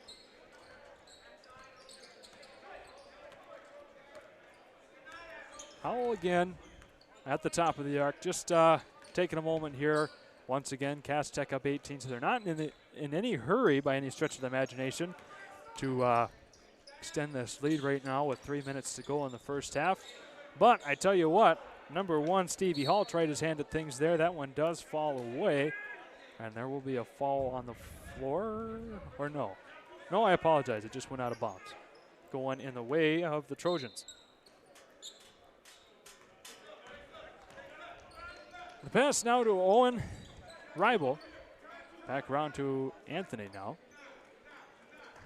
Owen, he'll try his hand at it. Going under the basket. Gets that quick layup. And 28-12 is now the score. And that's a nice play by Reibel there. His threes haven't been falling down, so he just kind of takes a dribble step in, pulls up, and hits the short jumper. And that's a nice bucket and one that he needed because he's missed a few going in, and that's a big bucket for Reibel. Here we are, the pass under the basket we go. No good on the little floater there by the Technicians. So Trojans have the chance to make a little bit of a run here. They've had the 4 most recent points on the floor. Try to get a few more here going in their favor as Owen Reibel takes it once again back over to Anthony. 2 minutes exactly here in the first half. 28-12 is the score. Ethan Rademacher with it, looking for somebody to throw it to, finds it, and Owen Reibel. And there will be a foul on the floor. See what that's called on here in just a moment. That'll go on number 25, Amari Johnson. Picks up his first foul, still has those 6 points, so he's been a great offensive player for that team so far, including those 2 dunks that we showed replays for earlier on. Go back and watch those if you're on YouTube at any point you'd like. That's the beauty of having this on YouTube, not only with the radio at 104.5 Bob FM, but also on YouTube. You can watch us at any point as Anthony Rival gets the 3-pointer there. 28-15 is now the score. That was a deep 3 bucket by Anthony there for his first points of the game. And that is the Anthony Rival we know. He was out injured and then back in and then injured again and came back and played this week, I understand. And so he's been hampered by injury, but the second team All-Stater with a deep 3 ball there. Boy, you wouldn't know that those 2 are separated by 2 years of age. They look exactly alike They sometimes. sure do. As Anthony Rival gets it over to Owen. Now back around to Owen we go. He'll try for a 3, just off the mark. Back the other way. 13-point game still, 28-15 with a minute to go. Well, hey, Cass Tech had something to say about that little run that the Trojans were on as Corey Sadler lays one up and in, and we have another injured player. Well, he drives the court so well, drives the paint, and just kisses that one off the glass. And somewhere in there, Anthony Rival took one in the chops, I believe, and he's down. So we will go to a quick commercial break here while we give him a moment to get some attention and get off the floor here. So we'll get to with our producers and come back on the other side of this.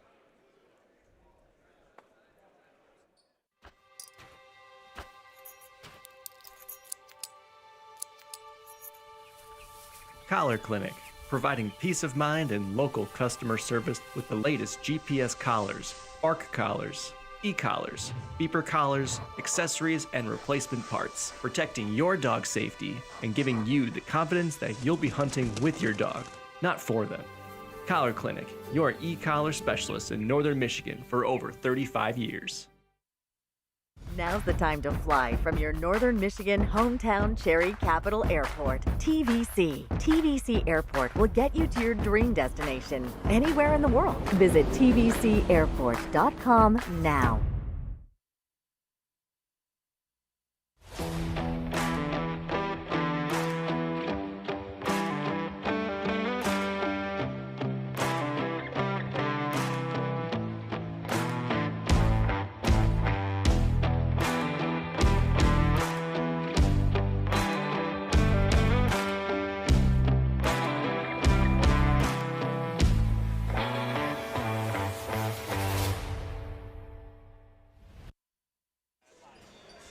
And here we are. We're happy to see that Anthony Rival was able to get up under his own power. Got his bell rung pretty good. Mark, you said he had some pretty good accolades here in the past year. Last year was a Division I second-team All-Stater, and he's been hampered by injury this year, so it's good to see him back on the floor, but not great to see him go down to the locker room. But, you know, he's in great hands with athletic trainer Lynn Lombard and Dr. Brian Kerr, so doesn't get much better than that. So we'll see. Hopefully he'll come out and be able to check back in. Well, that's exactly what we want to hear is number 12, Donovan Edens.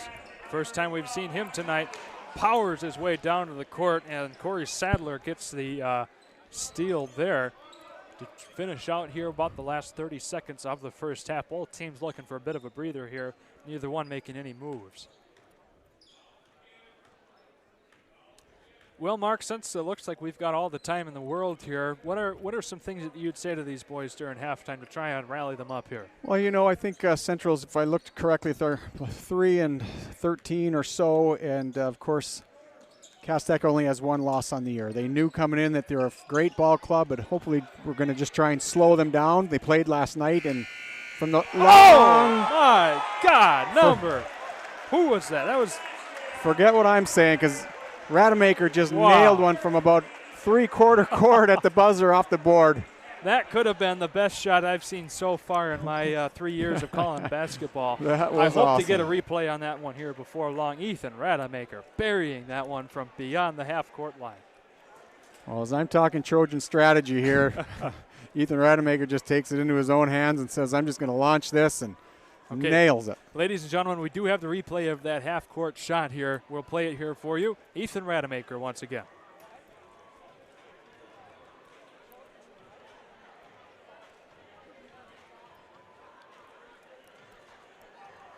Bam, there it is. That's got to be one of the top 2 or 3 shots I've ever seen in my life from high school basketball. And we were talking strategy while that happened. That was Throw the strategy out the window. We're just going to shoot some bombs. That's right. All right, ladies and gentlemen, we've got our TVC Cherry Capital Airport halftime show coming up here before long. But first, we've got a commercial break to take care of, some bills to pay, so we'll come back on the other side of that for Charles at the game break desk. Stay tuned.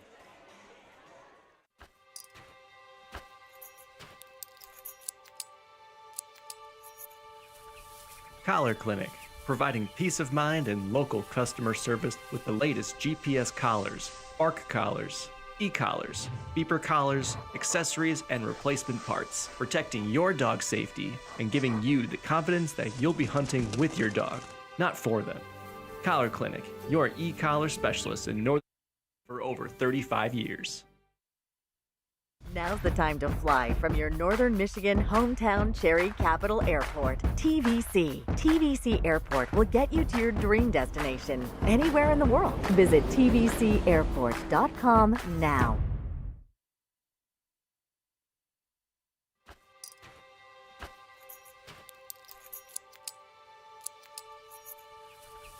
Collar Clinic, providing peace of mind and local customer service with the latest GPS collars, ARC collars, e-collars, beeper collars, accessories, and replacement parts, protecting your dog's safety and giving you the confidence that you'll be hunting with your dog, not for them.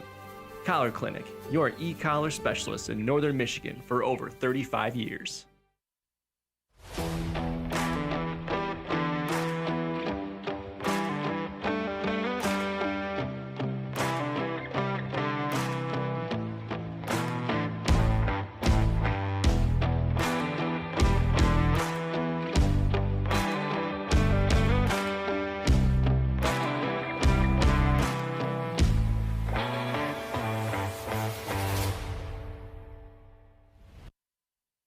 Welcome to Hudson's, where we strive to be more than a dealer, and we work hard to pair you with the right equipment.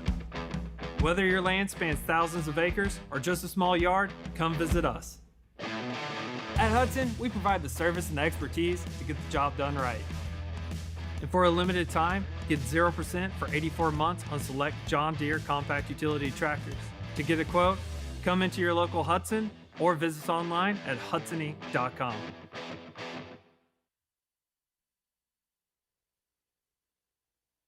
Alrighty, ladies and gentlemen, here we are. We've got Charles Strail at the game break desk for our Traverse City Cherry Capital Airport halftime show. And speaking of that, looks like we've got the airport president down there at the far end. So, Charles, go ahead and take it away. Well, Shane, we in fact do. I'm joined by Kevin Klein, manager of the Traverse City Cherry Capital Airport here. Kevin, thanks for joining us. It's a great day, isn't it? I mean, it's a great day for basketball. I mean, I know that you were here, kind of just got here in the second quarter, but Cass Tech had some kids flying high for some mega jams. Well, I'm going to tell you right now, the athleticism of all those kids that were out there tonight, awesome. This tournament is just fantastic. I mean, when you talk about flying through the air, yeah, I thought I was at Tech had clearance to take off here as we saw a couple of monster jams thrown down by the technicians there in the first half. As we have your presence here, we just want to talk about how Cherry Capital wants to be involved in grassroots youth movements, obviously with your support of our coverage of high school sports all throughout Northern Michigan, and talk to how you just want to really ingratiate yourself with the families of Northern Michigan that choose to be in Northern Michigan and also choose to fly in and out of Michigan. Well, when you look at what Cherry Capital Airport's involvement is, it's really about community. And it's the community's airport, so we want everyone to be able to use the airport. So we reach out to our schools to be heavily involved. We've sponsored athletics, you know, whether it's all seasons really, from football to baseball, basketball, you know, all the sports we're really heavily involved in, and we want to be that community sponsor because, you know, so many times when people go out to look for sponsorships and they're looking for corporations to really support, it's really local. Buy local, fly local, support local, and that's what we're all about. You know, we've done various events, Fight to Freeze, and supporting those that are homeless with schools and getting really involved. So athletics is a great way to solve some of those issues, and we want to be a partner in our community. And who wouldn't want to come out on a Saturday to see this awesome basketball, these awesome students? And really, it's about creative ways to find to either continue education through vocational. You know, we have great things with Legacy Aviation here at Cherry Capital Airport, where kids can go to a vocational career and become an airframe and power plant mechanic, and stay in Michigan and work for great companies like Envoy.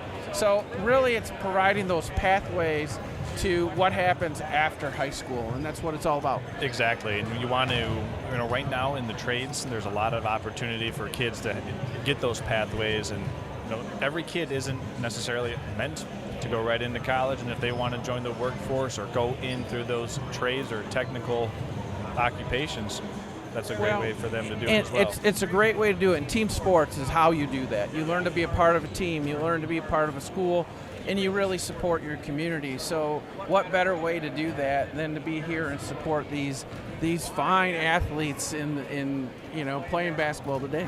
Yeah, and actually 2 weeks ago, Mr. Rockney, an affiliate of yours, joined us for the honor flight game, the Veterans Cup, as Traverse City Central played the Bay Reps in hockey 2 weekends ago on a Saturday. He joined us, and it was an honor to have him talk about all the different exports and things that he's been able to bring to Cherry Capital TVC, and he was a pleasure to have on with us 2 weekends ago as well. Well, I'm glad he was here. You know, hockey is one of his favorite sports. That came through. When he said, "Hey, I want someone to come on down," I said, "Tom's no better person." But when you look at what Tom brings and some of the things that we're looking at when it comes to high school athletics, it's about what can we do to draw and support. And that was really fun, because the honor flight, when you have the honor flight at Cherry Capital Airport, you're taking veterans back to Washington, D.C. to see what their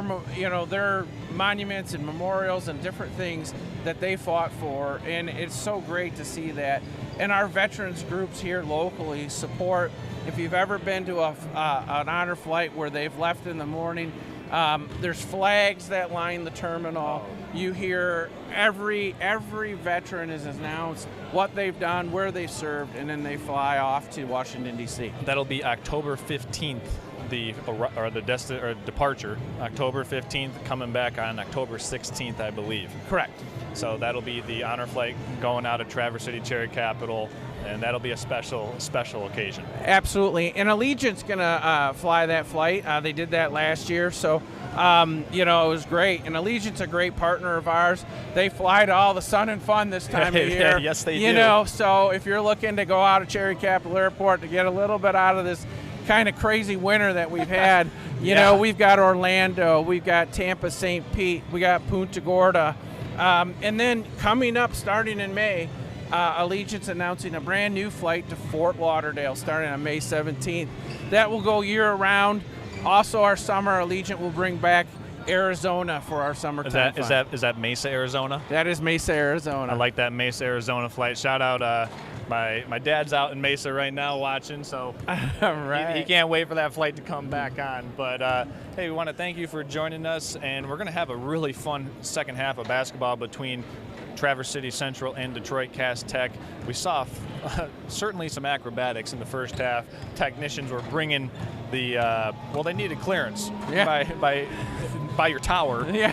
Well, we're in the flight path here. St. Francis is in the flight path here, so we'll get the tower on board here. We'll have to make sure that they know that the Cass Tech technicians are clear for takeoff. So we want to send it back over to Shane and Mark. This has been the Traverse City Cherry Capital Airport halftime show with Charles and Kevin Klein, the manager of the Traverse City Cherry Capital Airport. Second half coming up after this. Back over to you guys.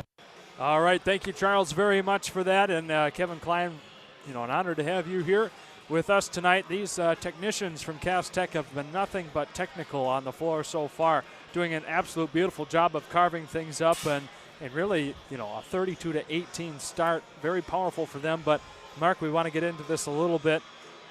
Central's not out of it. They can still fight their way back into it. There's a lot of game left for these guys to work on yet. There is a lot of game. I mean, to only give up 32 to Cass Tech at the half is kind of a win inside of the game, to be honest with you. 32-18, only down 14, and quite a few missed shots for the Trojans. If some of those were falling, we'd be a lot tighter ball game here.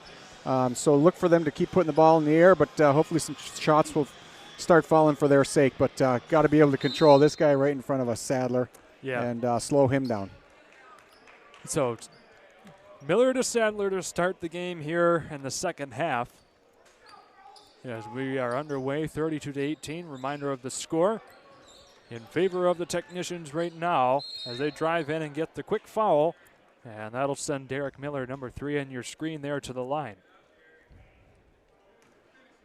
If you're the Trojans, not quite how you wanted to start, sending someone to the free throw line.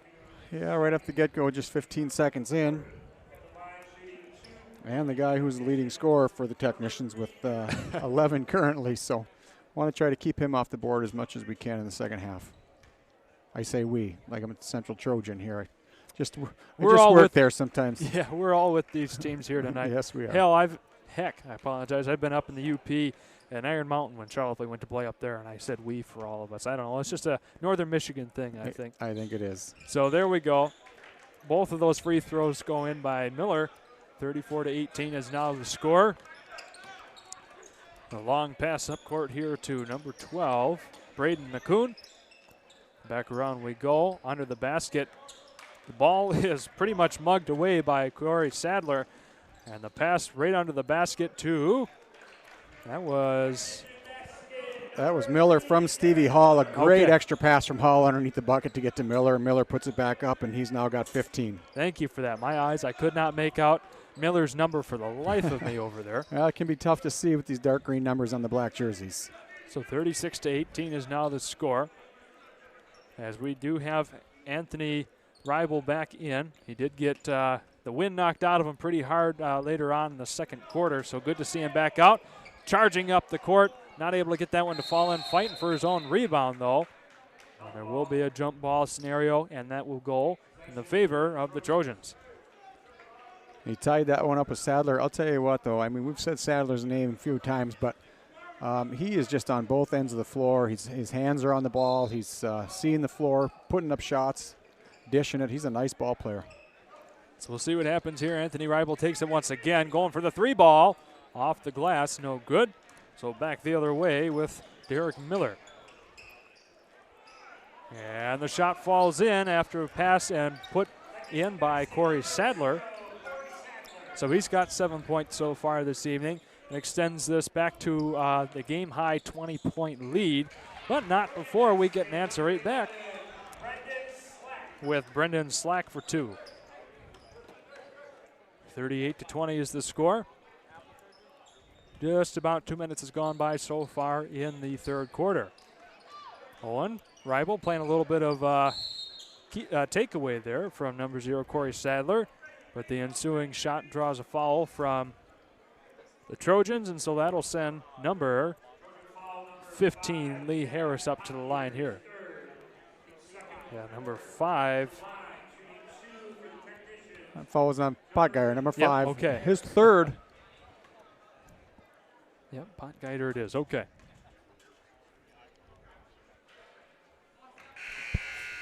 No good on the first free throw attempt by Lee Harris. Haven't called his number a whole lot either tonight, as well as Potgeier. That's why I was a little confused. I'm like, I don't think I've seen that name so far tonight.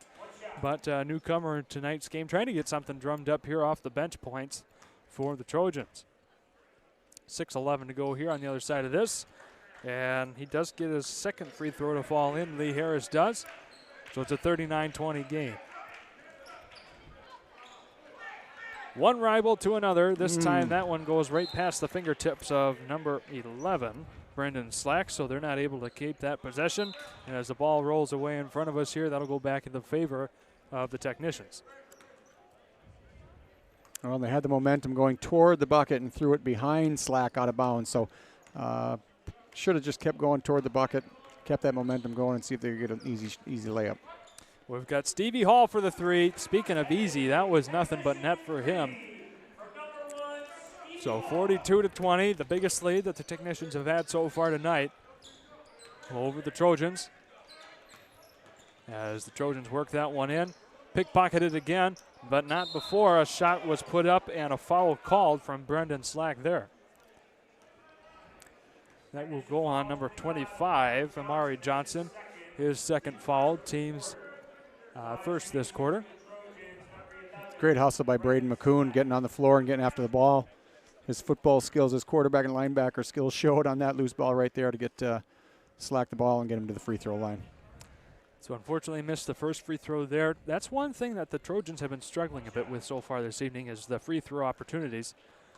So we'll see if they can clean that up here because that really helps keep a team in the game. Slack does make that second one. So back to a 21-point game, 42-21. 5.5 to go in the third quarter. With number 1, Stevie Hall for another three, and that one falls right in. They give him the bucket, and there is a Trojan foul. So that'll go on number 12, Braden McCoon. His third, team's third so far this quarter. Trojans only have one more to give before they start going into free throw territory with, oh my God, the Technicians. 3 3-pointers in a row for Hall, I believe, is it not? I would certainly agree. I think we've got the official count here. You just had 2 in 2 possessions. That sweet left-handed stroke. Yeah. Putting rain in the air and nothing but net. So that was a costly 6-point possession there against the Trojans as number 20, Ethan Rademacher, comes back in. So 48-21 is now the score. Just a freshman is Stevie Hall. Jeez. 6'2", wearing number 1. That team has a lot of production to look forward to from him, that's for darn sure. Speaking of Hall, a little travel there. It happens every now and then, especially when you're that young, playing on a varsity team that high level of play. Things will happen like that. It does. Anthony Reibel will be right here next to us, taking care of the inbound duties. Gets it off once again to Brendan Slack. A long pass to the other end of the court. Trojans trying to put some points on the board. Slack there to pick up the rebound, not able to get it up and away as it was a nice clean block from the Technicians. And back the other end of the court was number 0, Corey Sadler. Wow. Well, that was a smooth up and under layup for him, and Sadler's now got 9 in the ball game. Jeez. To open it up to a 50-21 lead for Cass Tech with 4:23 to play. Well, this isn't exactly the way the Trojans would want this game to go. I will say it's always an interesting look to see the other talent that is around the state, especially those southern teams that a lot of us up here don't get to see that often. And there's just another level of athleticism put to show here so far. Well, when you're the Division I defending state champion and you've got 1 loss on the season, they are a fantastic-looking ball team again this year. And, for Central to be able to see this and for all these teams up north here to be able to see the brand of basketball that Sean Finnegan and his staff and St. Francis High School have brought up here today on a Saturday. This is spectacular ball for us to have up here in northern Michigan, and to be able to see these teams play is certainly a treat. So Central's not playing the game that they would ideally like to play. Got a number of turnovers, and shots aren't falling for them today. And Cass Tech is playing Cass Tech basketball, and it shows here now. Yeah, this team definitely puts the show in Northern Michigan Showcase, that's for sure. It's a treat to be able to watch athleticism like this as Anthony Reibel struggles to get something going here. Passes it off to his teammate, number 2, Jaden Clark. And around we go with Slack once again. He gets the 2 points and draws the foul there for a chance at the 3-point play the old-fashioned way. And we will make note here, so far, according to our unofficial tally, the Trojans have 10 turnovers to 0 from Cass Tech. That's just how good they are once again. Well, they're just so good at seeing the floor and taking care of the basketball. They've sure as heck caused a lot of turnovers, but haven't made one yet themselves. The Slack goes up to the line, gets that one to fall in. It's now a 50-24 game. Number 0, Ethan Gremmel, comes in now for the Trojans. 4 minutes just about exactly to go here in the third quarter. Sadler. And Derek Miller, back around we go. High flying pass and a 3-point up and away. It's good. Why not? That was number 1, Stevie Hall again. He sure is starting to heat up. That left-handed stroke is just knocking him down. He's got 11. Jeez. 11 points for a freshman on a defending state champion team. Wow, great play. 2 great plays in a row. Anthony Reibel got the first bucket and steals the inbounds pass and puts it in for a second bucket and draws the foul. How about that for a possession? So that'll go on number 21, Brian Stoll for the Technicians, his second. Anthony Reibel here looking to get a 5th point on this possession alone. In probably 2 seconds' time. You don't hear about that too terribly often. Unfortunately, that one does not make it in. So it remains a 4-point possession there, but still good nonetheless. A lot of hard-fought talent there from Anthony Reibel. 53-28 is the score right now. 3:13 to go in the third quarter. And another 3 sinks right in by number 3, Derek Miller. And he's got 21 so far, and we're only in the third. I imagine he'll be getting some teammates of his to fill in for him here, and he'll get a well-rested, well-deserved rest on the bench before long.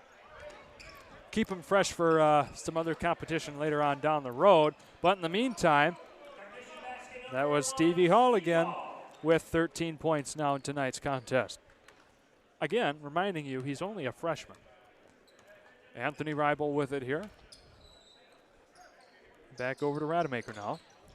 Reibel takes it, goes behind his back and gets the 2 points. Why not? I will not ever know how that shot went in. Well, he had that half-court shot earlier, a 4-point possession, and now one behind the back. He's had quite the night so far. I think Cass Tech would be happy to include him on their team. Yeah, I would think so. But here we are, number 3, Derek Miller. Passes it over to Sadler now with about 2 minutes to go here in the third quarter. 58-30 is the score. Sadler dumps that one off. I believe that was intended for Brian Stovall, but it goes off of his feet, and the Trojans take it back. Number 11, Brendan Slack, comes back into the game now for the Trojans. And number 5, Jalen Howell, comes in for the Technicians, as well as number 12, Donovan Edens. And boy, just about an entire crew change here. Number 10, Trevor Parham, another freshman. Trojans here looking to do a little bit of damage control, down 28 currently. A 3 ball up and away. Over the basket we go. So the Technicians get it right back. And a rare turnover there. Oh, Owen Reibel looking to make the dunk, not able to do it. And nor was Brendan Slack there on the putback, but he does get the foul call. So that'll go against number 12, Donovan Edens. And that, with 1:36 to go in the third, seems to be Cass Tech's first turnover of the ballgame. We got our trusty statistician now, color commentator turned statistician, Christian Swinski here taking care of things as Brendan Slack gets that first free throw to go in. How about that, though, ladies and gentlemen? Almost 3/4 of a game gone by before the first turnover by the Technicians. And Slack gets both of those to go in, so it's a 58-32 game now. Only 26 points separates the two teams currently.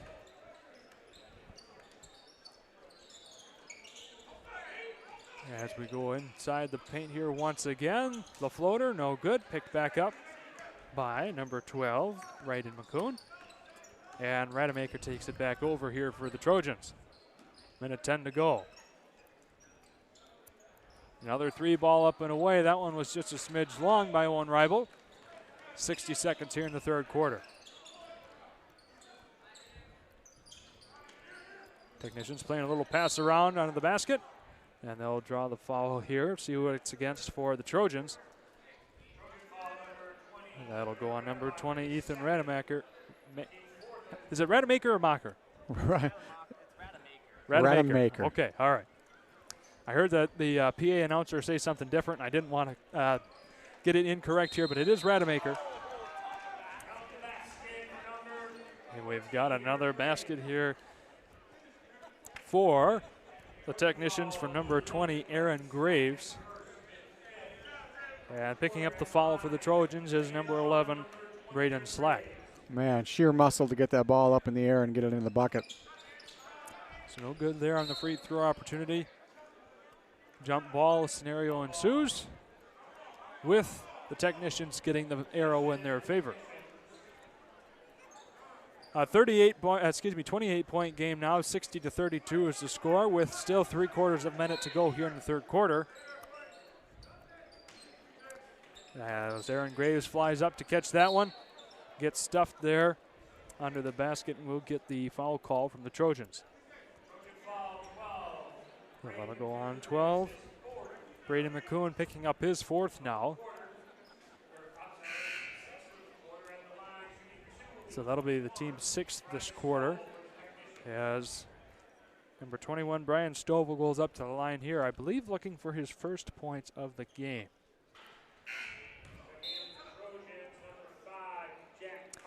So number 5, Jack Potgieter comes back in to replace McCoon.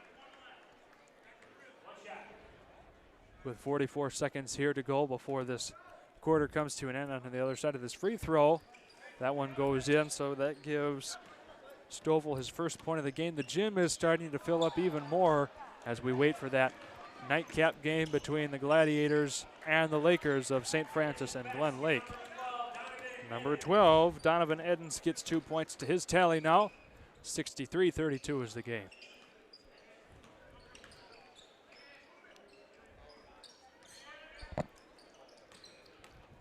Apologize there.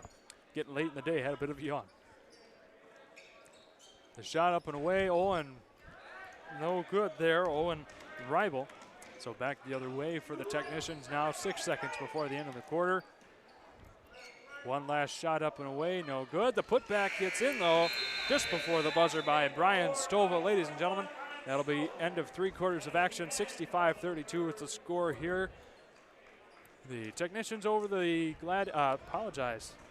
the Trojans, there Trojans. it is.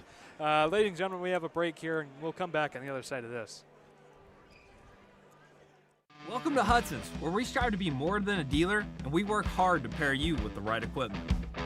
Whether your land spans thousands of acres or just a small yard, come visit us.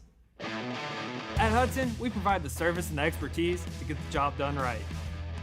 And for a limited time, get 0% for 84 months on select John Deere compact utility tractors. To get a quote, come into your local Hudson or visit us online at hudsony.com. Now's the time to fly from your Northern Michigan hometown Cherry Capital Airport. TVC. TVC Airport will get you.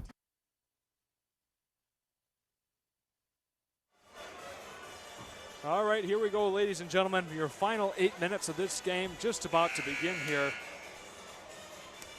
As the technicians are well in hand of the win here, 65-32.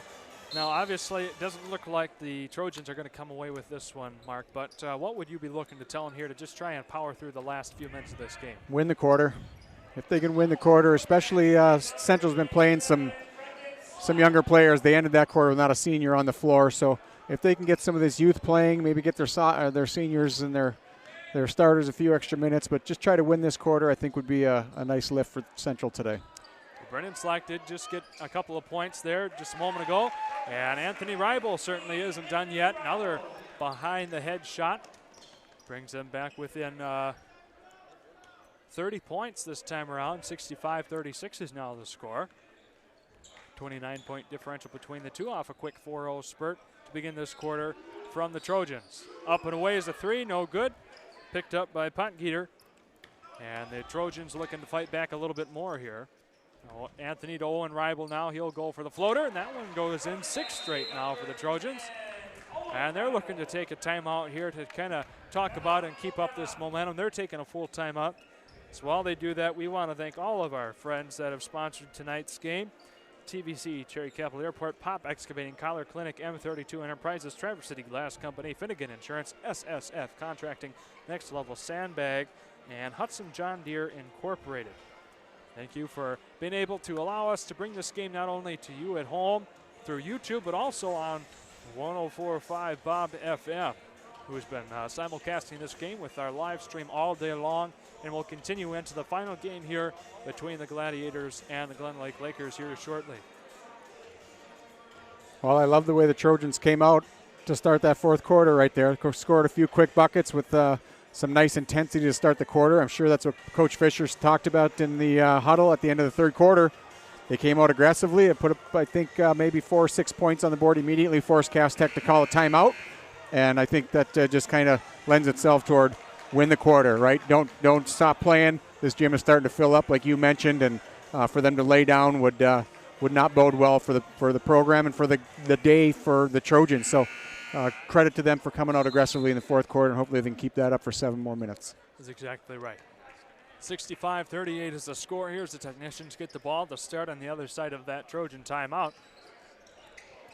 The shot up and away, no good. That was by number 2, Matthew Collins. But number 0, Corey Sadler, was there to put things right back into place for the technicians, and they go up 67-38. Sadler now with 11 points in tonight's game. Back around we go to Anthony Reibel. The inside, no good. Oh, and Reibel there, I'm not quite able to make that one go in, so Anthony take things right back over. Drives his way into the lane, gets it off to number 11, Slack, and he gets 2 more to his tab so far. Yeah, we'll call it a tab, why not? 16 points now for that young man. 16 for him, 11 for Anthony Reibel, and 9 for Owen Reibel. Those are your scoring leaders right now for the Trojans. As Cass Tech has the 67-40 lead. No good on the 3-ball there. They get the rebound, though, and back around to number 2, Matthew Collins. He's not able to get the shot to go in either. Yet another rebound for the technicians. That one falls away. A 4th opportunity. Still no shot, but they do draw the foul. That is sheer athleticism. They maybe 3 offensive boards in this possession here. Just aggressive play. They've cleared their bench, and it's amazing to me that I think they've suited 11, if I'm counting correctly, and their pace of play, even in this quarter, with the entire team, has been really impressive. That first free throw goes in by number 15. There he is, Lee Harris. He has 6 points so far tonight.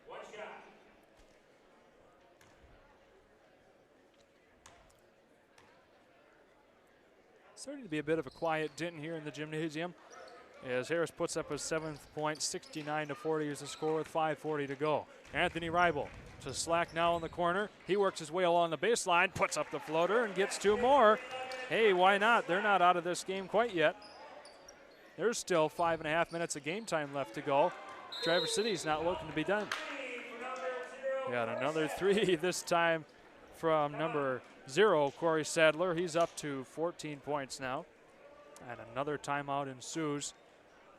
So we have a full timeout. We're going to take a full minute timeout right along with you here and come back on the other side of this. Stay tuned.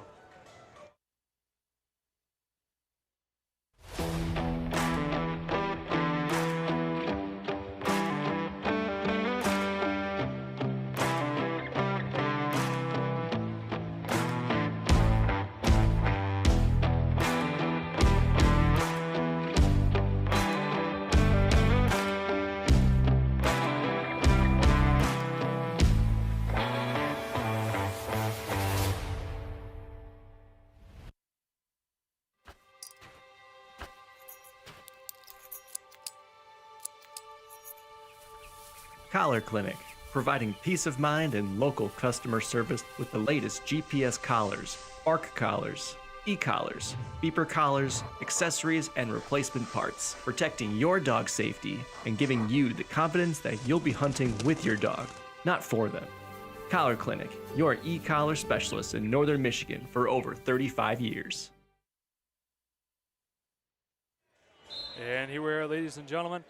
The other side of that full timeout, the Gladiator. Oh, my goodness. That's in a few minutes. The Trojans coming up here now. The Trojans and Gladiators are all kind of the same thing, if I'm not mistaken, right? They're all medieval fighters, I think. And they're all here. Yeah, they're all here. So, anyway, the turnover there back into the hands of the Technicians, 72-42, back to a 30-point lead now with 5 minutes exactly to go in the game. Matthew Collins, the pass over to Derek Miller. He works his way in, and 2 more. So Miller, I'm running out of room on my board. He's up to 24 points now. One of the highest totals we've seen so far this afternoon. A high pass to Slack now. Back over to Anthony Reibel as he works his way into the paint. Doesn't like that opportunity, so dishes it out to, who was that? Number 2. Jaden Clark. Jaden Clark for 3. Good looking shot from the corner for Jaden. That's his first 3 points of the game. So nice to see him making a contribution here before this game comes to an end. As another 3 goes up and away by number 2, Matthew Collins. His first points of the game as well. So 2 back-to-back threes by both teams are each player's first points. We have another foul here on the floor. And that will be number 0, Corey Zadler, his second. Team's first this quarter. So number 2, Jaden Clark, after getting that 3 ball here a minute ago to fall in, will be up to the line now to shoot 2 more. And that one bounces around and away. Some missed free throws for the Trojans today. Interesting to know what their free throw percentage is this game. I think Coach Fisher would be hoping it is a lot higher than it is tonight. Yeah, and a lot of times, unfortunately, maybe not so much this game, but a lot of times free throws is what makes a game. No doubt about it. So 77-45 is the score. Trojans would need a whole bunch of free throws to make up that deficit right now. Right. 32 points. As that shot goes in and out. Technicians put it right back with number 0, Corey Sadler. He's up to 16 points now. There's a long pass has gone up now to Owen for 2 points. No good, Owen Reibel. So right now the Technicians have not 1, not 2, not 3, not 4, not 5. How about not 4, but 5 players with 5 or more points. I'm getting tired, ladies and gentlemen. Bear with me here for 3.5 more minutes. I'm going to get Pat O'Connor back over here to take the play-by-play duties as we have 3.5 minutes to go here in the game. Number 2, Matthew Collins gets that pass over to number 10, Trevor Durham. And back now to number 5, Jalen Howell. Collins for the 3, why not? Falls short though, picked back up by Anthony Reibel here. And with just about 3 minutes to go, he'll take it back across the timeline for the Trojans. Bobbing and weaving his way into the lane was number 5, Jack Potgieter. Got a nice block there. So the opposing 5, Jalen Howell, buries that one in for 3. And the Technicians cross the 80-point mark to 82-45 now, the score of this game, with Anthony Reibel passing it off. 2 minutes, 38 seconds to go here.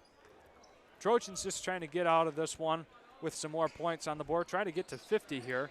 That'd be a nice moral victory for them going against the defending state champions in Division I. Another 3 up and away. That one sails well over the basket. Back in the other side of the court it goes for the Trojans here in just a moment,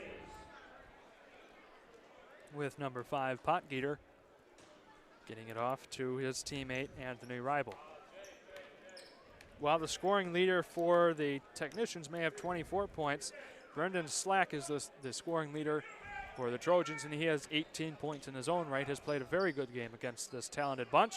But Anthony Reibel trying to add a few more to his tally. That one falls just short. 120 seconds left to go here in the game as it ticks by. Another 2 points up and in by number 10, Trevor Perham. Huh. Interesting. Going back the other way yet again. Matthew Collins for the three. Falls off the heel. Back into the hands of number 2, Jaden Clark. And Anthony Ribel meeting all sorts of trouble there in the paint. He'll get the foul call to go in his favor here.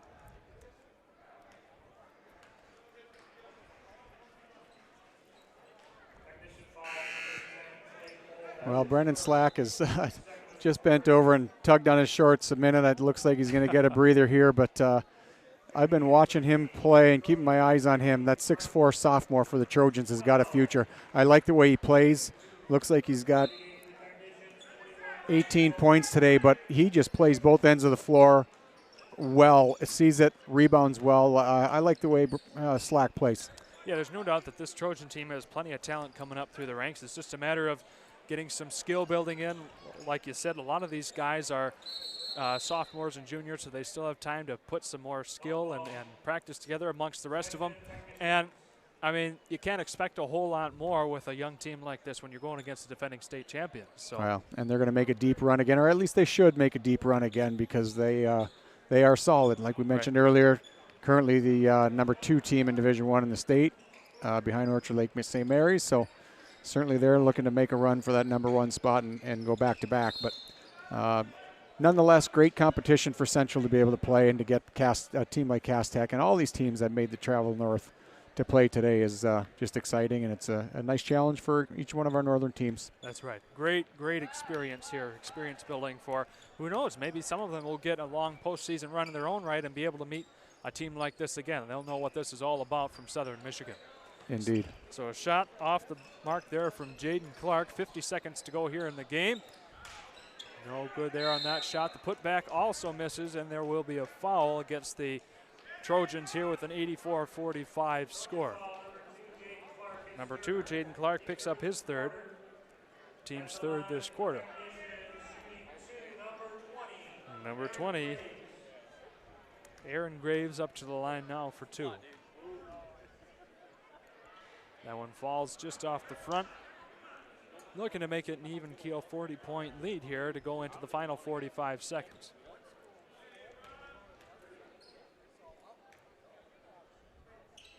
Up and away, and it is good. So Graves picks up his 5th point now from the free throw line.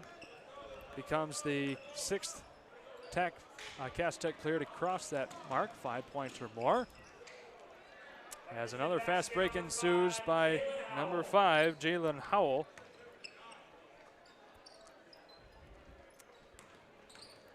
As the Trojans look to make the last shot here with the remaining 20 seconds to go in the game. Rademacher off to the corner in number 2, Jaden Clark. He's trying to find his way around, gets it off to his teammate number 12, Braden McCoon.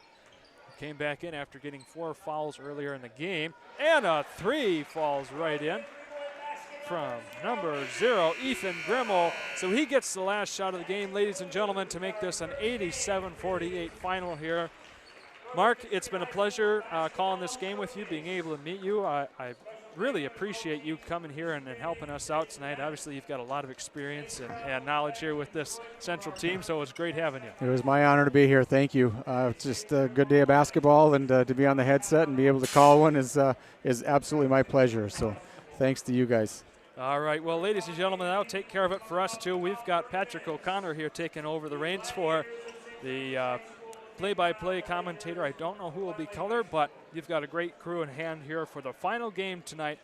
The Traverse City St. Francis Gladiators taking on the Glen Lake Lakers. So we'll have some game break coverage here in a few minutes, but first we got a commercial break here. Give us all a rest here on this side of the camera, and we'll come back here in a few minutes. Stay tuned.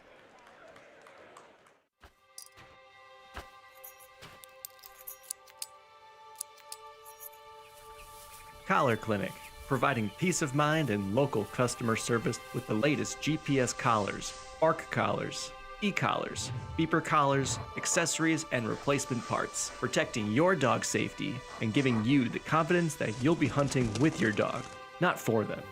Collar Clinic, your e-collar specialist in Northern Michigan for over 35 years. Welcome to Hudson's, where we strive to be more than a dealer, and we work hard to pair you with the right equipment. Whether your land spans thousands of acres or just a small yard, come visit us. At Hudson, we provide the service and expertise to get the job done right. And for a limited time, get 0% for 84 months on select John Deere compact utility tractors. To get a quote, come into your local Hudson or visit us online at hudsony.com. Now's the time to fly from your northern Michigan hometown Cherry Capital Airport, TVC. TVC Airport will get you to your dream destination anywhere in the world. Visit tvcairport.com now.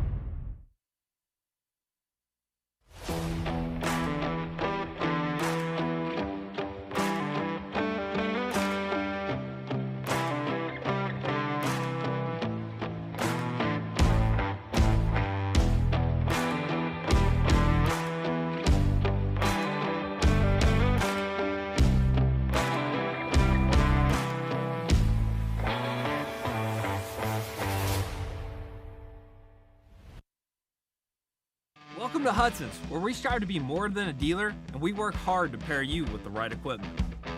Whether your land spans thousands of acres or just a small yard, come visit us. At Hudson, we provide the service and expertise to get the job done right. And for a limited time, get 0% for 84 months on select John Deere compact utility tractors. To get a quote, come into your local Hudson or visit us online at hudsony.com. Now's the time to fly from your northern Michigan hometown Cherry Capital Airport, TVC. TVC Airport will get you to your dream destination anywhere in the world. Visit tvcairport.com now.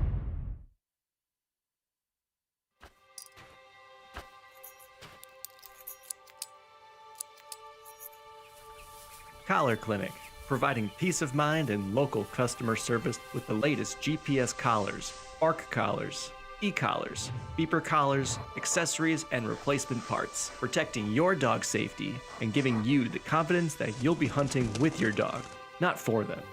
Collar Clinic, your e-collar specialist in northern Michigan for over 35 years.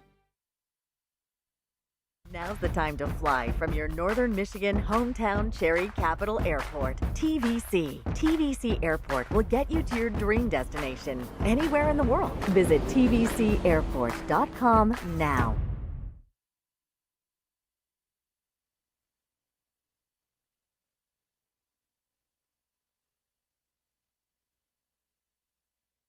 Central 48, Charles Strail is standing by with the head coach of the Cast Tech Technicians, Steve Hall. Charles, take it away.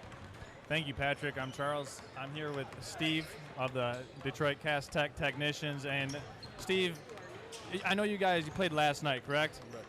So I talked earlier, and as a coaching standpoint, how do you go about motivating your players to come out and play with the intensity that they started out with so far in the first half? After playing last night, after driving halfway up, because it looked like they didn't miss a beat going into that first half of ball. The schedule, and this trip is very purposeful for us. It's thought out and it's planned. It kind of worked out the same way last year because the state semifinals are on a Friday and the state finals are on a Saturday. It involves travel, so we like that concept, and we try to emphasize getting rest and mental preparation. So it all kind of lines up that way, along with the fact that we think, coming here is a high-class operation and something that we enjoy doing.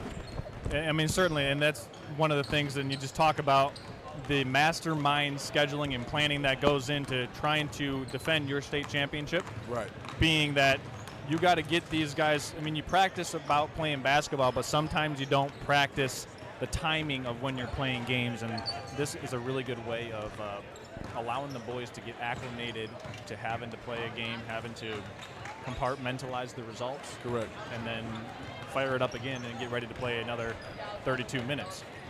So talk a little bit about how this team has come together. I mean, I don't want to say you're blessed, but you're blessed with a lot of very devoted and a deep team. Do you sometimes find it challenging when you look down your bench and go, man, this guy could probably give me 12 and 5 tonight, and talk to me about that. I mean, just in terms of how you go about sometimes whether you're riding the hot hand or how that goes into strategically planning. Well, it's ironic to hear that perspective because this team is comprised of 5 brand new starters. You know, some of those guys, well, I got a 9th grader, a couple of sophomores, and some guys that didn't play much last year. So, you know, I feel flattered that you feel that way about their talent level, but we have an extensive year-round program in the summer and the fall. You know, I'm the cross-country coach. These guys run cross-country. The ones that don't play football, you know, and it's a year-round commitment with a lot of support from the staff and administration. So it's a lot of miles and a lot of work put into it, you know. So it's not like this, you know, it fell out the sky. You know, like I said, 5 brand new starters. We're out of defending state champions, but we, you know, we also got some young guys. So the whole process is something that's very, very necessary. Yeah, and that's just going off of what my eye test perceived it as. I mean, I looked down and I was like, you know, that guy could probably start on 90 other Division I teams in the state, whether they're a freshman, sophomore. So, like I said, I truly think, you know, going forward, that'll continue to be a blessing and allow you in your quest to defend your state championship. So, Steve, want to thank you for joining us here. We got some swag and apparel for your coaching staff here. We got the commemorative 2024 showcase T-shirt. You can always scan it, and you can always go back and watch the games live from these QR codes on the T-shirt. So, Steve, we want to thank you for joining us, and it's good to see you up here again, my friend. Appreciate you guys having us. We always love the hospitality and look forward to seeing you again. Thanks a lot. All right, thanks, Steve. Okay, Pat, we're going to go send it back over to you, and then we're going to have a quick little timeout. When we come back, we'll continue with our Traverse City Cherry Capital Airport pregame show live on nextlevelbroadcasting.net and listening live on 104.5 Bob FM. We'll be back after these messages. Now's the time to fly from your northern Michigan hometown Cherry Capital Airport, TVC. TVC Airport will get you to your dream destination anywhere in the world. Visit tvcairport.com now.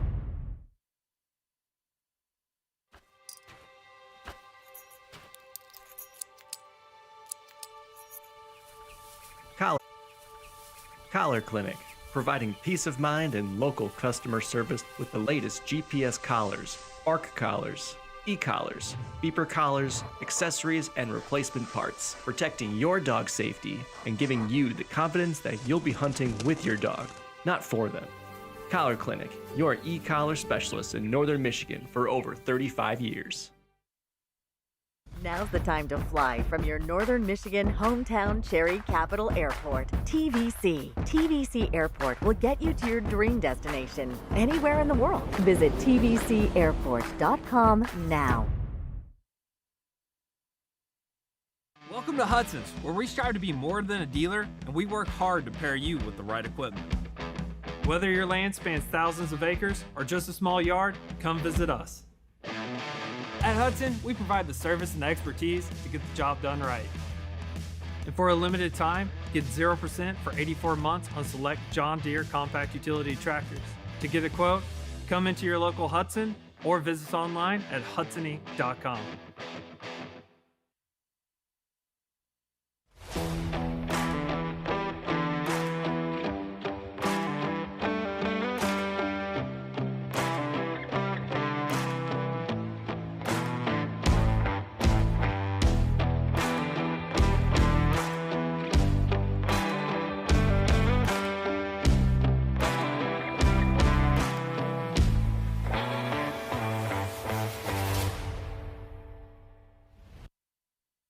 Now's the time to fly from your northern Michigan hometown Cherry Capital Airport, TVC. TVC Airport will get you to your dream destination anywhere in the world. Visit tvcairport.com now.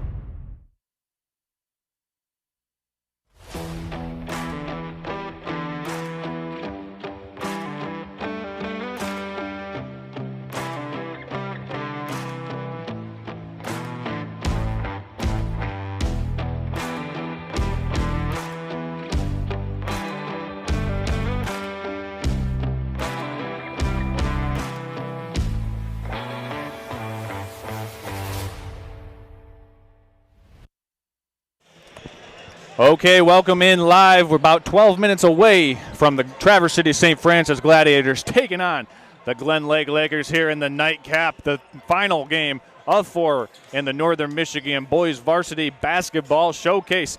If you're watching or listening, we thank you for making us a part of your Saturday afternoon and evening, whether you're watching live on nextlevelbroadcasting.net, streaming live on YouTube on Next Level Broadcasting, or listening live on 104.5 Bob FM. We are going to send it over to our game break desk. It will be Christian Swinsicki, joined by manager of the Traverse City Cherry Capital Airport, Kevin Klein. Christian, take it away.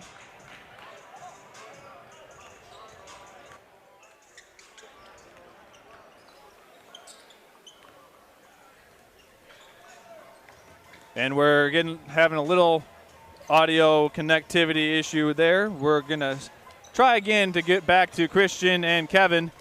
But as we let them work out their bugs there, Patrick, this game, the nightcap, and first of all, welcome back, Thanks, buddy. It's good. It's good to be here. Haven't broadcast a game since the state semifinals last year in Gaylord, so excited to be here. Glad to be back on the mic, and it should be a great contest tonight. 2 Northern Michigan teams, Glen Lake and St. Francis. It'll be a fun one, Charles. Yeah, it certainly will be. We're going to go over and send it back to Christian and Kevin Klein. Take it away, Christian.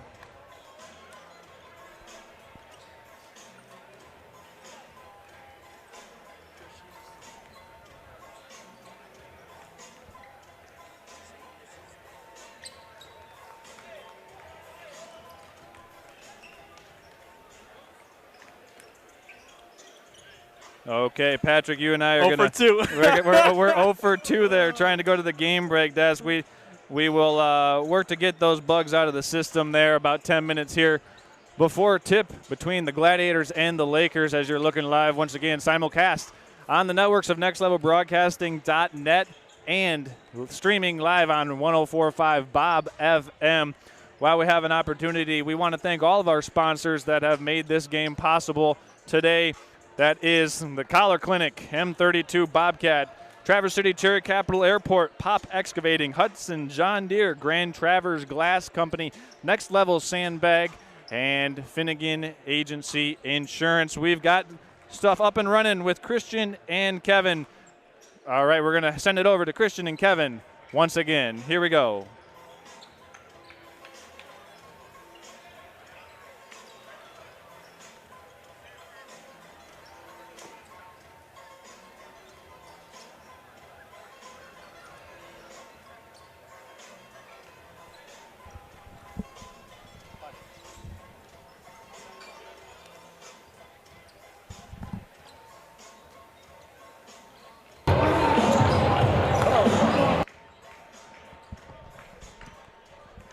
All right, Patrick, so we're going to work on this one time. Third time is going to be the charm, going to Christian and Kevin. We got 9 minutes here before the tip-off of the Glen Lake Lakers and the Traverse City St. Francis Gladiators in the nightcap of tonight's 4-game finale. We've seen a lot of basketball today. Patrick, I know last year this nightcap was an unbelievable match between St. Francis and the Glen Lake, or not Glen Lake, but Cass Tech Technicians. Yeah. Both those teams last year competed in the state championship game in each respected divisions. We'll see what we have going on tonight between the Lakers and the Traverse City St. Francis Gladiators. While we have a moment here, we're going to go ahead and we're going to meet each one of these fine teams. We're going to meet first the away team, the Glen Lake Lakers. Hi, my name's Gage Baker. I'm number 2. I'm a senior, and it's my second year on varsity. I'm Benji Allen. I'm number 3. I'm a junior. It's my second year on varsity, and I'm a point guard. I'm Keaton Lacrosse. I'm number 10. I'm a junior. This is my first year on varsity, and I'm a forward. I'm Isaac Lafka. I'm number 12. I'm a junior. I'm a point guard, and this is my first year on varsity. My name is Cooper Buffalini. I'm number 11. I'm a senior. This is my second year on varsity, and I'm a shooting guard. My name is Michael Hoodman. I'm number 14. I'm a junior, shooting guard, 1 year, first year at varsity. Okay, my name's Dylan Cundiff. I'm number 23. I'm in 12th grade, my second year of varsity, and I'm a forward. My name's George Sutherland. I'm number 24. I'm a junior. I'm a forward. This is my first year on varsity. Tyler Bixby, 32, senior, forward, and 2 years on varsity.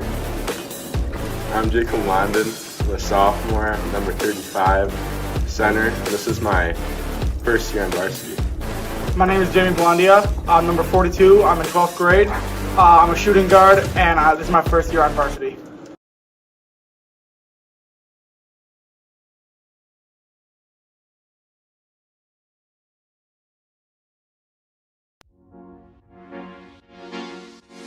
Senior guard. Number 2, JP Miller. Eli Bigger, number 3, junior, forward. Number 4, Isaiah Millward, junior, forward. Number 5, Harrison Shepard, junior guard. Number 10, Max King, junior guard. Luke Adams, 11, senior guard. Number 12, Chris Wiebrowski, senior guard. 13, Frank Reinick, junior, forward. 14, Michael Bohr, senior guard. Number 20, Tommy Donahue, junior guard. I'm number 21, Luke Gorman. I'm a junior and I'm a forward. Number 22, Isaac Kerr, junior, forward. Number 23, Noah Millward, junior, forward.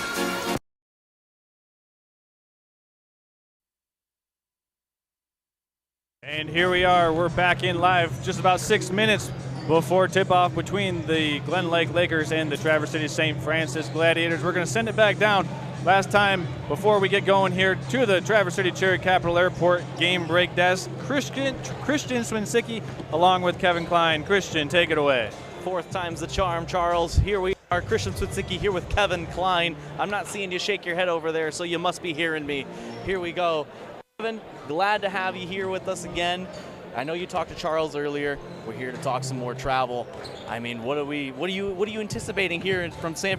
Francis today? Well, you know, this rivalry has all kinds of energy. So you're talking about what's going on in the gym right now. It's total energy. So that's what's going to be a lot of fun tonight. You're going to see some tough play between these two teams. It's always been kind of that rivalry game, you know, between St. Francis, not just in, you know, basketball, but football and everything else. So you'll see some tough play tonight in the gym. Well, Kevin, I've got a question. I'm supposed to be traveling to Texas at some point this year. What airport would you recommend? I don't know. TVC, of course, but TVC nonstop to DFW by American Airlines. That starts here in the first part of June, goes nonstop every day. What's awesome about that this year, though, is American Airlines is adding the Airbus 321, 192 seats. It's a big bird flying out of Traverse City nonstop to Dallas. So if you're going to Dallas, we got you all set up. Well, I mean, Dallas is a 2-hour drive in Texas, and in Texas, that's about 30 minutes. Yeah. I don't know how versed you are as well as traveling in Texas, but that's how it goes there. These two teams, where they're at, right, or where their schools are located, the travel from there to here, thank gosh we're in the winter and it's a warm winter right now because, oh man, I know these northern Michigan winters can be rough.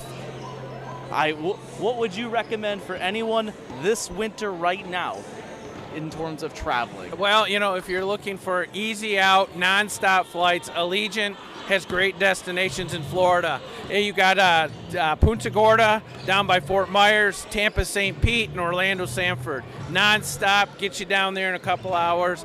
And, you know, what better way to go is that way. So when you're looking for getting out of the winter, though, we have, you know, great airlines with American Airlines, United, Delta, Allegiant, and then in the summer we bring back Sun Country flying to Minneapolis. So we have 5 great airlines, 18 nonstops. Fort Lauderdale's our latest nonstop.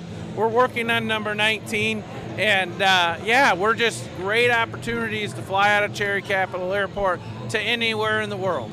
All right, I've got one last question for you. Are you a three-point kind of guy in basketball, or are you an in-the-paint masher, brawler? I love the in-the-paint game. I'll tell you, my son plays JV for Traverse City West, and, you know, he loves the three-point, but Dad loves to mess it up inside. So, you know, that's what it's all about, in the paint, putting it up off the glass. The old-school three-point play, getting right in there, grinding it out. You were probably liking that first. Were you here for the first game? Well, I was here for the Cass Tech and Traverse City Central game, and I'll tell you, though, those guys were just flying high. Talk about smooth, physical game between the two groups. Nice. It was very nice. It was very nice, and we have something to give you if our producer behind our cameraman, Zach Perry, is going to pay attention. He's got a shirt to give you. All right. I'm not sure what size, but I don't know what size you are, Kevin, but this is the showcase shirt, fresh from Next Level Broadcasting.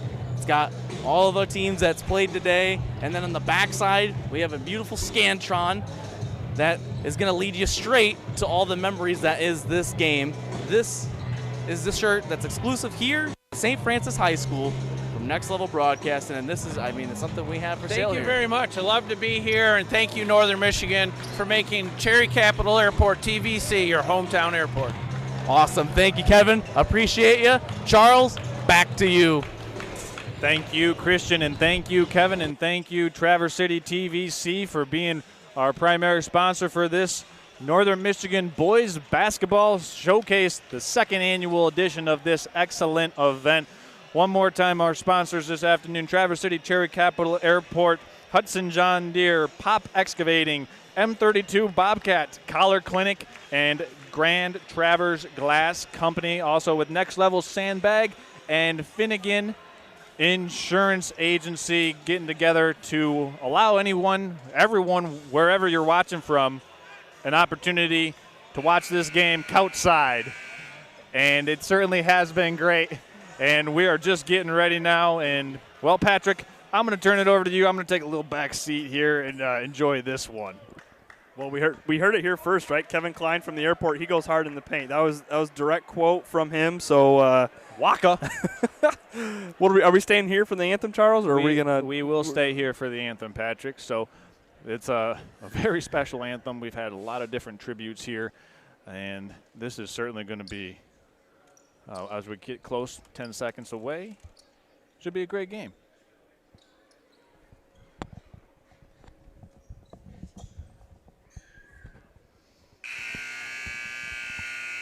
Good evening, ladies and gentlemen.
The privilege of this event was made possible and preserved by those who have fought and those who continue to fight for the freedoms we enjoy.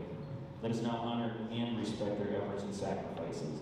All veterans, we encourage you to surrender the appropriate salute. And everyone else, please place your hand over your heart as we respectfully observe the Star Spangled Banner, sung by retired Air Force Master Sergeant Angela Hicks, who we warmly refer to as Mama Tank.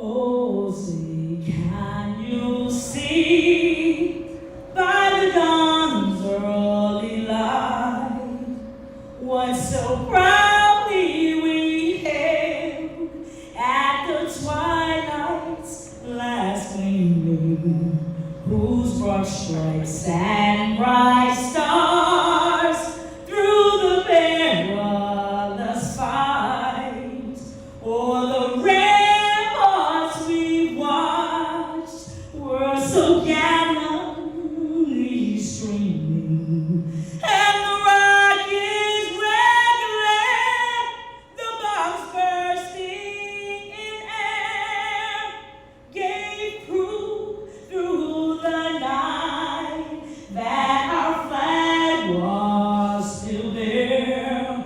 Oh, say does that star-spangled banner yet wave o'er the land of the free and the home of the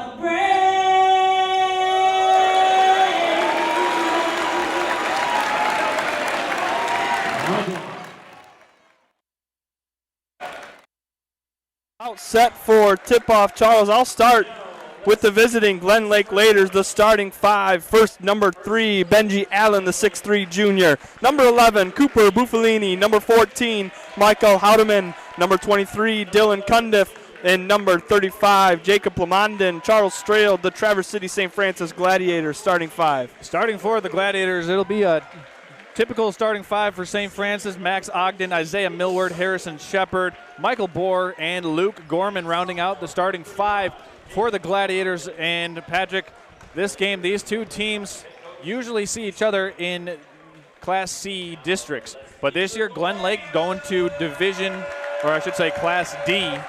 So they said, hey, let's put this game on the slate. Let's make it happen in prime time here during the showcase. Well, it'll be fun because we have two student sections, first time today, and maybe the first time in the 2-year history of the Northern Michigan Basketball Showcase where we have two nice-sized student sections. The Glen Lake Lakers in all black. The Traverse City St. Francis Gladiators are in white.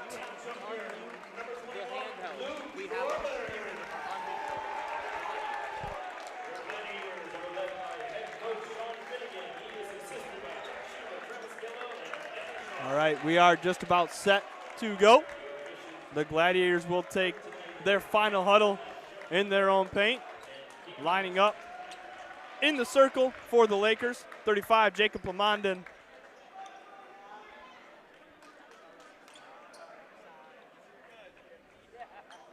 In the final game of this 4-game all-day event, the Northern Michigan Basketball Showcase.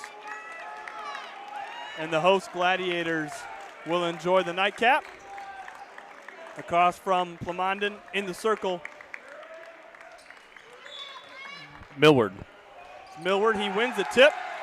And back it goes to Bohr. We're underway. Into the paint it goes. Left wing jumper, no good. Offensive rebound, though, for the Glads. Now turned over.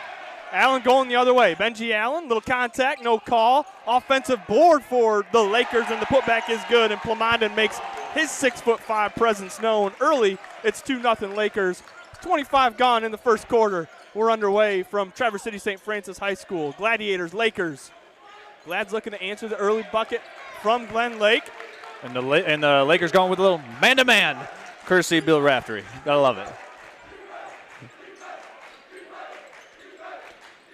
Look for the Gladiators to try to lull them to sleep, get some open shots or some duck-ins on the inside. Ogden thought about a three, dumped it off the Bohr. He still got it. Now he hands to Shepard. Shepard splits the double team, kicks it down low, but too strong. Intended pass was for Isaiah Millward. Out of bounds, first turnover for the Glads. So Harrison Shepard was actually a little bit of a game-time decision coming into this game. Had a little bit of a tweak, but he looks good out there so far, 1 minute into this game. 5'9", junior, number 14, Michael Houdeman, takes the point guard duties for the Lakers, hands it to Benji Allen, his junior counterpart. Back to Houdeman, it goes right wing, top of the key for Plamondon. Benji Allen drives right baseline, shot up, no good. They'll call a foul, 2 shots. They're going to get Isaiah Millward, the 6'5" junior from St. Francis. And Benji Allen will shoot 2 for Glen Lake. So early on, Patrick, I think the Lakers have made it a point of emphasis to get the ball to the basket, whether that's Allen, Plamondon.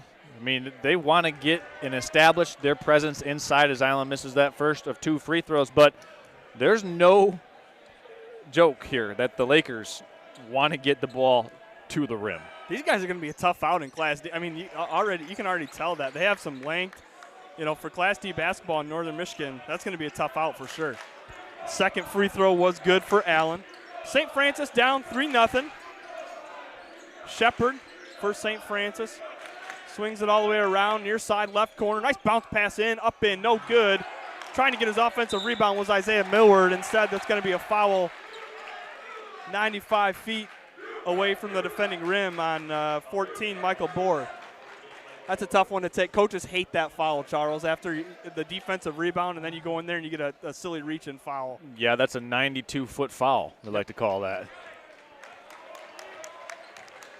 86-foot if you're at Gaylord St. Mary's. True. Glen Lake works it in, now outside. Try to go inside to Plamondon, a little bit too strong, and out of bounds touching the basketball was 23, Dylan Cundiff. I tell you what, this is a man-sized battle inside between Plamondon and Millward. 2 guys with roughly the same shape, sizing, and frame squaring off in the paint. Millward's got it now for St. Francis. Kicks it over to Gorman. Down low it goes. Nice over-the-head shot by Max Ogden. And the Gladiators are on the board. It's 2-3. 2 minutes gone here, first quarter. Yeah, they got a nice little baseline rub screen, and Ogden, nice little reverse off the glass. St. Francis also in a man-to-man defense. Michael Bohr has it. Tries to dump down to Plamondon. Again, too strong. The Lakers keep it, though. Benji Allen back up top. It goes to Houdeman. Ploneman for 3. Off the front of the rim, off the back of the rim and out. Rebounded out by Bohr. Gladiators push the tempo. That's Shepard. And a turnover. Lakers going the other way. Stop, bounce pass, nice pass across the lane. Shot up no good. Offensive board, this one up no good. And another offensive rebound, Plamondon, and he misses. Another offensive board. That one up no good. And finally the Gladiators pull it down. 4 chances for the Lakers to put it in. Couldn't buy a bucket, and St. Francis goes the other way. Nice 18-foot jumper by 5. That was Harrison Shepard, and the Gladiators have the first lead of the night. Glen Lake pushes tempo, going the other way. Now they slow things down. It's Houdeman. Gets it over to Benji Allen. Nice up with the right on the left side. Can't buy a bucket in the paint. 5 straight misses for Glen Lake in the blue paint. Shot up for St. Francis, no good. Michael Bohr can't get one to fall. And Allen goes the other way for the Lakers. Allen, top of the key. Houdeman, 3, no good. And a nice cleanup there by Max Ogden for the Glads. I tell you what, Patrick, Glen Lake 0 for 5 in the paint. Ogden going to pull that, and that one fell out of bounds. But we saw Glen Lake try to establish inside right now. They're not going away from it, Patrick. They are trying to pound the glass.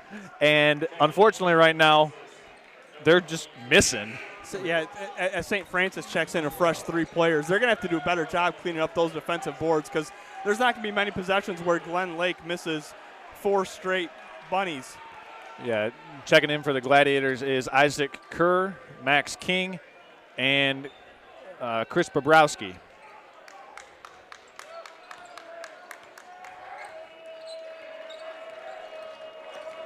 Allen for the Lakers. Left wing to Houdeman. Back it goes to Allen. Drives with the left hand. Up, fouled, and 1. Count the bucket. Man, that's a strong man's drive and finish there. Lakers 0 for 5 from their last layup attempts inside, but Allen said enough of that. Let me put my head down, square my shoulders. Kept his chin on the rim, Patrick, which is what you want to do when you're trying to play through contact. Keep your shoulders square, keep your head up on the basket. Allen did that, and now he's got a chance for an old-fashioned 3-point play. 4th foul on the Gladiators as well. Next shot or next foul will be double bonus rest of the quarter for the Lakers.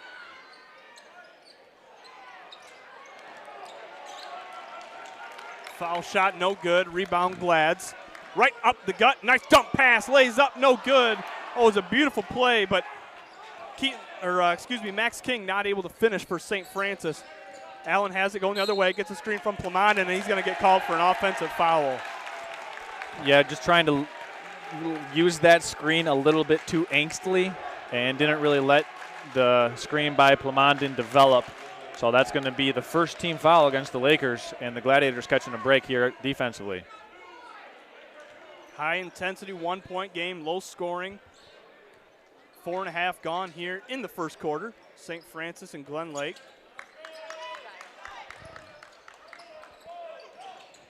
St. Francis a little jumbled up there on offense, so resetting it will be Max Ogden. Ogden gets to the foul line, dumps it down, 3 up for Shepard, no good, too strong.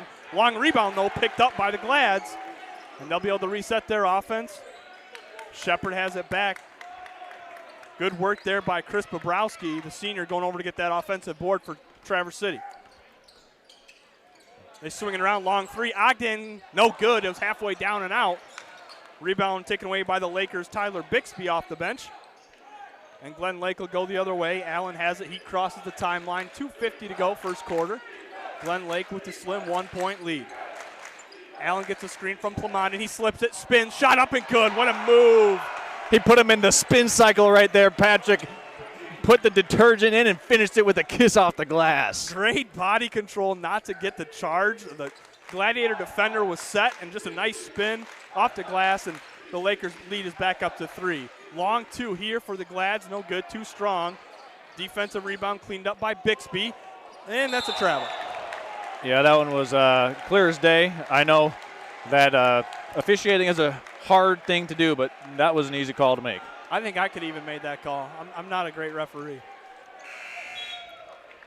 As checking in for the Gladiators will be number 3, Eli Bigger, replacing Harrison Shepard. Gladiators going to the bench a little bit more than the Lakers are here so far.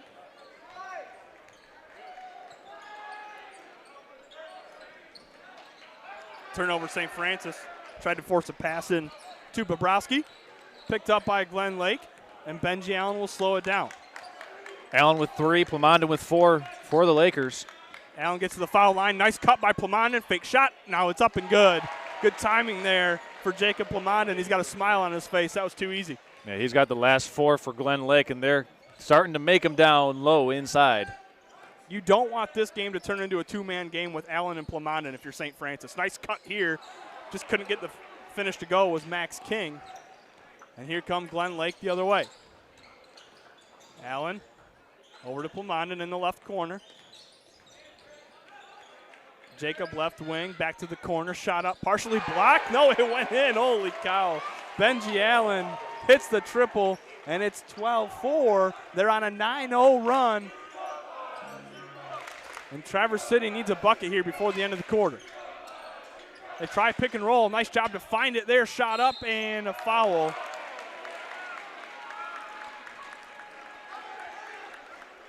And so St. Francis will go to the line and shoot 2. Isaac Kerr.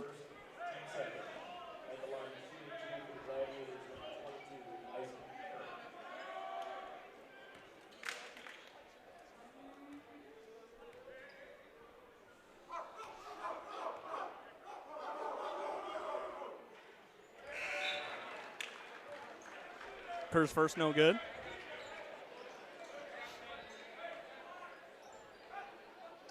The barking dog in the student section there from Glen Lake. Not bad. Patrick, I think you had some creative student section chants back in the day. It was a long time ago. Both free throws no good, so St. Francis still without a bucket. But they get the offensive board. 3 up and no good. Another offensive rebound, though, pulled down. Good work here by St. Francis to keep this possession going. We're under the 1-minute mark here in the first quarter. And St. Francis looks to reset the offense. Max Ogden, the senior 6'2 guard, has it. Left wing it goes to Bobrowski. Max King resets. Back to Bobrowski, left wing. He's guarded by Gage Baker. Ogden dribbles down to the foul line, and it's going to be a hand check. They're going to get Benji Allen on a reach-in foul there. His first team third, 39.5 to go in the first quarter. Well, right now, Patrick, this last 39.5 seconds, very critical for the Gladiators here. Not only to score, but not give it back or turn it over. You want to get the best shot available if you're St. Francis. Nice spin. Bobrovsky goes to the foul line. It's going to be partially blocked and short. Rebound Plumondon, and with an 8-point lead, Glen Lake has an opportunity to hold for the last shot, and they will.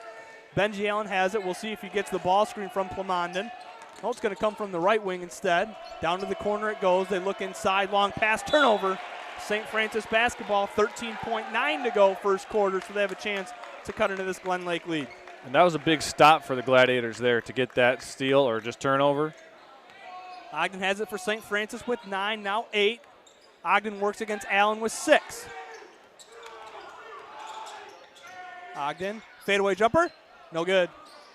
Rebound Glen Lake, and that's the end of the first quarter. After 1 quarter of play, the Lakers 12, Gladiators 4. We're back in 60 seconds on Next Level Broadcasting. Welcome to Hudson's, where we strive to be more than a dealer, and we work hard to pair you with the right equipment. Whether your land spans thousands of acres or just a small yard, come visit us.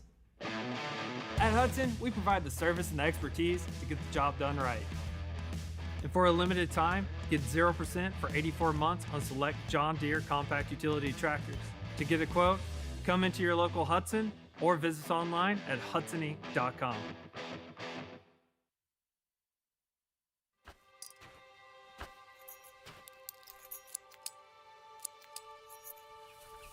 Collar Clinic, providing peace of mind and local customer service with the latest GPS collars, ARC collars, e-collars, beeper collars, accessories, and replacement parts, protecting your dog's safety and giving you the confidence that you'll be hunting with your dog, not for them.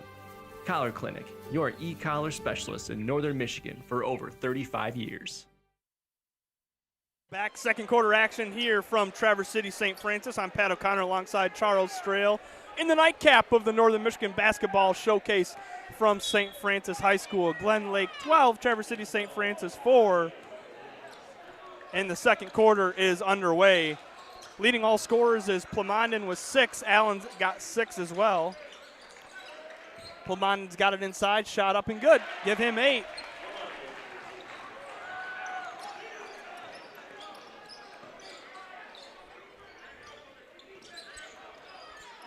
St. Francis has it going the other way. He's fouled from behind. Plumondon got the block, but they're going to get the foul on 11, Cooper Buffalini.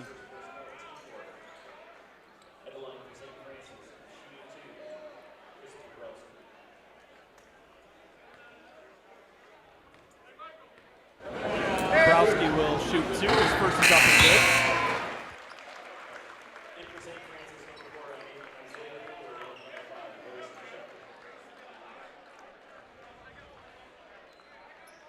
The 6-foot senior. Second foul shot off the front of the rim, no good. And it's going to be an offensive rebound. St. Francis has it. 8-foot runner up, no good. Too strong. Another offensive board, though, for the Gladiators. And they'll reset. Harrison Shepard for St. Francis has it. To the left wing it goes Max King. And Max King nearly turned it over, but it's kicked out to the left wing. Back it goes for King. 3. Too strong, no good. Rebound Glen Lake. They push tempo.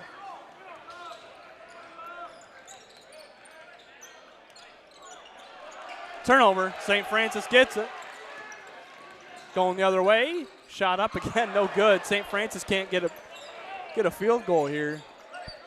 Minute gone, second quarter. They trail by 9. And Benji Allen crosses half court for Glen Lake. Allen works against Shepard. Over to the corner it goes. 8-foot jumper, no good. Rebound St. Francis.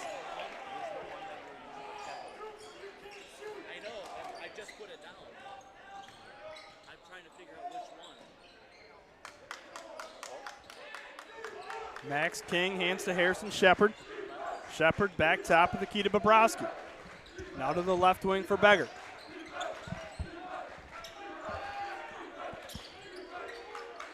Just a simple man-to-man defense here, Charles, but St. Francis hasn't been able to get much going against it. Yeah, I mean, they've really been doing a good job of bumping cuts. There's a nice back cut open look here. And you got to try to make that open look. There's an over-the-back call. That's a nickel dimer. And that will be the second personal foul against Isaiah Millward.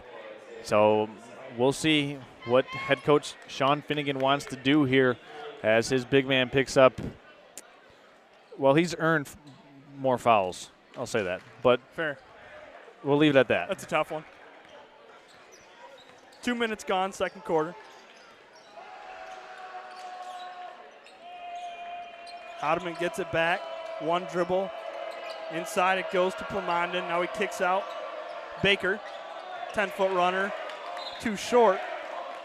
Out of bounds it goes. St. Francis basketball. Charles, what can they do to get some better looks here against this man-to-man defense from Glen Lake? Well, I think you got to get out and transition a little bit and run and get some easy opportunities, some 3-on-2, some 4-on-3s. This Glen Lake set defense is very staunch, and they're doing a good job of just mucking up the offense that the Gladiators want to run here, which is a motion flex kind of screen-rescreen offense.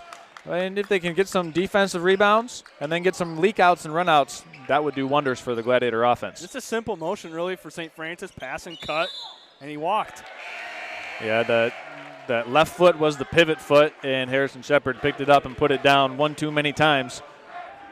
As it looks like we got another Gladiator checking in. That'll be Tommy Donahue. Yeah, Coach Finnegan's got to go to his bench. He's got to get something going on the offensive side of the ball. Also back in is Luke Gorman for the Gladiators, replacing Isaiah Millward. Big moments right now for the Lakers with Benji Allen on the bench. We'll see how the ball handling goes for Glen Lake during this span. 3 up for Hodeman, no good. Weak side rebound, knocked out of bounds. They're going to say by Glen Lake. They'll say it went off Buffalini, and it'll be St. Francis basketball. 5:07 to go, second quarter. St. Francis has not scored a bucket here in the second quarter.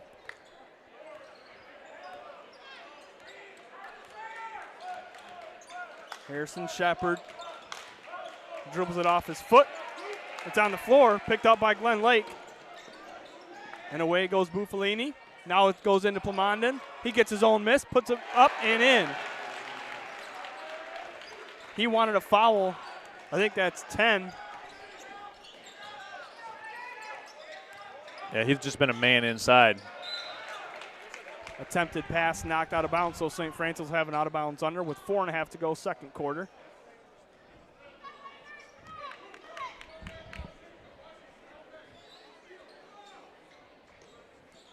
St. Francis gets it in. Nice pass down low by Donahue. Now an open 3 up. Good. St. Francis able to get a bucket courtesy of Bobrowski, and it's going to be a blocking foul up here on the right side. Yeah, that one was Harrison Shepard trying to slide in there and draw the charge just a little bit late. But Chris Bobrowski making that shot from the corner. Those are the shots that the Gladiators need to be able to knock down because they're going to realistically get those shots early, often, and very frequently on a couple different ball reversals and then making that pass out to the corner. Allen back into the game for Glen Lake. Plamondon looks to give him a screen at the right wing. Allen won't use it. Now we'll drive right side, shot up. Little contact, no call. I like the no call there, and St. Francis goes in transition the other way. Glen Lake gets back. Looking at a 3, passing up on it was Shepard. Now we'll drive middle of the paint. Nice pass to the left block, but it was knocked away, scooped up by Plamondon, and Benji Allen gets it. Just over halfway gone here, second quarter. Glen Lake with an 8-point lead. Follow away jumper, no good. Plamondon gets the offensive board. Putback is good. Plamondon's got 12.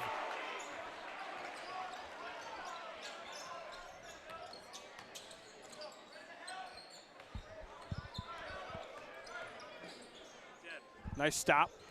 High off the glass and good. Bobrowski. And the lead is down to 8. Cundiff swings out. Allen. Oh, man. No good. And again, no little bit of contact there. No call. I don't know. Back-to-back no calls. St. Francis shot up, no good. Oh, 2 Gladiators collided down there going for the ball, and it's going to go off. One of those two, it was either Tommy Donahue or Eli Bigger. They both went up for that rebound and kind of tapped it out of bounds. It's a hustle play that doesn't go rewarded. Tough to see that, but you just got to keep going after it. And for the Lakers right now, just trying to dispel this momentum that the Gladiators are trying to bring to a boil. Allen picks up his dribble. He finds Baker in the left wing. Nice job getting a hand on it there by Luke Gorman, but the Lakers recover.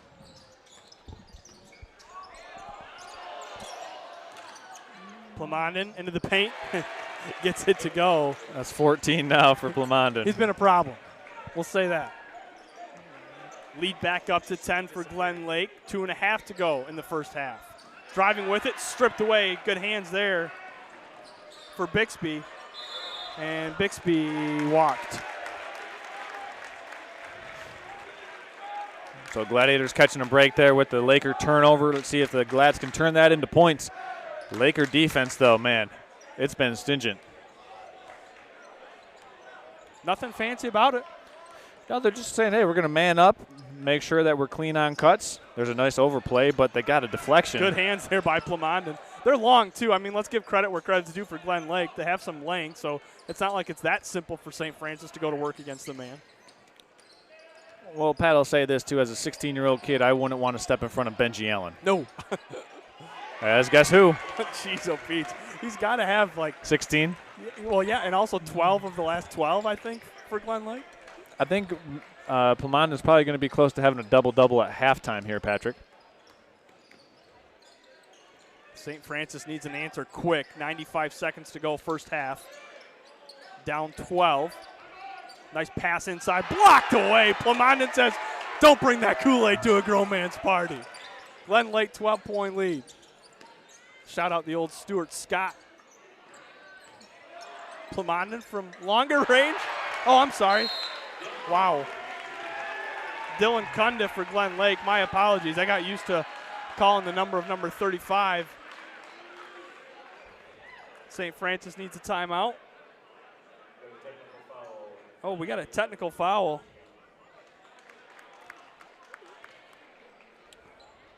Let's see. Who's that going against?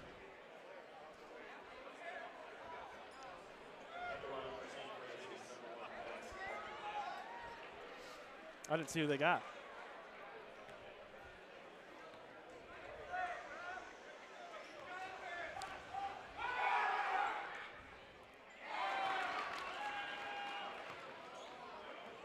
First technical foul shot, no good for Max Ogden.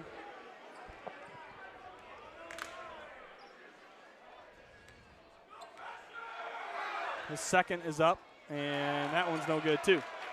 So tough breaks at the free throw line for the Gladiators, going over 2 from the free throw line. Those you might as well consider as free points for demonstrative language, action, or whatever earned that technical foul that the Gladiators leave at the free throw line.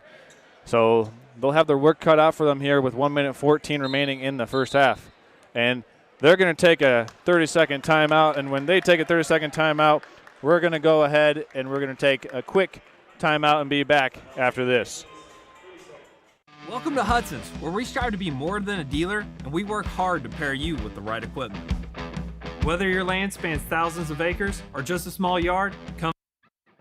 Welcome to Hudson's, where we strive to be more than a dealer, and we work hard to pair you with the right equipment. Whether your land spans thousands of acres or just a small yard, come visit us. At Hudson, we provide the service and expertise to get the job done right. And for a limited time, get 0% for 84 months on select John Deere compact utility tractors. To get a quote, come into your local Hudson or visit us online at hudsony.com.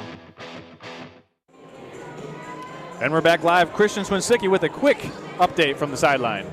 Thank you, Charles. Yes, of course, we've seen it down here on this end of the court, but Plamondon is making his presence known. It has drawn almost the energy out of the St. Francis crowd in the student section. However, the other end of the floor, you can feel that energy is still flowing. It is unreal, and Plamondon has taken over. However, unable to see the student section's back alive. Back to you, Charles. Well, thank you, Christian. Appreciate that report coming live to you as Michael Bohr just got himself a trip to the free throw line, getting the student section alive once again, trying to cut into this Laker 12-point lead.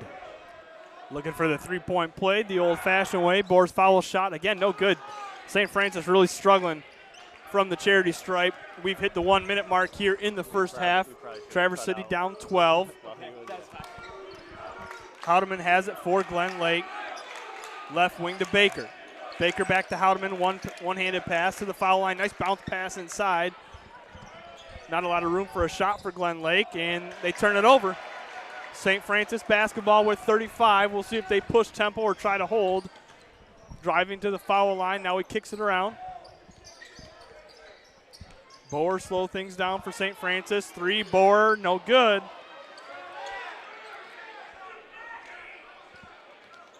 Lamondon with the rebound. Glen Lake will hold for the last shot with a 12-point lead.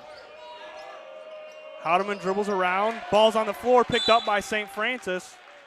And we have a jump ball. Possession arrow favors the Gladiators. And it's St. Francis basketball. Well, they're going to say that Coach Finnegan had a timeout before the jump ball. So they'll get the next jump ball, too. Once again, if you're watching us live on nextlevelbroadcasting.net on YouTube or listening on 104.5 Bob FM, thanks for making us a part of your Saturday evening, Saturday mid-afternoon, and Saturday early afternoon.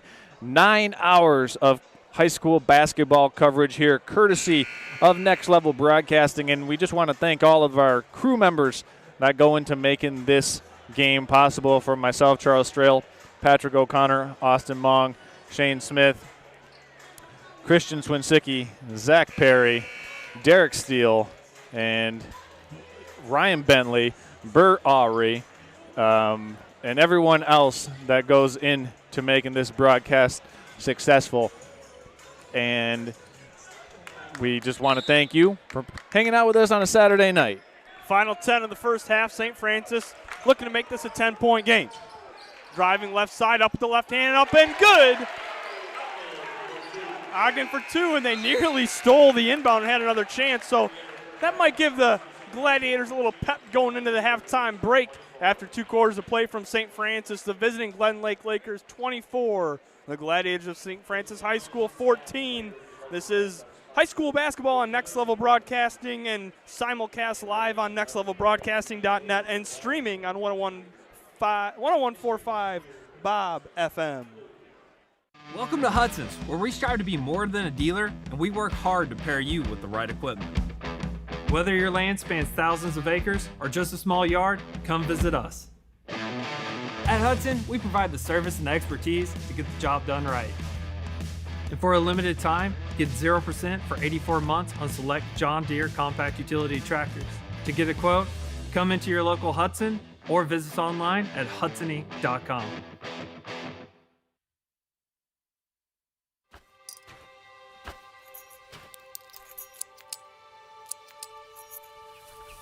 Collar Clinic, providing peace of mind and local customer service with the latest GPS collars, bark collars, e-collars, beeper collars, accessories, and replacement parts, protecting your dog safety and giving you the confidence that you'll be hunting with your dog, not for them.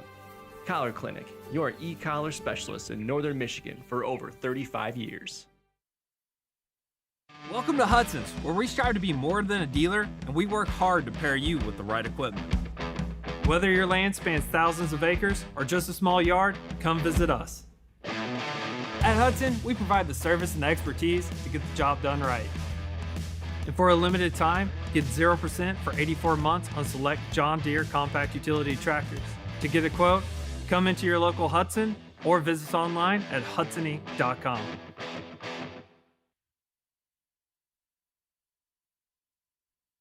Now's the time to fly from your Northern Michigan hometown Cherry Capital Airport. TVC. TVC Airport will get you to your dream destination anywhere in the world. Visit tvcairport.com now.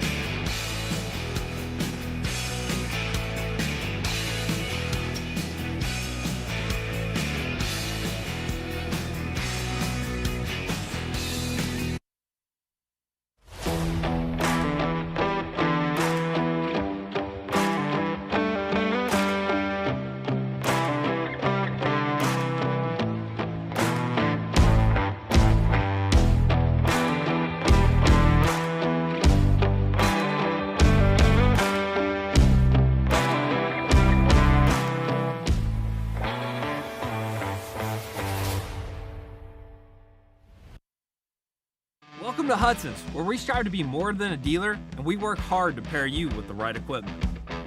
Whether your land spans thousands of acres or just a small yard, come visit us. At Hudson, we provide the service and expertise to get the job done right. And for a limited time, get 0% for 84 months on select John Deere compact utility tractors. To get a quote, come into your local Hudson or visit us online at hudsony.com. Now's the time to fly from your northern Michigan hometown Cherry Capital Airport, TVC. TVC Airport will get you to your dream destination anywhere in the world. Visit tvcairport.com now.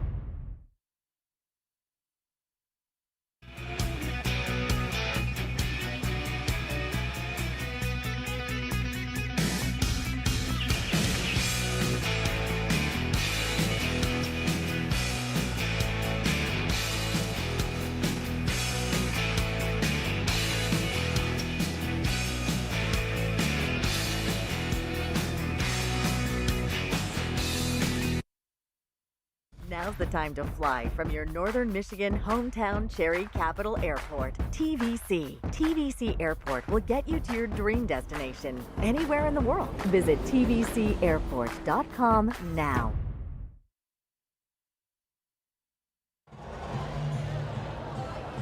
All right, here we are. Welcome back in to the halftime show here of Next Level Broadcasting's coverage of the 2024 Boys Varsity Basketball Northern Michigan Showcase at the half between the Glen Lake Lakers and the Traverse City St. Francis Gladiators. It's 24-14 Lakers with a 10-point advantage after 16 minutes of play between these two schools that are giving it their all right now. We thank you for hanging out with us here on Saturday night, whether you're watching live on nextlevelbroadcasting.net or listening on 104.5 Bob FM simulcast coverage.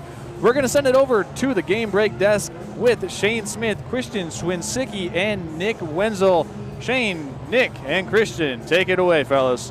Thank you, Charles. Well, what a game we have here in front of us. A very fast-paced, energetic game. Both of these student sections couldn't be more in it if they tried. It's just been a matter of so far St. Francis hasn't been able to capitalize on the turnovers that Glen Lake has caused, which have been fairly few, and they've also missed a lot of easy shots, too, going into this game so far. Yeah, we've seen a lot of missed shots. Mostly, I think the most surprising thing is Max Ogden. Only 4 points in the first half. The last time I saw Max Ogden I think we were looking at 14 points prior to the half. I was told before the game that Ogden was going to be the one to watch out for, and he is not disappointed as he came. No, he's definitely the yin to Ogden's yang. I mean, he's been limiting Ogden quite a bit so far, just as you said. Very rare that we see single-digit points coming from that young man only through one half of play, whereas for London, on the other hand, has pretty much had his way with this court. 16 points so far in the opening half. Benji Allen right there behind him with 6 points. Otherwise, for the Gladiators, the highest scorer so far is Bobrowski with 5 points. So they have a more balanced scoring effort. So far they have 5 different scores compared to Glen Lake's 3, but it's been a much higher output so far from London. Nick, I want to bring you in. What do you think so far of this game? Obviously, it couldn't get much better of an atmosphere. It's been a lot of fun so far. Man, it's been crazy so far tonight in this game. You know, both teams have been throwing down some deep threes, throwing down some twos. It's been so far a very, very physical, emotional game. All right, thank you, Nick. So, Christian, before we go into this here, we have about 3 minutes or so before the second half begins. This is our final halftime break here. What are some highlights that we've seen today, not only from this game, but from the entire afternoon so far? Well, that Cadillac game was a highlight of its own. Just by Cadillac, they showed up and they showed out. They had a showing out in the line, but the athleticism, them being able to bump the ball like that will. The high school level is not always in all the adults or even put that stuff. But that's how they do it. And so that is something to also pay attention for going forward. With them, I'm not sure they'll get money back to the showcase after today because of what they did. So, I know, it's pretty hard to come back from I believe that was an 87-48 victory that Cass Tech had over Traverse City. Yeah. I mean, defending state champions, but it's also, as hard as it is for these northern teams to sit through or play through a beatdown like that, it's a great experience giver. I mean, they don't get to see these Southern teams too often. It brings a whole next level, you might want to say, of athleticism and talent to come up this way. And who knows, maybe some of these teams, all these teams that we're seeing so far from today, have a great chance of going well into the playoffs. So maybe they'll see a team like this coming in the future, and this gives them some experience of what to face to come. I think not only Cass Tech, I think a team to watch out for coming forward, but as far as back to our second game, I know when we saw Wayne Memorial against Cadillac, I thought at first that we were going to see something very close after that first quarter, and then all of a sudden Wayne Memorial just had a scary play in terms of just dominating. Same with Hamtramck and Mcbain. Hamtramck dominated Mcbain as soon as the second quarter started. Great coaching adjustment. Kind of hopefully maybe St. Francis is going to make adjustments. Sean Finnegan's got his work cut out for him. It's a rivalry game. Rivalry atmosphere. Certainly feels that way too. So as we go forward, hopefully maybe Finnegan can wrangle his lines up and turn the tide. All right, well, we're excited to see how this second half goes with about 45 seconds until it goes underway. For myself, Shane Smith, Christian Swinsicki, Nick Wenzel, and Zach Perry. Charles, we're going to send it back over to you at the desk. All right, thank you, Shane, Christian, and Nick, for that halftime update. Last time checking in with you guys, and you guys have been doing a great job, as everyone here on the crew. Pat and I got a chance to kind of catch our breath, reload, as we got 16 minutes of basketball to determine the winner between these two teams. Only about 18 miles separating these two schools, Leelanau County versus Grand Traverse County right now, between the Lakers of Glen Lake and Traverse City St. Francis Gladiators. Patrick, we talked during that little break. Plamondon has had his way inside against this Gladiator defense. Do the Gladiators consider going to a zone here? I was wondering, Charles. I mean, try to stack up that paint. I'm sure Glen Lake has some shooters, but you might as well force them out of the paint and see if you can pull down some of those rebounds and kind of neutralize Plamondon here going into the second half. Well, we'll have 16 minutes to decipher the winner here, and we'll let these two teams settle it on the hardwood. And the second half is underway.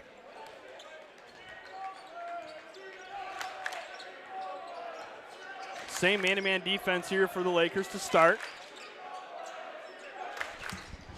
Shepard swings it around to Ogden. Now left wing it goes to Bohr. And a travel. Just got going a little bit too quickly, did the junior Shepard.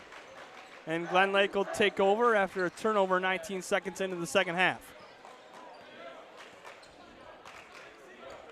Michael Howdeman, the 5'9 junior, mans the point for Glen Lake. Again, St. Francis stays in their man-to-man defense.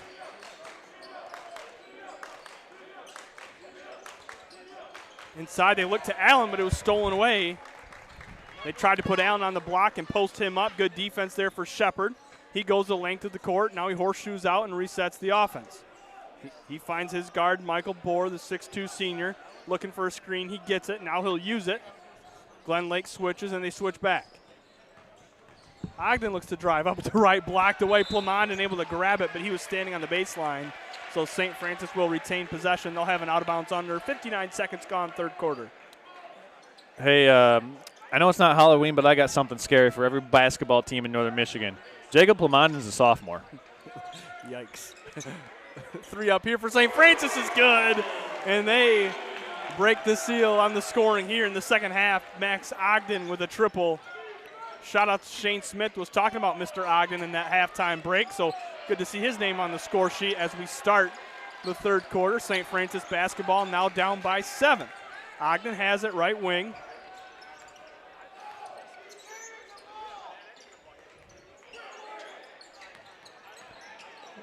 Oh, St. man. Francis nearly turned it over, but it fell in the hands, and now they do turn it over. Going the other way is 11, Buffalini. He'll go the length of the floor. Fouled. Hit every part of the rim and fell out.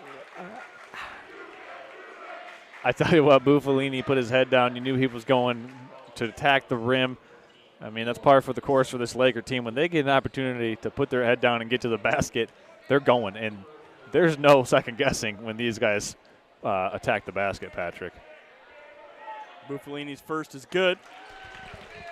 When do you want to do the next sideline report? His first point of the night. Because my IFP is dead. Shane's? That is Shane's IFP. What about Zach's? I don't think Zach has it. Buffalini's second is no good. Rebound, St. Francis.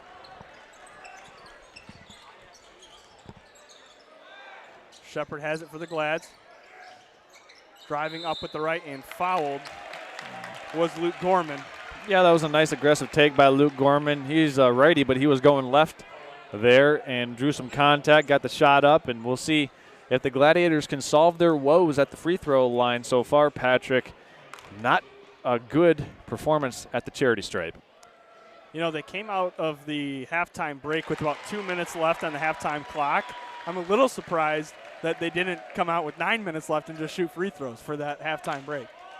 But the first one is good. That's the old reverse broadcaster's curse, as Gorman's first was true, and that one barely touched the net. So if the reverse broadcaster's jinx is accurate, then that means that the real curse is also accurate, correct? Sure. Are you looking to throw a hex on someone here? I mean, if it means we get a tight game, I'll do anything for that. Shot up, no good. Plamondon with the offensive board, no good. Nice strong rebound there for Millward. And Shepard has it going the other way. St. Francis trails now by 6. Again, they were down by 12, 24-12, late in that second quarter. They've cut that lead in half, and up with the left and in. What a scooping layup by Max Ogden. He's got 5 here in the third quarter. So the Gladiators have coming out here and have narrowed this down to 4 points. Plamondon triple. What is the response? Uh-oh. He can stretch it and shoot it, too. He's got 19. Yikes. That's his first three-pointer he's made. He just had it. Hang on, guys. Hold my Gatorade bottle. Let me go out here and drain one from 22 feet. He's like 8 for 13 in the paint. Then he goes out and he hits his first triple. A big-time answer for the big man from Glen Lake. And he's 15 years old? That's scary. Probably can't even drive yet. Inside it goes, St. Francis. Shepard open, and he gets it. He'll reset the offense. Harrison Shepard, the 6-foot junior, looked at a 3. Now he'll drive. Ogden, 3, no good, and it's going to be a foul going the other way. No, that's a foul on the shot, Patrick. Woo. So that'll put Ogden to the free throw line for, count them, 1, 2, 3 free throws. Or hold up. Did they call an? Oh my gosh, Patrick! I think what we just got was a call on a loose ball variety before Ogden was fouled on the shot.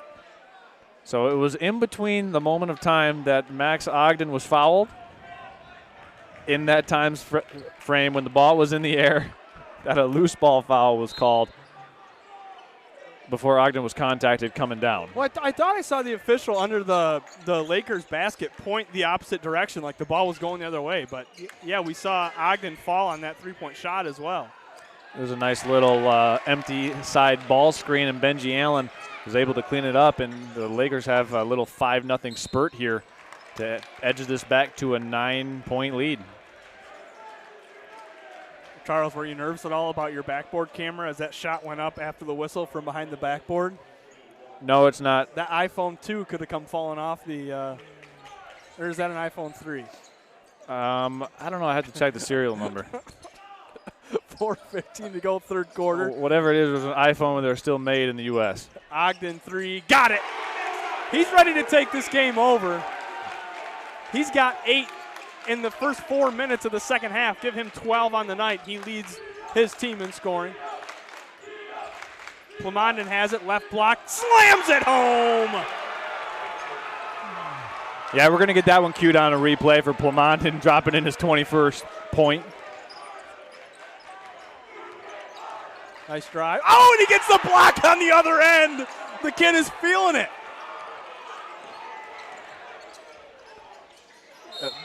Plamondon right now putting the show in showcase, people.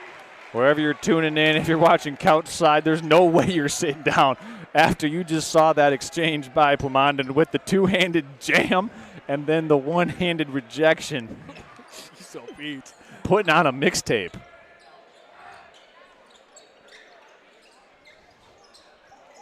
We're gonna watch that one back. Oh yeah. Woo. And we got it queued up. We got a foul here on Glen Lake. It's gonna go on Buffalini. And Ogden will go shoot 2 free throws.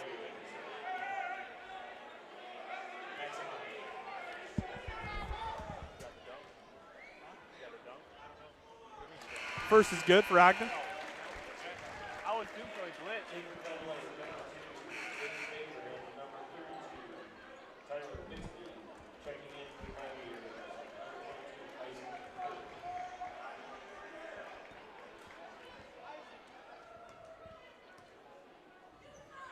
Ogden's second foul shot off the front of the rim and in.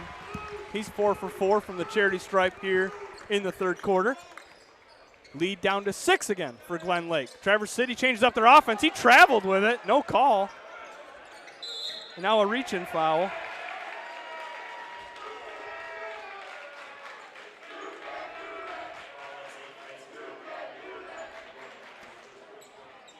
So that's only the third team foul against the Gladiators. Both teams with 3 team fouls.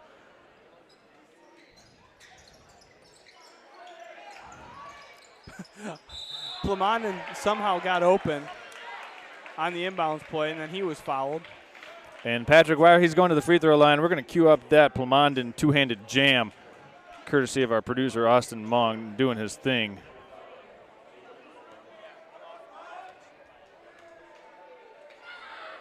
First foul shot for Plamondon's good.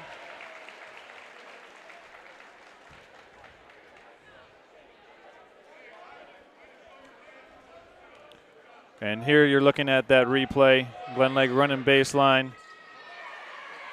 Oh. And Plamondon finished that one off at the rim. Boer with it now on the floor. Good call here from the official right in front of our broadcast bench. The Glen Lake player touch it out of bounds. It'll be St. Francis basketball. 2:58 to go, third quarter.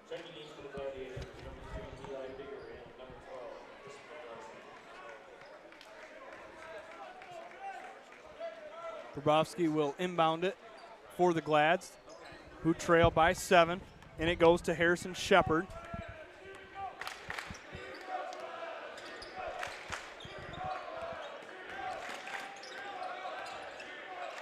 Ogden, nice pass down low, kicks it out. Bobrovsky 3, got it! 4-point game. St. Francis has crept back into this one. 2.5 to go, third quarter. Look for number 35 if you're St. Francis. And a foul here. It's going to be on the floor. But that'll be free throws for the Lakers.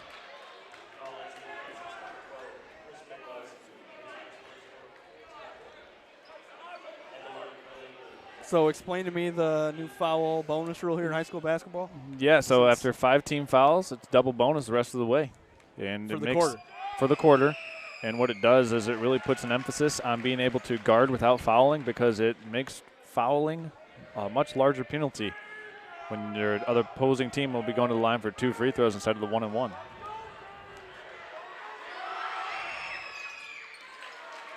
Making both of them for Glen Lake was Gage Baker. Lead back up to 6 for the Lakers. Ogden to Bobrovsky. Swings it back to Kerr. And now Shepard drives. He throws one up. Lakers go the other way. Allen gets to the foul line. Kicks to Baker, who drives, and it's going to be a blocking foul. And that was an aggressive take by Baker going into the teeth of the Gladiator defense. And right now the Laker offense is kind of sputtering a little bit, but they're staying alive because they're able to get to the free throw line.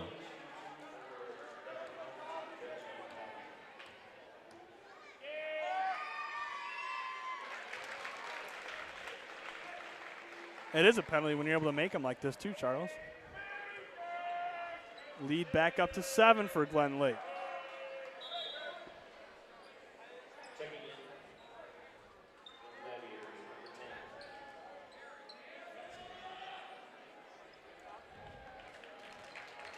Max King comes in for Harrison Shepard, who will take a break. Baker's second foul shot is good. 4 straight free throws for Glen Lake has them up to their lead back up to 8. 2 minutes to go, third quarter. Yeah, so one way of taking the crowd out of a game is to get to the free throw line and make them. Yeah. But the Gladiator offense has perked up here. Ogden 3, too short. They won't get another shot at it as Allen came down with the rebound. Allen to Baker.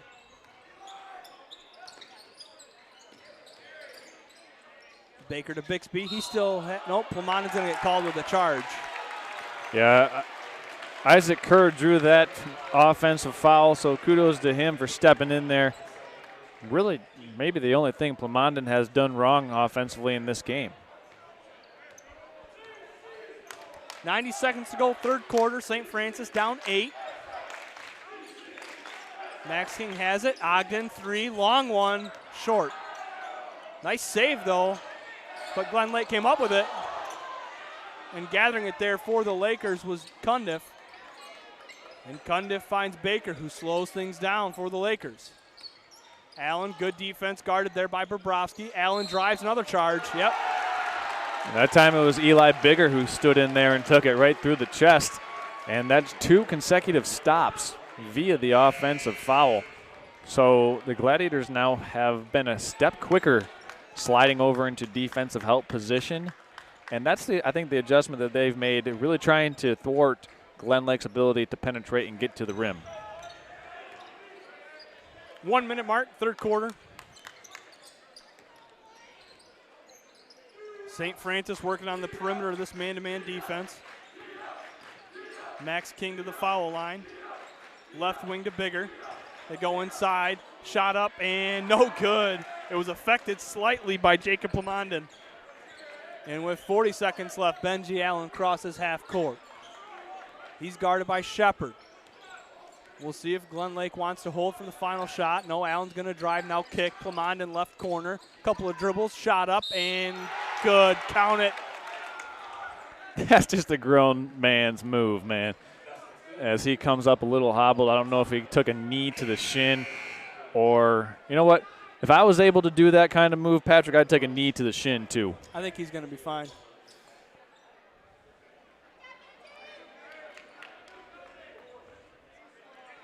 So Glen Lake has stretched this lead back out to 10. It was a 4-point game at 29-34, and Glen Lake's gone on a 5-0 run. Foul shot no good. Nice block out there by Max King on Plamondon, the shooter. 20 seconds to go. St. Francis basketball trying to make this a single-digit game going into the fourth quarter. 15 seconds to play. Shepard right wing crosses over. He's fouled on the floor. That's the 4th foul. Are we shooting, Charles? Yep. So Shepard will go to the line for 2 shots. Oh, that was the 5th. I'm sorry. Yep. Was the 5th.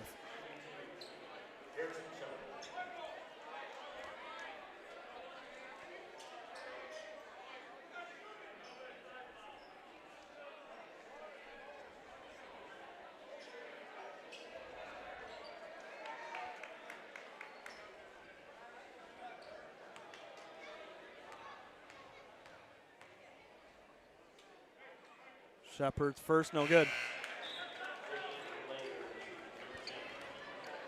And Plamondon's going to get a little breather here, so he'll head out for the last 12 seconds of this one, and then the quarter break.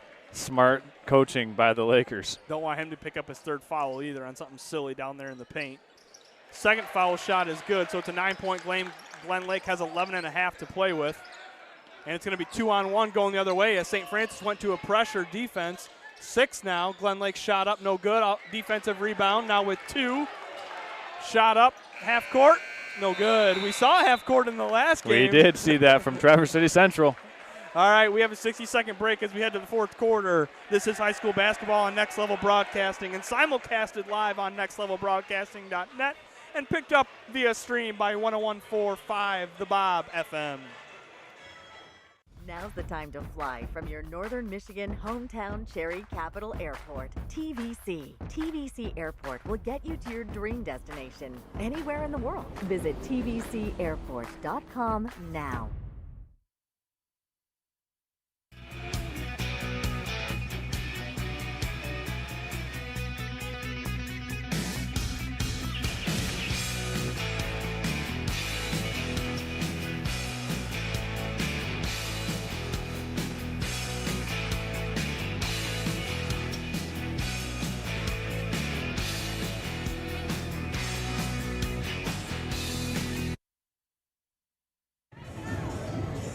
Okay, here we are, fourth quarter action, just about ready to go here on Next Level Broadcasting. We're going to send it over to Christian Swinsicki with an update here. Christian, take it away. Thank you, Charles. Yes, here we are, fourth quarter. St. Francis had I would say a 5-point just deficit. They were right there. The energy was back in the building. I wanted to try and get a moment with Sean Finnegan. I was unable to. However, Jacob Amondon really just kept the pressure on, kept pounding it down low. And I hate to cut you off, but he just dropped a three from the corner, Christian. Unreal. He's got 27, Charles. My Back goodness. to you guys. Yeah, thanks, Christian. You put his name, and he dropped it down for a three, his second of the game. 27 of the 42 points for Glen Lake. 27. And Bobrowski able to come out of the scrum with it. Triple up, no good. Another offensive board. That time it's up and good. Nice work there. That was Isaac Kerr, I think his first basket of the game, Patrick. Yep. And a good hustle play there on the far side of the floor. Harrison Shepard went flying into the scores table, but he's all right. Well, Harrison Shepard is not afraid to throw his body around on the floor, as demonstrated right there, almost taking out the scores table. Good hedge there defensively by Max King, putting some pressure on Allen. Losing the ball for a moment was Buffalini, but he recollects. St. Francis going into a little bit of a half-court trapping defense here, trying to put some pressure on Glen Lake, and it's going to be a jump ball, Traverse City ball. Yeah, so Gladiators getting the possession arrow. And you know, Patrick, the reason why they got that particular possession arrow is because head coach Sean Finnegan took the timeout in the third quarter instead of taking the arrow. So you'll take it. Let's see if the Gladiators have one more spurt left in them. Bought himself an extra possession. St. Francis trying to get this lead down below 10 again.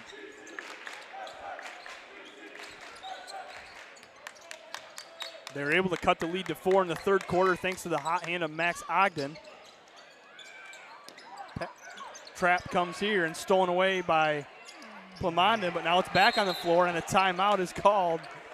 And another stolen possession there by Coach Finnegan and the St. Francis bench. You know, I wouldn't want to get into an old-fashioned Western movie gun draw with head coach Sean Finnegan because he is quick on the draw with those timeouts, man. I couldn't even see his hands flash the T sign, but he got one. He got one awarded to him. And while he takes the full timeout, Patrick, and all of us here, we want to thank you for tuning in and making us a part of your entire Saturday from 2 o'clock to whatever time it is now, just about 8:20 Eastern Standard Time here. We want to also give a shout-out. We're live on 104.5 Bob FM, part of our simulcast, and you can watch online at www.nextlevelbroadcasting.net or on YouTube. So if you're listening to us, thanks for making us a part of your evening Saturday night festivities wherever you're listening to in the greater Traverse City area. And if you're watching online, well, we hope that you've enjoyed this wonderful afternoon and night of basketball as we've got a 10-point game right now between the Lakers and the Gladiators. Patrick, you and I kind of threw and floated out an idea at halftime. Would the Gladiators go zone? But well, and I've liked what they've done here on the last few possessions of the third quarter, then here to start the fourth, going to that trapping zone defense.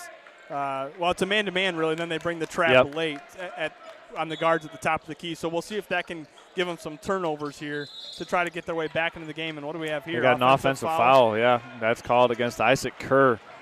And so the Gladiators will have to get a stop here. The Lakers have an opportunity. If they could put 5 or 6 more points on the board here consecutively, Pat, that might be the knockout punch. St. Francis brings up a full court pressure. Plamondon spins up to Allen, top of the key. One dribble and picking it up. Nice pass, though, inside to Allen, up and good. He hasn't had a Plamondon level game, but he's been good. He's got 10. Yeah, he's doing a good job just being steady. Ogden, the shot looked good in front of us, but it was a little bit too strong. Pulled down by Plamondon, and Glen Lake goes the other way. Their lead is up to 12. That matches their largest of the night when it was 24-12. Plamondon drives up, and that's just too smooth. He's got 29 now, Patrick, and he's making it look easy.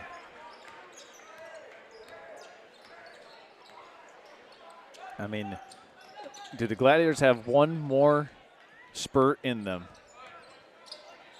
Well, I think their offense has to work through number 1. He's down in the right corner. He had a couple big shots for them in that third quarter. Run a little double pin down screen to get Ogden the ball up top. He's got it now, guarded by Allen. That's a tough guard, too. I mean, Allen on Ogden, that's a tough. Nice cutting drive there, but the shot didn't fall for Shepard. And Glen Lake only gave the Gladiators one chance there. They push tempo. Now it resets to the top of the key. Allen has it left wing. He'll drive and dump and knocked out of bounds by Traverse City. And Glen Lake will have an out of bounds under 4:58 to go now. So I think I mentioned it earlier, Patrick. I think the Gladiators need to really try to either secure these defensive rebounds or get some steals and early runouts, easy opportunities. 3, good. And that's 7 straight points by the Lakers since it was 10-point advantage. And, man, let's see if the Gladiators have a counterpunch now. Well, you said if they get 5 or 6 in a row, yeah, that could start to put this thing away. And that was a nice shot by Cundiff off the out-of-bounds play. 4:38 to play. Cundiff now with 5 points in the game after knocking down that tray ball. Ooh, and Glen Lake student section getting loud on the road. Nice scooping layup, but a little bit too strong offensive board. Little 8-foot jumper. That time it goes. Nice shot by Eli Bigger to stop the bleeding for St. Francis. And kind of credit Isaiah Millward inside keeping that one alive long enough. There's a ball on the ground and picked up. Oh, it's going to be an open chance. Shot up, no good. Wow. Quite a sequence there and a long pass and out of bounds. Watch out, Nick Wenzel. That one almost might have took Nick Wenzel out, but glad he's paying attention up there, staying safe. As it looks like we've got a full timeout taken. And while we have a full timeout taken, I mean, we're just going to go ahead and keep it right here and truly just kind of bask in the ambiance of what the Northern Michigan Boys Basketball Varsity Showcase is. I mean, it's 8 teams, 4 great games this year, and it's a collection of young men that come from all over the state that have an opportunity to showcase their talents here on the hardwood, Patrick. And if we're summarizing the day as we get a look there at the Glen Lake student section, they're pumped up. They're kind of bringing the noise right now and feeling it as they have a 15-point lead. But with all the special plays here today, I mean, I would say if I was making an all-showcase team, it would have to be Plamondon. Well, Amari Johnson from Cass Tech has to be up there. Amari Johnson, Plamondon. For Wayne Memorial, Carlos Medlock Jr. and Jalen Allen. And then for Hamtramck, I would put Andrew Kimbrough on there. And then my honorable mention would go to Evan Haverkamp for Mcbain. So a 6-player all-showcase team. A lot of tall dudes on that team, too. Yeah, I mean, we'll go hard in the paint. They'll make it work. Glen Lake breaks the press. Plamondon throws it down. And that might have been the exclamation right there on this game to cap it, Patrick. His second two-hand flush. And you hear the chant, he's a sophomore coming from the Glen Lake student section. And largest lead of the night for Glen Lake, 51-34. And you said it, Charles, an exclamation point from Plamondon on that two-handed jam.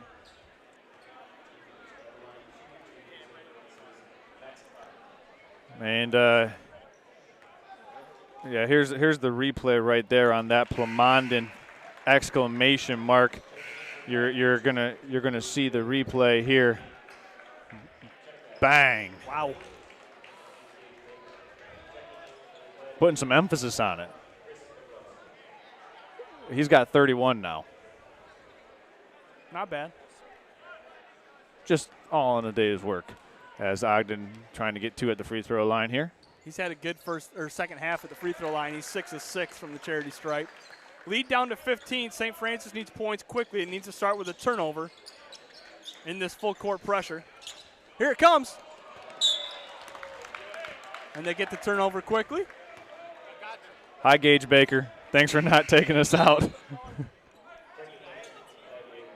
Protect the equipment. Yeah, that we almost got an opportunity, or Gage Baker almost had an opportunity to introduce himself to our producer, Austin Mong, right here with a knee to the face. We'll see if St. Francis looks to get it to Ogden. They're going to have to get something going here quickly. Ogden does. He comes and gets it. Guarded by Allen. Ogden through the legs to the foul line. Now he hands it off. Little floater. Too strong. Rebound Plamondon. Allen with some speed going the other way. Corner three. Too strong. It's going to go off of a St. Francis player, and it should stay here. And it will.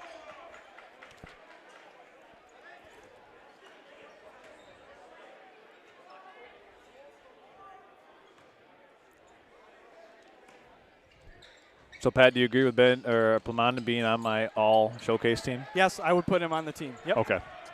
Just making sure we're. I didn't even see the other games, but I'm putting him on the team. Okay. He gets another rebound. He's got to be in that double-double territory. Nice steal here for St. Francis. Bounce pass over to Ogden. He's fouled, and he'll go to the line and have 2 more foul shots.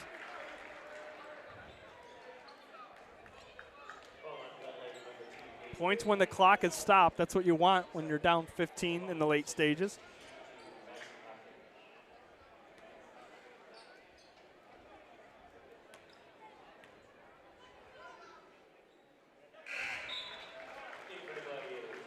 Give Ogden 17 now. That leads all St. Francis scores.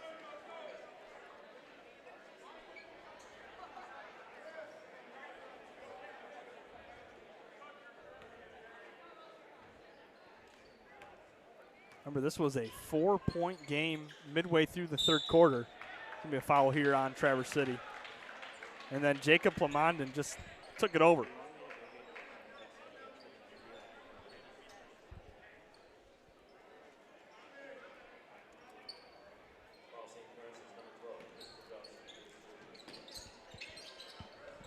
Full court pressure causes another turnover here. St. Francis ball down 14. Wide open 3 ball up for Shepard, no good. Rebound Baker, and he finds Allen. So St. Francis has been able to cause some turnovers here from Glen Lake on the full court pressure. And they get another one there. Glen Lake's just got to slow down there. He got a 14-point lead with 2.5 to play. Checking back in for St. Francis is Isaiah Millward.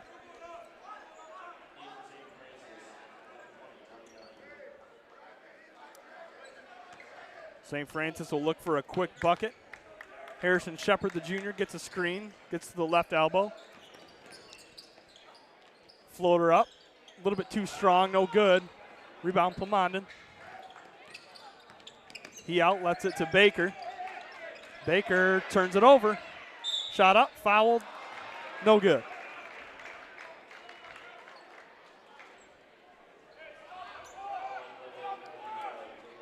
Clock should be at 2:09. It's still running.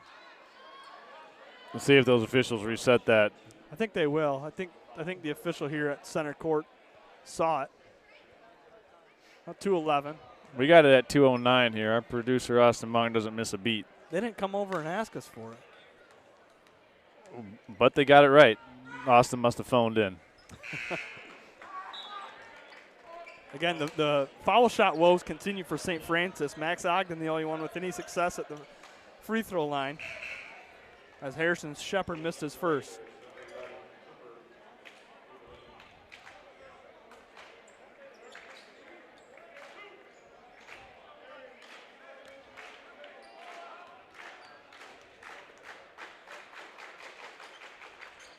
And another miss. Think they're going to be shooting foul shots at practice on Monday, Charles? Well, I think the easy answer would be to say yes, Patrick. Okay, then just say the easy but I answer. also think that there are other areas of this game that the Gladiators kind of fell short of, and one of those areas is not allowing or forcing the Lakers to play or taking away anything really from the Lakers. They throughout this. And again, it's going to be a charge. like they never really took something away from Glen Lake, whether it's the drive and kick game, whether it was the inside game.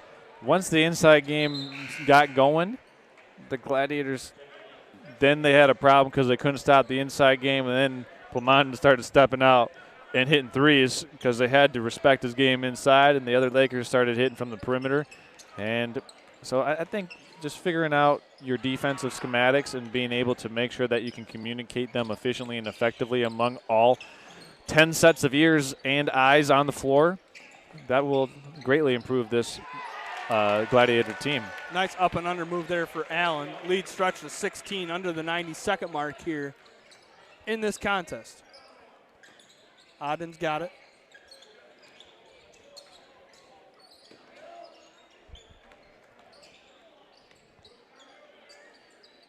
Three up and good. Nice shot there for Bobrovsky. And St. Francis is going to take a timeout with a 13-point game. 1:08 to play. Well, Patrick, I know that we have an audience that's tuning in online, watching our stream on nextlevelbroadcasting.net. Also, an audience that's tuning in on 104.5 Bob FM. For all of us here at Next Level Broadcasting, we want to thank you for being a part of our coverage today, wherever you're listening, watching, tuning in from, whether you're sitting on your couch watching the game, or if you're listening, driving around Traverse City right now. Glen Lake Lakers with a 13-point lead over the Traverse City St. Francis Gladiators. And truly, Patrick, the story of the game has been Jacob Plumondon for the Lakers. Only a sophomore, but doing his thing out here tonight. Yeah, and it, like you had just mentioned a couple minutes ago, Charles, you try to lock him down inside, try to put someone on him. Even for teams that can match up a little bit better than St. Francis with a big on defense to defend Plumondon, maybe defend some of those post entries, he's going to stretch you out and shoot the three, too. This is high school basketball in 2024. The big guys are going to be able to shoot threes as well, and we saw that from Plumondon tonight, and looks like he's going to take the rest of the night off and get a much-needed rest after a 31-point effort for Glen Lake and a quick turnover here, so St. Francis will take that. Their full court pressure has caused some turnovers, Charles. They haven't been able to convert on all of them. They missed some of those free throws, but it has been able to earn them some possessions. Pass picked up on the other side of half court from Shepard as we hit the minute mark here. Ogden over to Shepard, who drives. A lot of contact there, no call. And a rebound for Glen Lake, and then it's going to be a foul on St. Francis. And that looks like it's going to go against Eli Bigger, number 3, for the Gladiators. And looking ahead for these two teams, the schedule doesn't get any easier for the Gladiators. They got a Tuesday date here versus Mcbain. Oh, Mcbain now 15-2, but that'll be the game that the Gladiators have on their docket next. Here Tuesday night versus the Mcbain Ramblers. Well, they got a good look at them today. And in a Mcbain Rambler team that's going to be playing some inspired basketball. They kind of took it on the chops earlier this afternoon versus Hamtramck.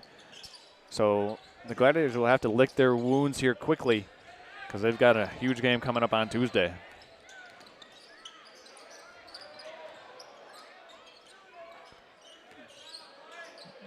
Ooh. Running jumper good. Yeah, that was a nice little driving kick. Harrison Shepard able to make the 15-foot elbow J. And it's now only an 11-point game with 34 seconds remaining to go in the ball game. And, well, for everybody tuning in today, it's been fun. And with this being the final game of the Northern Michigan Showcase this year, I just want to say thanks to everybody who's worked on our crew today. Everybody, we're going to give everyone a proper credit and shout out here during our cover-up and just overall recap later on after this game concludes. But it's been an unbelievable afternoon, evening of basketball. And Patrick, after just kind of tagging into this game in a nutshell, not seeing either of these two teams play in person this year, what are your takeaways for each team? Well, the state of basketball in Northern Michigan is strong. I've thought that for a long time. I not so much this year, but I've spent a lot of time in high school gymnasiums over the last 5-6 years, and we have a good product up here. I think that Northern Michigan a lot of times gets overlooked. You look at a player like Plamondon or a team like Mcbain or Cadillac, some of these teams, high skill, high pressure, great atmosphere, and the state of basketball is strong in Northern Michigan. And that's what's fun about this Northern Michigan Showcase. You get to see some of these Northern Michigan teams go up against some of those strong teams from Southern Michigan. And maybe this year we didn't get great competition in some of those games, but you look at a game like last year with St. Francis and Cass Tech, and it's some fun basketball, and it's good to have these teams come together here at St. Francis. And I totally agree. And right now, these two teams tonight, the Lakers were better than the Gladiators. And a lot of that responsibility is due to the performance of Plamondon. 35 in black tonight was the man on the floor. That's a final. 55-42. The Lakers take this one. Leading scorer of the game, Plamondon with 31 points to lead all scorers. Max Ogden with 17 for the Gladiators. Benji Allen also chipped in 12 points for the Glen Lake Lakers. So for all of us here at Next Level Broadcasting, we want to give a shout out to our whole production staff: Burr Aubrey, Levi Prohl, Nick Wenzel, Jessica Alcorn, Ryan Bentley, Derek Steele, Shane Smith, Zach Perry, Austin Mong, Christian Swinsicki, Patrick O'Connor.